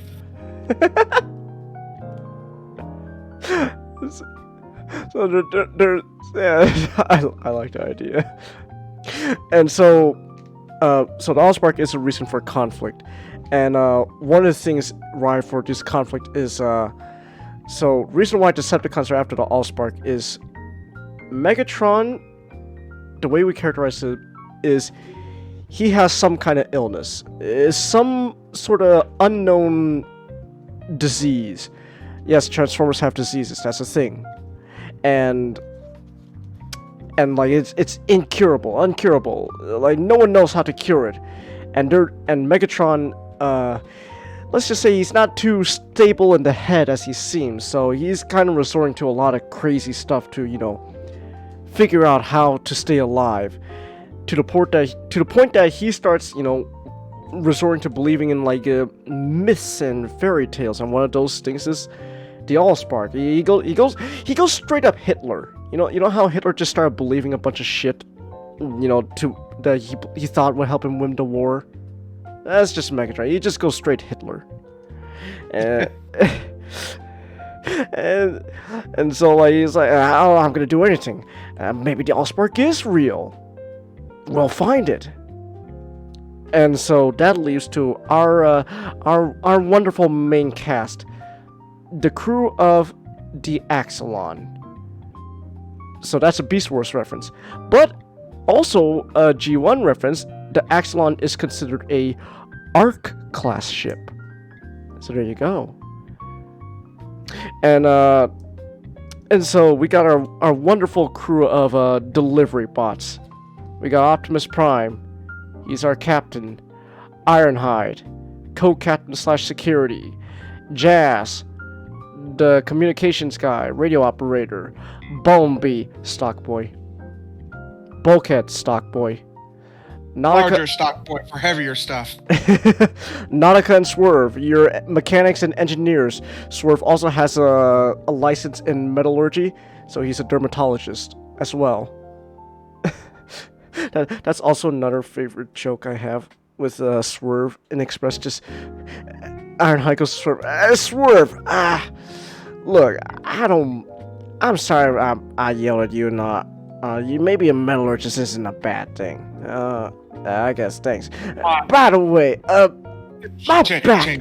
Oh, no, once Swerve knows, Ironhide is apologizing because something's bothering him. Just look, Swerve.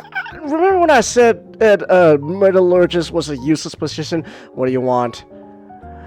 Okay. Oh wow, straight to the point. Like, no, Swerve is Ironhide's bothering. I was wrong about metallurgy being. It's very useful. What do you want? I need you to look at this. Just wait. What do you want? I need you to look at this. Okay, come. I need you to look at my back. It's been killing me. All right, let me see. Oh, is it bad? Do you want the truth, or do you want me to be nice? Nice. Yeah, as long as you just need to scrape it off and you'll be fine. That's being nice. Yeah. What's the truth? Swerve just brings out shit, I don't know what the power tool is called. Like the stuff like used to like sand things down, like a power sander. Just whips it out. He just whips it out and like rests it like a chainsaw. Just. I have to use this. Is it gonna hurt? Yes.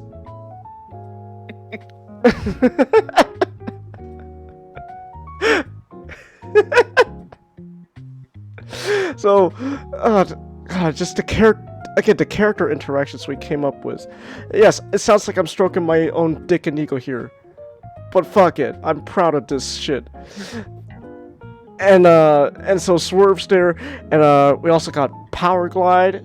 He's the resident pilot of the ship, and Nick's contribution. We added a dog. Sawback. Yeah. He's a cyber dog. He's a cyber dog. He turns into a little frisbee. So we got Sawback. And my contribution is he is heavily modeled after a pit bull. Because pit bulls are amazing. Everyone should get a pity. Yeah. Yeah, they're adorable. And then the last crew member to talk about is Longarm. He's the resident medic and scientist. He's the new guy. Nothing suspicious about him, right? I'm gonna just post this. Okay. It's an official role whenever it's mentioned. I post it. Oh. Hold on, Nick. I have to show everyone. Yeah. Oh my Yeah. gosh. I Oh. understand. I understand. Oh, I have to show. Oh. Look at him. Look at this cute boy. Oh. Oh, that's amazing. Oh. Oh, look at him run. Oh, look at him go. Oh, that's amazing. Oh, shit. Nick. In hindsight, maybe making Sawback a pit bull was a mistake because I get way too emotionally attached to that dog. I don't care if that dog's not real and is an alien. I love that. I love him. Angus, if you're emotionally attached to the dog character, we're doing something right.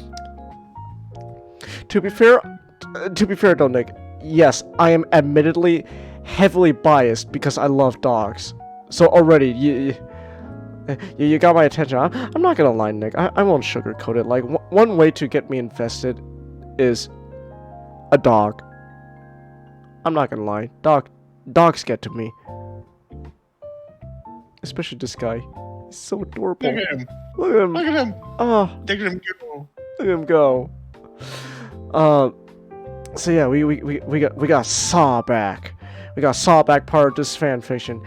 And then of course and then yeah, Longarm. Nothing suspicious about him, right? Yeah, well, I'll talk about the twist. Don't you worry. And so, you know, these For those who know their Transformers, you probably already know it. yeah, if you know your Transformers, you probably know why Longarm has nothing wrong going on with him. None whatsoever. He could be totally trusted. Exactly. The difference is here, though, is the execution of the twist. Oh yeah. Candace, no joke. Actually, I'll explain it when you actually reveal it. Yeah, so... Because I can't talk about it without, revealing it. But as I was saying, like, these are our main Autobot cast, and... oh god, that's another point to bring up for like a small tangent. We have a huge ensemble cast. Like, there is a lot of characters. Oh yeah. And to be fair, I think it's both the best and worst part at the same time, Nick. We just keep adding more. Earlier today I had to stop us from adding someone. So I'm probably gonna add someone. I had an idea, Changus. Okay. Not as the main character. Mm-hmm. But as a cameo, RC. As a teacher on Little Cybertron, which is like that little area on Earth where everyone she's a teacher. Oh, I love that idea, Nick. Butters may not make it. No, Butter! Oh, Butter! Ah. Tell you what, if he's available tomorrow, then I gotta tell him more. Oh man, that sucks. I want Butter to make it. There's so much I want to tell him about. Oh, There's so much, Changus. There's so much. There's so much. Like, we have such a huge cast, and and some of these are just like recurring like members that just show up once in a while. Yeah. Like, oh my goodness. Like, okay, like just to start off, like just to give you an idea, like the main crew that we start off with, and we are including the dog. That's 10 characters right there. The rule, you gotta count the dog. That's 10 characters right there. Usually, like, the normal thing is, like, let's, like, put in, like, maybe, like, 5 characters. That's your group. We got 10. We doubled that size. And that's barely the tip of the iceberg, because we add even more to that. What? He'll be available tomorrow. Yes! Good. Okay. But, just, stuff like that, and then, like, yeah, just a huge cast. Again, my mind is everywhere, Nick, because there's so much I want to tell him. I want to tell people about. I want to tell Butter about. I barely cover like the world building and like the backstory and so just. James, you want to know how much I love Express? So I kind of do a couple crossover universes because when I'm bored, I like to think about. So in the Hangout universe, mostly because that's where I can basically don't have to worry about like the laws of the universe to have it be there. For my second go at it, because I felt like, because I usually like to age the characters up in real time, I said, you know what? I think I've told enough story in that now. I'm just gonna start over. Okay. I of course I was gonna add Transformer characters. Doing this, I had to add the likes of Nautica, Swerve, Power Glide. Just, I had to, Changus. I love talking about Express too much to not. I know, Nick. Like so much. And so that was our Autobots. That's the backstory with the Autobots and Decepticons and the Cybertron setting we're in. And long story and why the Allspark's important. Long story short, the Autobots, knowing the reputation of the Decepticons, they decide no, they shouldn't get a hold of the Allspark. We don't know what the hell they're gonna do with it. Like maybe Megatron will cure himself, but then what? Then what? We don't know. It also doesn't help that recent reports show that notorious bioengineer Shockwave is on the loose. Oh, that's not good. That's not good. And there's also obviously no one's watching the TV when this happens, but if there was, I just want Swerve to go, oh, that's not good. Hope that doesn't hope we're nowhere near that guy. Yeah, I hope so too. Too bad about that Decepticon,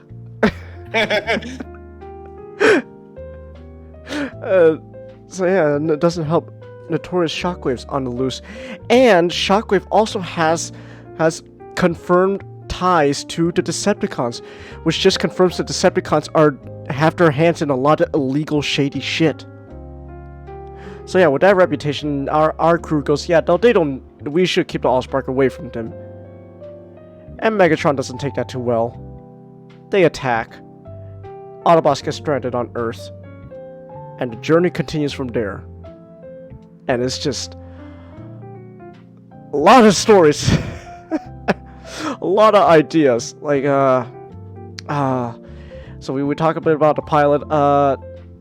Before I get to the twist, another idea we had is just just episode 2 is actually like just a calm episode. There's not much action. It's just an episode slowly just to have the Autobots explore this new world. Another just again like the whole interaction of just Autobots just reacting to the fact that our ship is stuck. Now what? Yeah. Now what? It's like and then like just like, and like and then the Autobots like reactions to the like another thing, the Autobots reaction to learning that about humans. So like for example, the Autobots believe initially that vehicles are the dominant species. So like when they're talking about humans, like wait, like Optimus like wait power guy, zoom in, what are those things riding inside of them? And Bumpy, maybe they're like pets, like Sawback. Bart, Or parasites like Swerve. hey! And my favorite, one of my funniest things is how Powerclad just kind of lampshades Swerve. Like he doesn't defend him or anything. He just goes, no, I don't think that's the case. Like he's neither confirming nor denying that Swerve's a parasite. That's right. It's just, no, I don't think that's the case. It doesn't look like they're doing any harm. And like Chase, I love that one. What are they doing inside them? what are they doing inside of them? Because they're like going inside the vehicles. Yeah. And Bumblebee covers Sawback's eyes. Chase, I want just to add on to that. I want Bulkhead to cover Bumblebee's eyes, and then Bulkhead covers his own eyes. The reaction everyone has to like a body shop, just, you sell parts on the open market? Autobots, we're in a dark place. Everyone back away slowly. Just back away slowly. Just, but Bumblebee's just holding on to Swerve to Sawback times like, hey, don't look, boy, don't look. Just, I don't know, just, what sick monster would participate in such a thing? Swerve drives by. Hey guys, check this out! I got a new horn. Hey, check this out! I got a new horn. Swerve! What? May I ask what that tune was? It's a little tune. I say that because if you notice closely, back when when they did that joke in animated, it was da da da da da. So I decided why not? Let's be a little even more cheeky. Dun, dun, dun, dun, ba, da, ba, ba. Swerve! What? like stuff like that. Like just that's another thing. Like everyone's like reaction learning about Earth. Like just what is that stuff? Like are they parasites? And then like oh shit, we also kind of forgot also some of the human characters as well. They're not safe. They're not safe. No. You gave Spike PTSD. Did.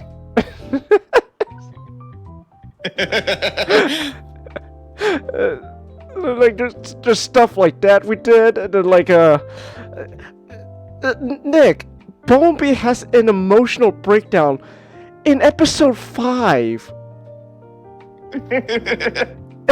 5 episodes into, if this was a show, 5 episodes in, and Bumblebee's already having an emotional breakdown. I just want to read this whole thing.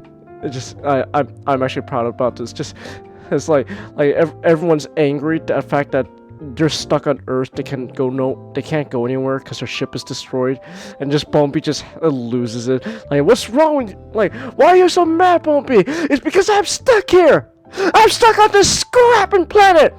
I didn't want to be here. I don't want to never see home again.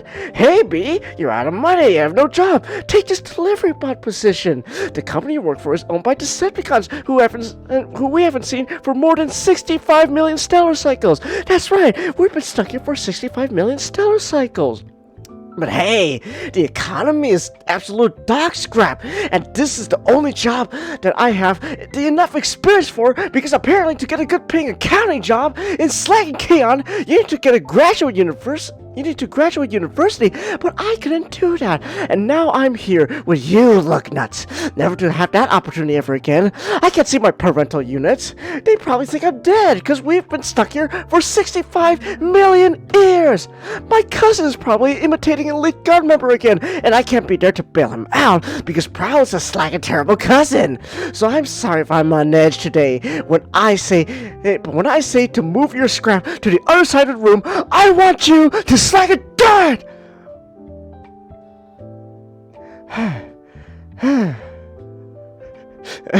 Everyone's just in absolute shock, just...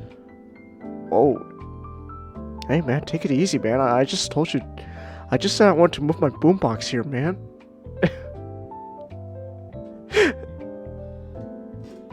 This is... Episode 5, Bumpy just has this huge rant. And then Ironhide comes up to him And just gives him a hug, just... Scrap, man.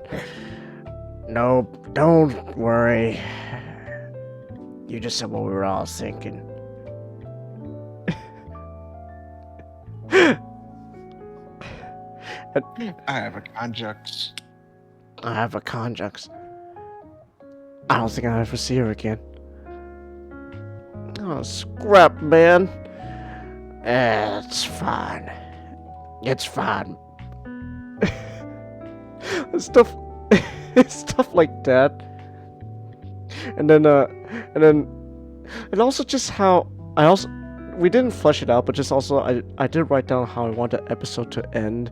It's just like a slow like zoom in. If it's like a camera, like slow zoom in on like just like their like living room in their new base. Everyone just comes in after like in the next morning. They're just they're just sitting there. They're just talking, drinking, and like energon or coffee or whatever, just hanging out. It's like a nice good ending. Like it's like everyone's sort of hanging out and all that after a night of intensity. Like just stuff like that. Again, like that's another thing. I wanted the show to also just be really heavy focus on character interactions, like how everyone interacts with each other. There's an episode where Optimus like quote unquote tries to get back in shape. Just guys, do you think I'm fat? Yes, absolutely. Wow, thanks for sugarcoating. You're flat out disgusting. Jeez, thanks for sugarcoating it, guys. You're welcome.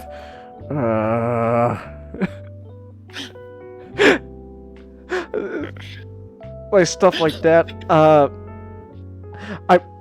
right now. The last thing I was working on, I was writing down. I was actually. Hold on. Oh no, go ahead. You know, I'm kind of been thinking. I think I had a pretty bad life. Alita, yeah, I know. What do you mean you know? Look at you. What do you mean look at me? Look how you stand. People who had good lives don't stand like that.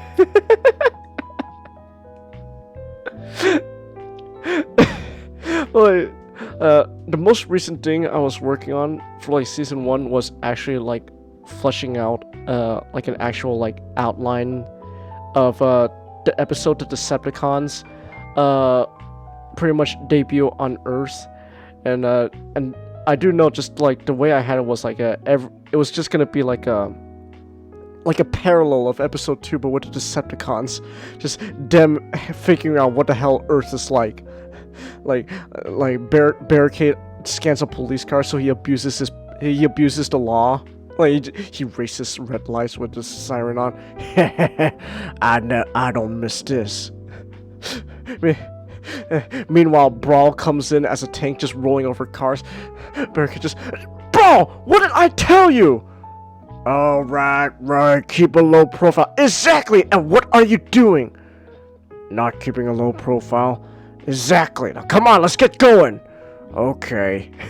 Brawl just transforms. What did I just say? Like stuff like that. It's like, and then like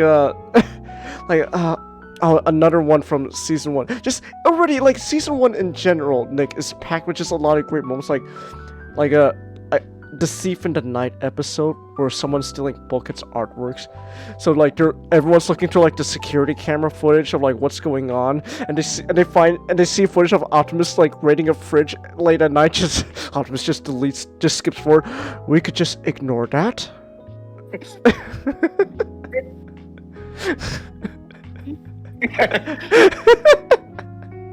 Chance, while you sue me, you actually see him actually get a lot of food. We can just skip that. Thank you very much. It's like when Principal Lewis was fast forwarding that point where he was like drinking all the beers in the cup. But you can tell he's just keep grabbing food and he's just, like out platter and just taking it to he's just come on, fast forward. This is the fastest it goes, Optimus. What? I'll just skip that. And just it just cuts back to another, just him continue. Wait, how many times?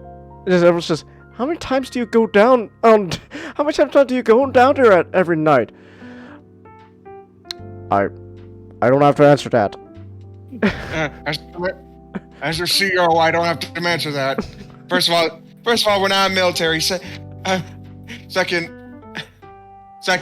and that doesn't apply. You just reminded me, Nick. You just reminded me of a fun moment also in episode 3 when the Autobots are training. When the Autobots are training, Optimus is like, all right, it's like, all right, everyone, we need to be be trained like an actual military.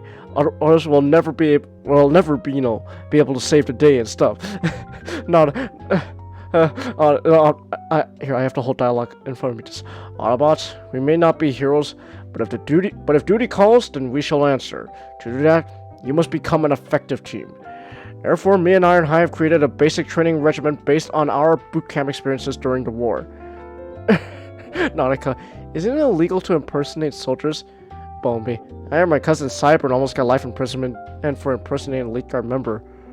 I saw he blew up an Elite Guard ship. Oh, that too.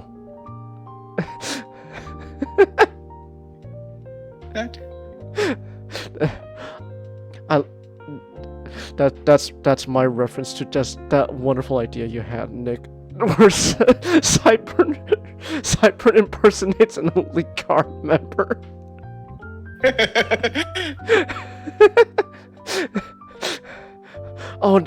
just the next piece of dialogue as well, just as Optimus, Nautica, considering our situation, worrying about Cyber trolling law is the least of our worries. Sort of, note to self, we're in international waters. Take advantage.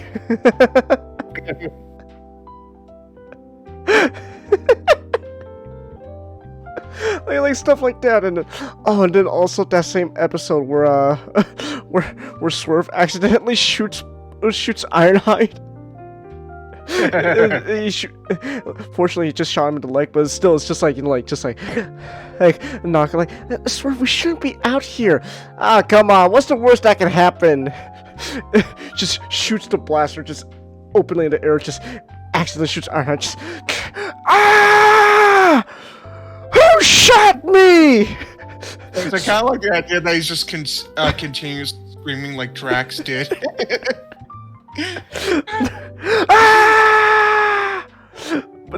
But my favorite, but one of my favorite parts was just afterwards, just Swerve turns around immediately to see Nautica already like half a mile away, running away, just.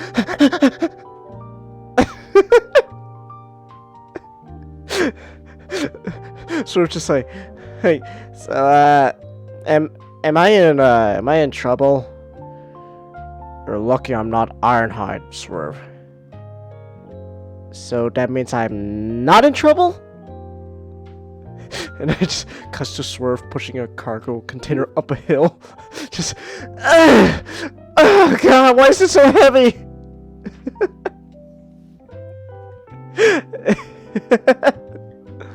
Like, oh man, just stuff like that. This is just what makes me love writing Express with you, Nick. And then there's also the twists. and that's how we opened up season 2. Season 2 opens up with a twist. And long story short, season 2 is literally just one giant homage, not a parody, an homage to Alien. Homage, meaning it's not going to be funny. No. No. It's funny to us. Yeah.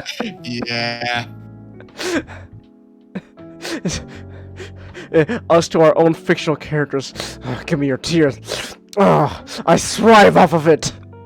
I'm like, we're like Cartman at the end of Scott Tenorman.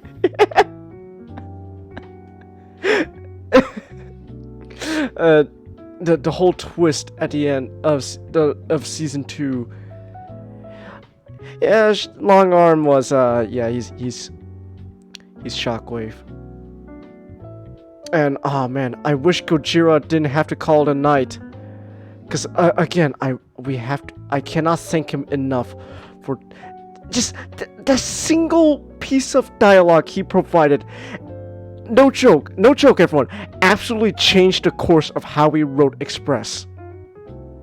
So, until Gojira said that line, Megatron was gonna be the main overall villain. That one line changed everything. Loyalty is a matter of perception. And such a great piece of dialogue too. I love Gojira for that. If he was here in real life, I would smooch him on the cheek. I don't go for the lips. I'm not into that. But just like I'd smooch him on the cheek. Just thank you, Gojira. Like it's just again just stuff like that. It's like it changed.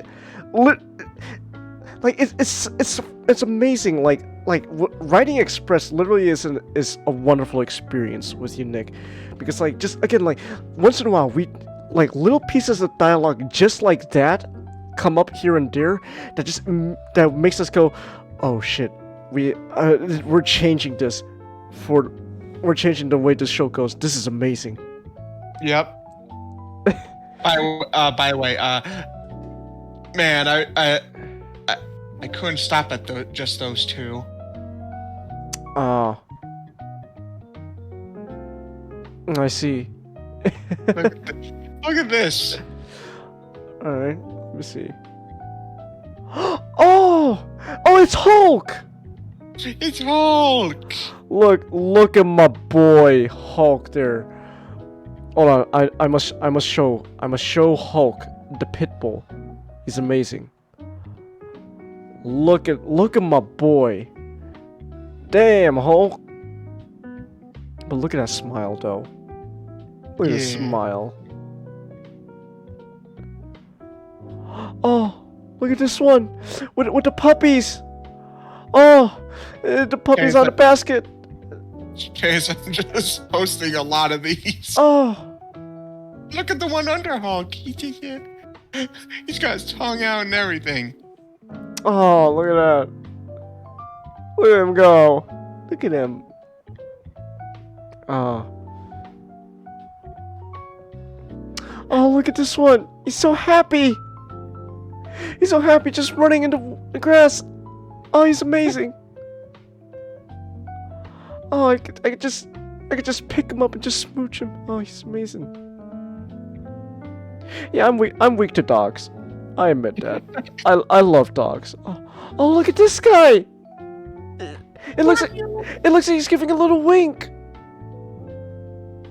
Oh, that's great. Oh my goodness. Oh, and this one's on a skateboard, Nick. It's a skateboard. He's on a skateboard. Oh, this one he's just resting his hand. Oh, this is. look at this one with a bib. He looks so proud. Like, yeah, this is my bib. I'm proud of it.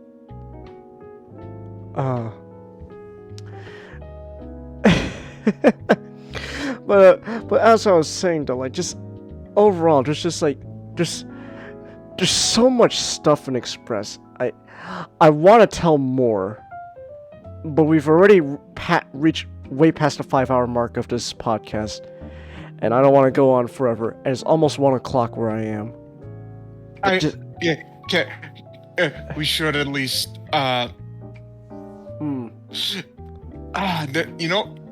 Chase, you want to know what thing I really like? One of my favorite things I did with Express.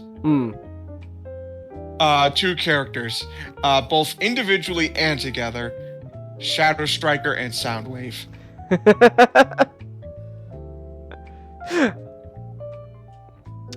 Yeah. Are they your OTP, Nick? A little bit, but also even individually, I love what we did with them. Oh yeah.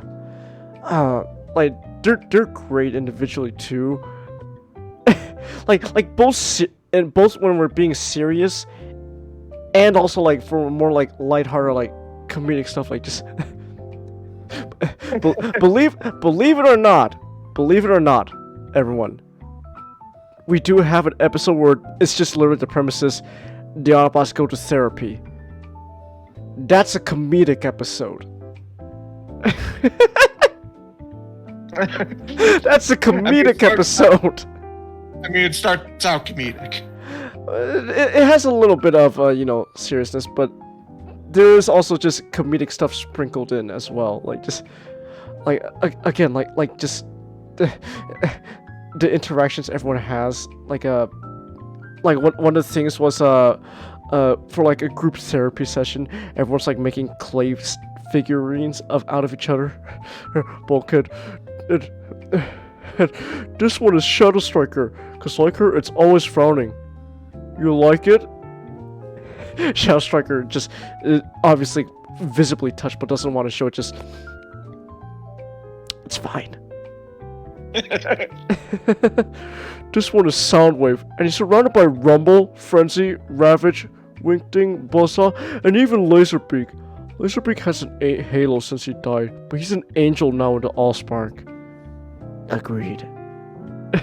I love he doesn't say anything. Soundwave just nods. Just nods in agreement. Just, I made Laserbeak too. He doesn't have a halo though. And then Bulkhead just rips the halo off of his Laserbeak to put on Soundwave's Laserbeak. There you go. Thank you. and then there's just Shadow Striker. I made myself. Swerve. Why you look like a monster?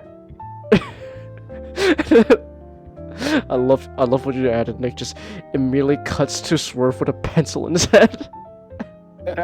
Just, I made Shadow Striker, but she's not a monster. Bumpy. I made Swerve. And Shadow Striker takes a clay knife and stabs the clay Swerve with it. I see a lot of hostility here.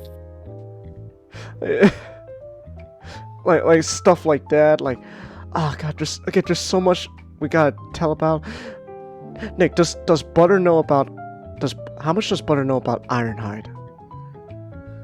I don't know. I doubt not as much as as I don't think I've told him too much. Okay. Oh man. I think what's also funny is Ironhide's whole backstory. When you think about it, I don't know if, okay, well, you were the one who came up with it. Like, I have to ask, was it partially also kind of based off the fact that is kind of based off his alt mode?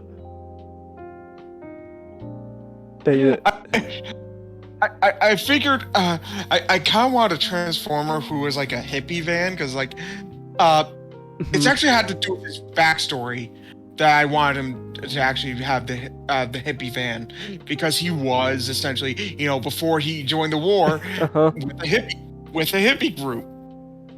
Yeah. So I thought, I was like, oh, okay.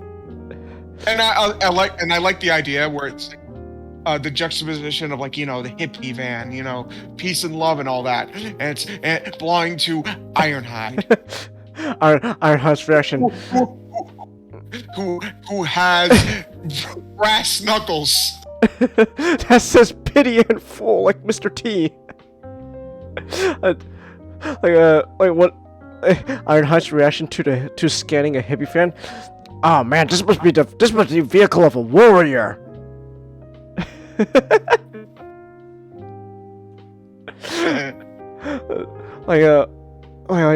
One part of the therapy episode was like Ironhide tells this whole like backstory. Like this is probably well, at the very least, this is when everyone all the main characters learn about Ironhide's, just, let's be honest, it's tragic, it's sad, his backstory. Yeah. Thanks, Nick. You're welcome. And it just everyone's reaction is after that, like Ironhide's telling this whole sad story. Just, well, anyways, long story after that, I end up with these bozos, and now I'm here. Everyone's just speechless. Even Optimus just, oh. And like the group leader just, okay, Longarm, tell us, why are you here? I'm from another dimension. It's just, it's like, one, I'm actually from another universe. Immediately cuts to him thrown in a straitjacket. I'm not crazy! Let me out! I'm telling the truth! Changus. Yeah. Longarm is also one of the people who actually didn't need therapy. Which makes what happens to him even funnier. Oh, we should. Oh wait, we're also talking about Longarm 2. So we should. Oh yeah. We Shattered Glass. Yeah, we have Shattered Glass Longarm, and yeah, he ends up joining the cast, and Shattered Glass Longarm is also an absolute blast. I love the way you characterized him, Nick, where he's like Phineas and Ferb's dad. Well, it's not really much of a horror movie. Where are the rock and roll musical numbers? Shadow Striker, you know how I've been drinking the same old type of tea energon every single day ever since I came here? Well, not anymore. Today I'm being daring. I'm gonna do something drastic. Dodge Dude, urine. you are a madman.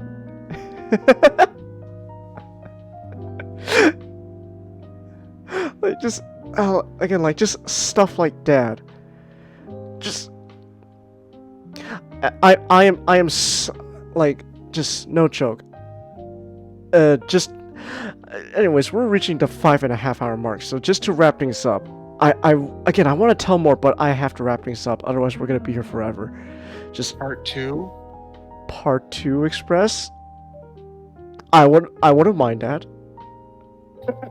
Fuck it. You know what? Let me write that down right now in the back room. Oh my god, the family of pit bulls. I just saw that. Oh. I have a lot of these. I had a school of pit bull puppies, and this is where it led me. Oh. Hold on. Let me write down on this real quick. Changus. Wait, Changus and Xeno Nick.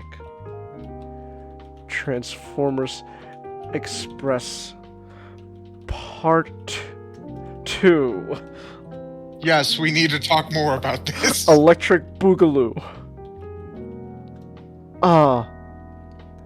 There we go. Okay, so I had an idea of Hold on, I'm gonna write down in parentheses just yes, we're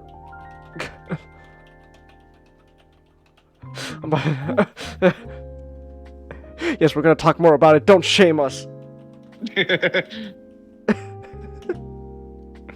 Like, yeah, just to put a neat bow tie on Transformers Express. Yes, it's fan fiction that we and Nick created.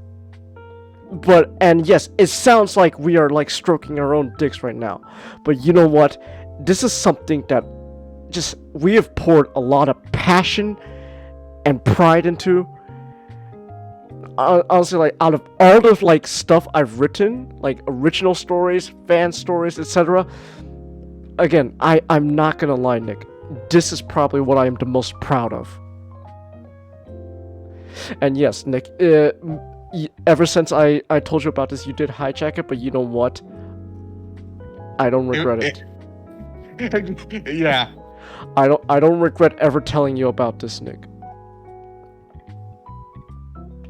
I'm not gonna lie, Nick. Has anyone, like, I don't think anyone really gives you credit, but I think, Nick, you are genuinely a great storyteller.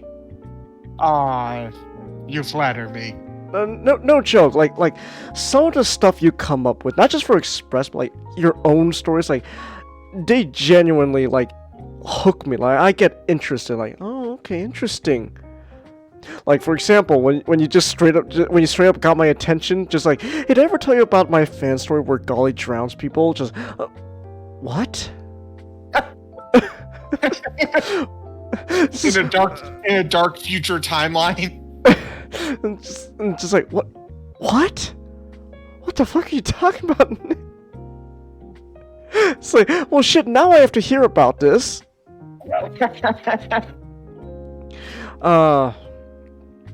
And then I kind of made, I had another idea for a Golly in a dark future timeline. And it's arguably either worse or just as terrible. Yeah. All right, but with that, we could wrap up Express. But Hold on. Another thing I'm proud of is a joke I have in for Unbelievable Squid Guy. Mm-hmm. So something I wanted to do was like, Squid Guy universe is the Squidverse is a version of the Justice League. How they form, it's just an homage to Seven Samurai. Nice. At one point, when like an army is advancing, Penguinja. Yeah, he's a ninja penguin. He's also seeing the army advancing. They're waiting for. He's in the front lines with Squid Guy. Penguinja just writes something down, and hands it to him. And in kanji, so it's a linguistic bonus if you can understand. I mean, it says "I hate you." I don't translate it, but if the people can understand. But it's for people who do not understand. Just, I hate you. And Squid Guy just says, "Oh, don't be such a sourpuss." So you wrote Kopaka and Pohatu. Pretty much. I hope we all die. That's the spirit, brother!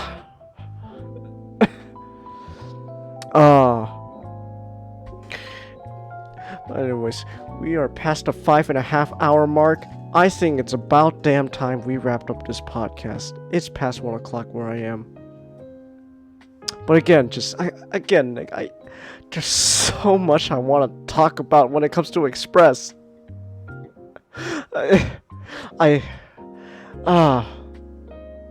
yeah, so anyone who is stuck with us or watches this in replays, now you understand why we're always bringing up what we mean by when we bring up Express.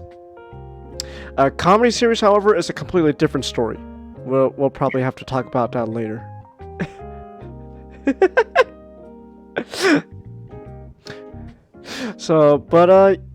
Yeah, so alright, so thank you everyone who stuck with us to the end of this podcast.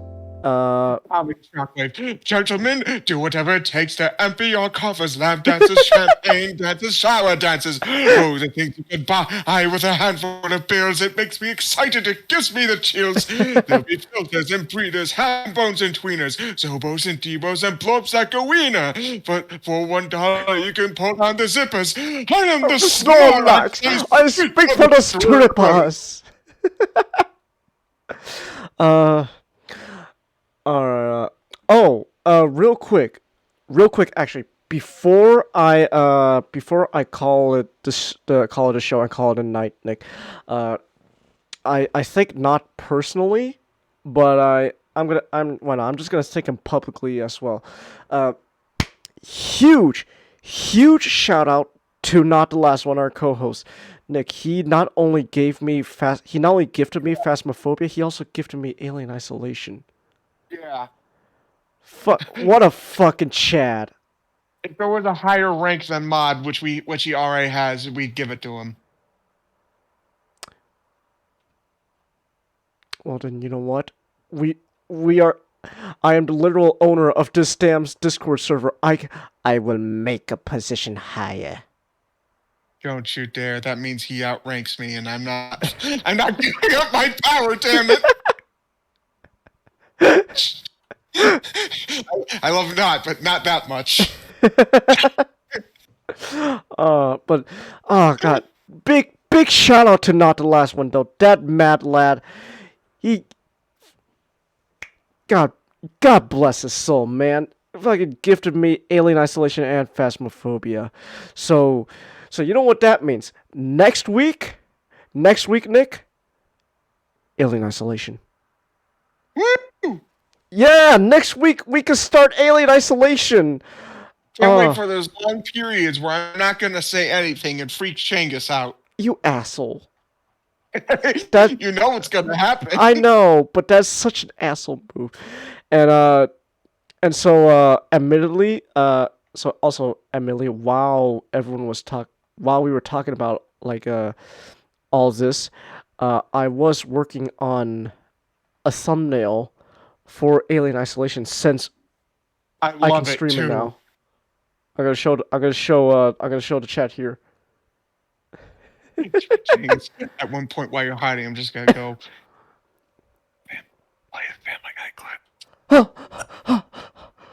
Nick, where is that you? Play the Family Guy clip, Nick. Check us. I can smell you. I can smell your fear. Now play that Family Guy clip.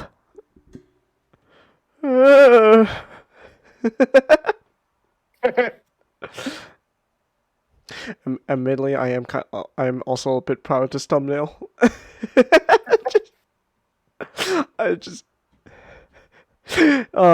But yeah, next week we can start Alien Isolation. So yeah. Oh, Anime Guy had a quick comment a bit a while back. He says, Bumby. So basically, we're impersonating soldiers going through a very shitty boot camp program. And given you guys are like the incompetent officers Barricade absolutely hates. Ironhide. Yes, Bumby. And for Christ's sake. I imagine the boot camp they put together is like relatively competent. It's just it's the people who are participating that's the problem. Especially Swerve.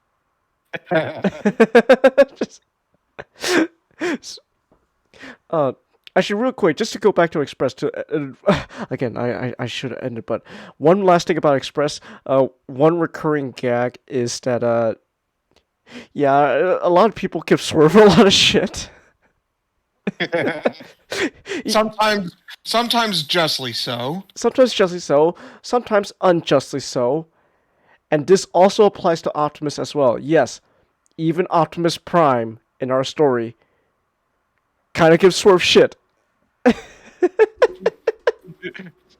All the more, it makes it all the more sadder when Swerve calls him out on it. See, that's a recurring thing when it comes to how we write, Nick.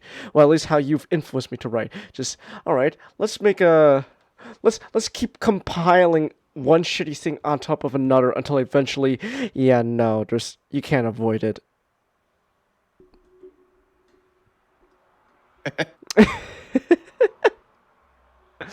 Alright, so with that said, Alien Isolation next week. Let's go! And, so next week is the start of Spoopy Month. Well, Spoopy Month games. So thank you everyone who stuck with us, and thank you everyone who watched to the end in the replays. And with that said, we're calling it a night. Good night.